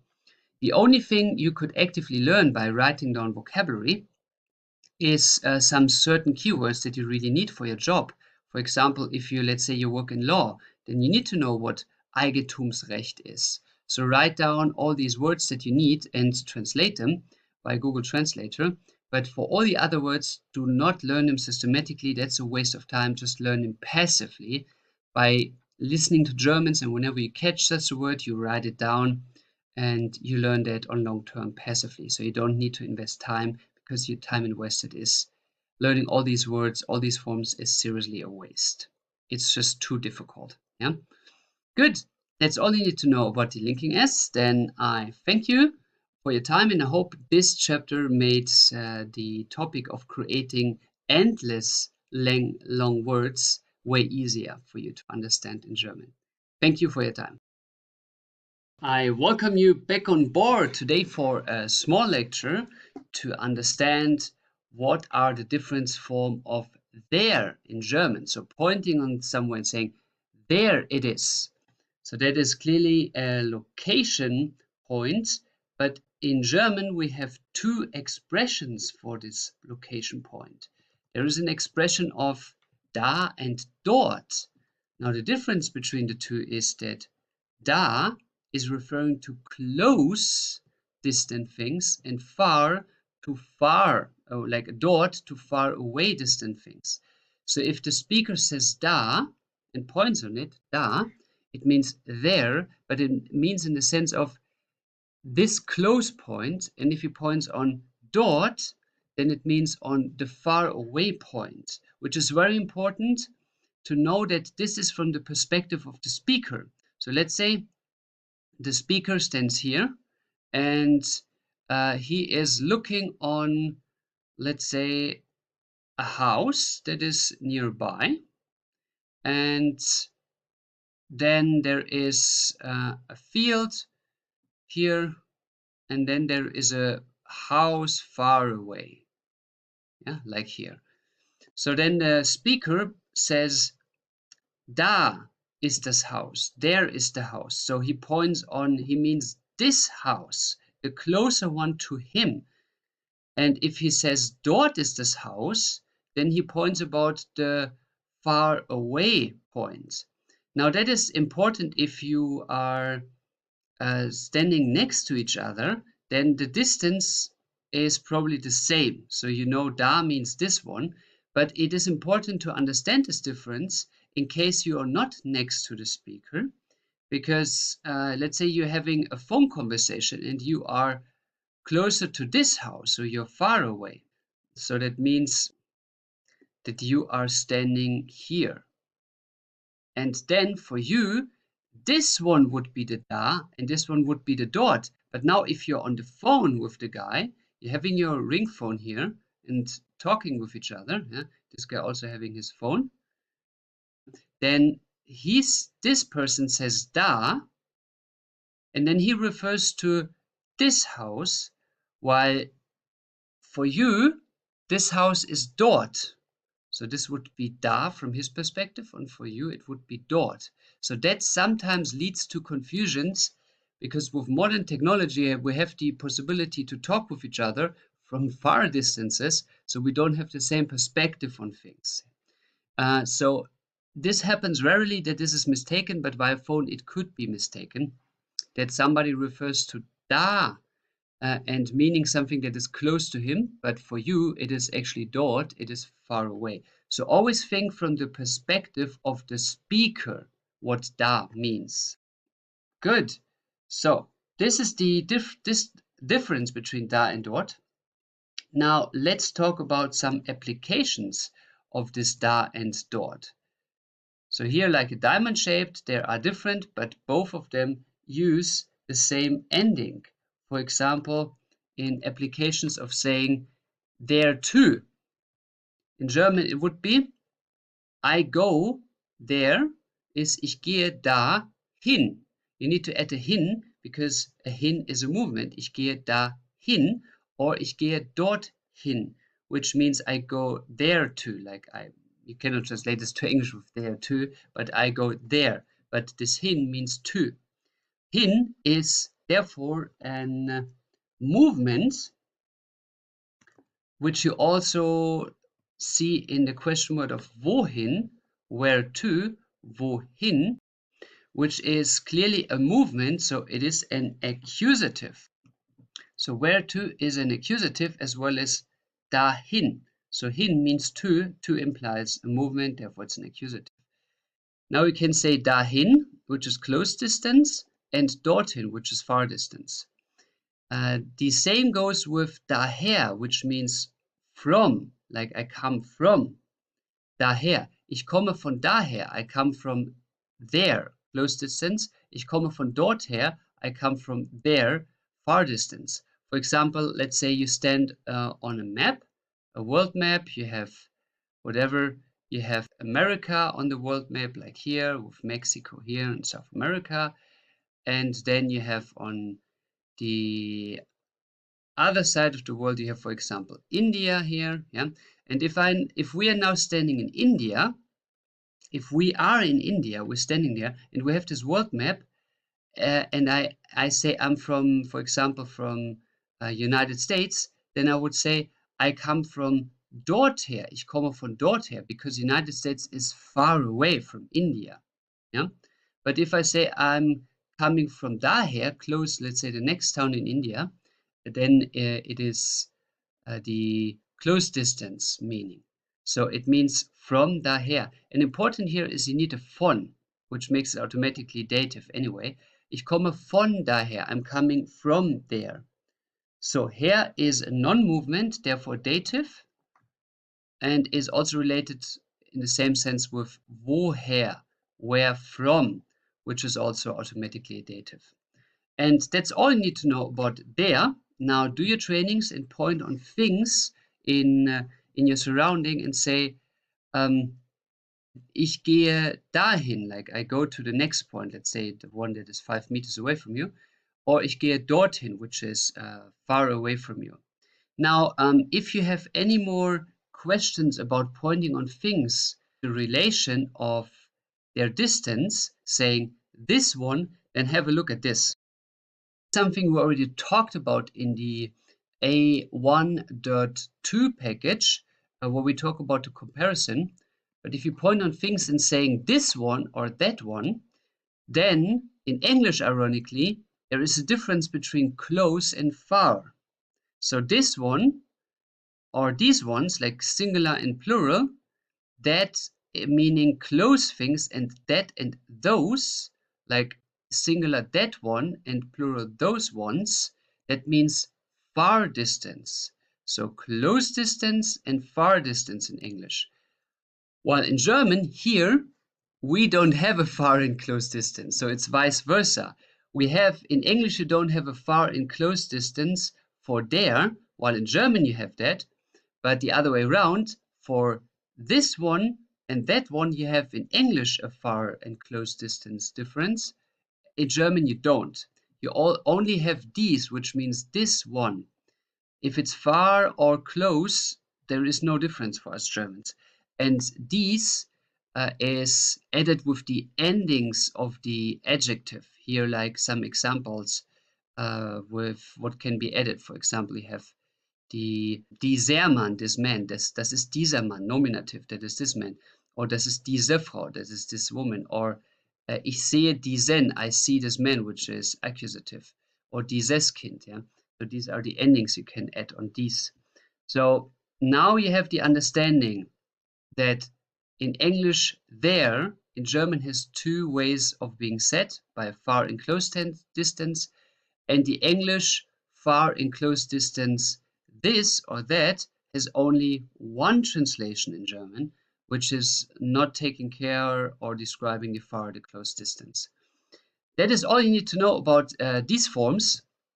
Now do the training further, and you can now also point on things saying this one, yeah, but there's no distance difference in German. Good. I hope that helped you to clarify this small issue. I thank you for your time, and I'm looking forward to welcome you aboard soon again. I greet you for a small lecture today about the confusing word noch. A lot of people always have a lot of questions about noch, which I can understand you having questions as well, because it is a very confusing word. We are going to list the 5 most important usages of this word noch in a simple way. But first things first, what is actually the origin? What is the history of this word? Why is it existing? Now look, in the old German way, like the way Germans spoke 1000 years ago, the noch had actually 2 words in it. So the noch consists of 2 words that melted with each other. It is the so-called nu or nun and an h in addition. Now nun is still used in German, which means now. Nun.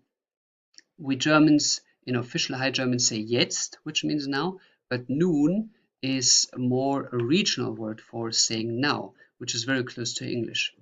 Now, and you can find this nun also in other Germanic languages and their former influential zones, like in Scandinavia or in the Baltics, they often say nu. That comes because of the strong Germanic influence by trades, by merchandising. So nu is a very popular word, which is basically jetzt. And then on the other side, we have just the h, which comes in to make it very short, in a combination that means also. So noch in the ancient form meant now also. And now also is like, it's not really saying anything, isn't it? It just says something is now. And it is culturally mostly used as a fitting word. It is if somebody comes into the room and you just don't know what to say. But because of politeness and because the situation is awkward if nobody says something, you're saying nun, or in the Baltics you sometimes say nu, or in Scandinavia as well, no. So it is basically a nonsense word that is just to make people saying something, otherwise they feel awkward. So that is the origin of this word, but in German it developed some serious meanings. And the 5 most important meanings I list here that you should just learn because they have a serious meaning, an important impact on your life. For example, if I say noch nicht, the translation of noch nicht would be not yet, not yet. For example, how would you translate did you see him? Not yet would be the answer, is like, hast du ihn gesehen? Did you see him? And somebody says, no, not yet, noch nicht. Noch nicht, not yet, noch nicht. Then the second important one is noch ein. Noch ein. So noch in combination with and can have all forms, like noch, for example, noch ein Bier. That would be one more beer, please, like at the bar. Noch ein Bier, one more beer, please. Noch ein Bier. It can be also noch ein ice cream, one more ice cream. So you have eine, or es gehört noch einem Mann. It belongs to one more man. So einem, that would be dative. So every form of the form that you can imagine, plus die noch. How would you say in English noch kein? So there's basically an ein in here, yeah, with a K, noch kein. And that would be not yet whatsoever. For example, noch kein Kind, not yet a child, like wir haben noch kein Kind. We don't have a child yet. So it is yet So if you have kein, then there is the aspect of yet. It means until now.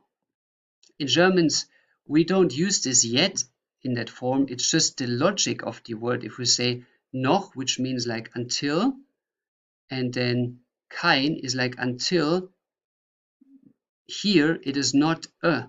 So that means until here it's not yet a.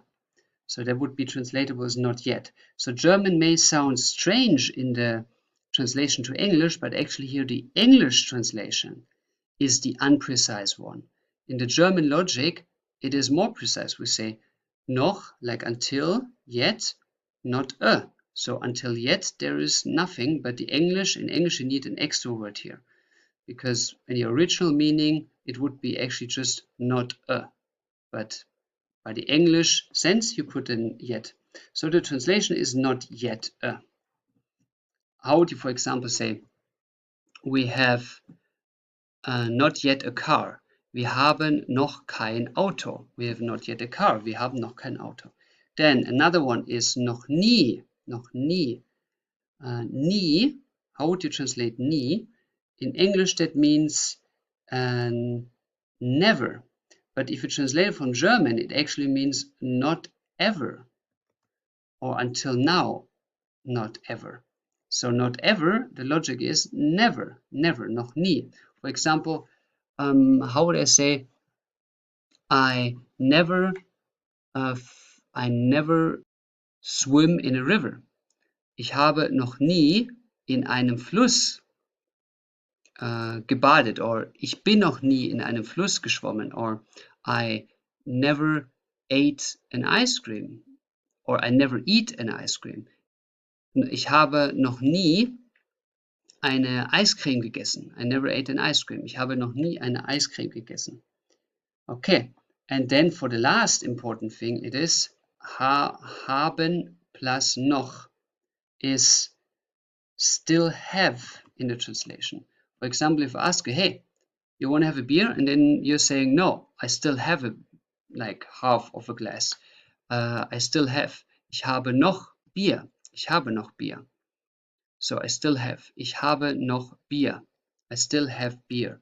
So these are the 5 most important usages of the word noch. Now I would recommend you to write some sentences down to learn these and to learn them by heart, because you really need them. I write you some sentences here for you to remember it. For example, noch nicht. Ich habe noch, or let's say, I did not see him yet. Ich habe ihn noch nicht gesehen. Ich habe ihn noch nicht gesehen. I haven't seen him yet. So then let's go with this example. Ich habe ihn noch nicht gesehen. Then for the next, noch ein. For example, I want one more beer, please. Ich will noch ein Bier. I want one more beer, please. Ich will noch ein Bier. And if you're polite, you say, ich möchte. I would always recommend you to be polite. So ich möchte noch ein Bier. How would you say noch kein? Let's say by the example, I have not seen a bear yet. Ich habe noch keinen, because to see, ich habe noch keinen Bär gesehen. So to see is accusative, so therefore you need here keinen Bären. Ich habe noch keinen Bären gesehen. Okay, ich habe noch keinen Bären gesehen. And then noch nie, which is never. How would you say I have never driven a tank, for example? I have never driven a tank. Ich habe noch nie einen Panzer gefahren. Ich habe noch nie einen Panzer gefahren. I've never driven a tank. And for the last is habe noch, like if I still say I still have, let's say, gasoline. Somebody asked me, hey, do you need gasoline? And I said, no, I still have, it's fine. Ich habe noch Benzin. So I still have it. Now what you realize with all of this, it is that noch is always standing in the past, in a past sentence, because it means not yet. So until now, it is not yet, but in the past it was. So noch is Okay, not all of the time, but often it is used in the past sense. Like here, for example, this is an example where it's not used in the past sense. Ich möchte noch ein Bier. I would like one beer more. There you don't use in the past tense, but you can also use it in the present. But most of the time it has anything with not yet, and that means it stands in the past. Good. These are examples of noch. Now please write down 5 sentences for each of the examples. So 5 to 5 means 25 sentences. Write this over roughly 5 days, and then you will know the forms of noch by heart. Okay, I thank you for your time, and I hope this makes the very confusing noch easier for you. See you soon for the next lecture.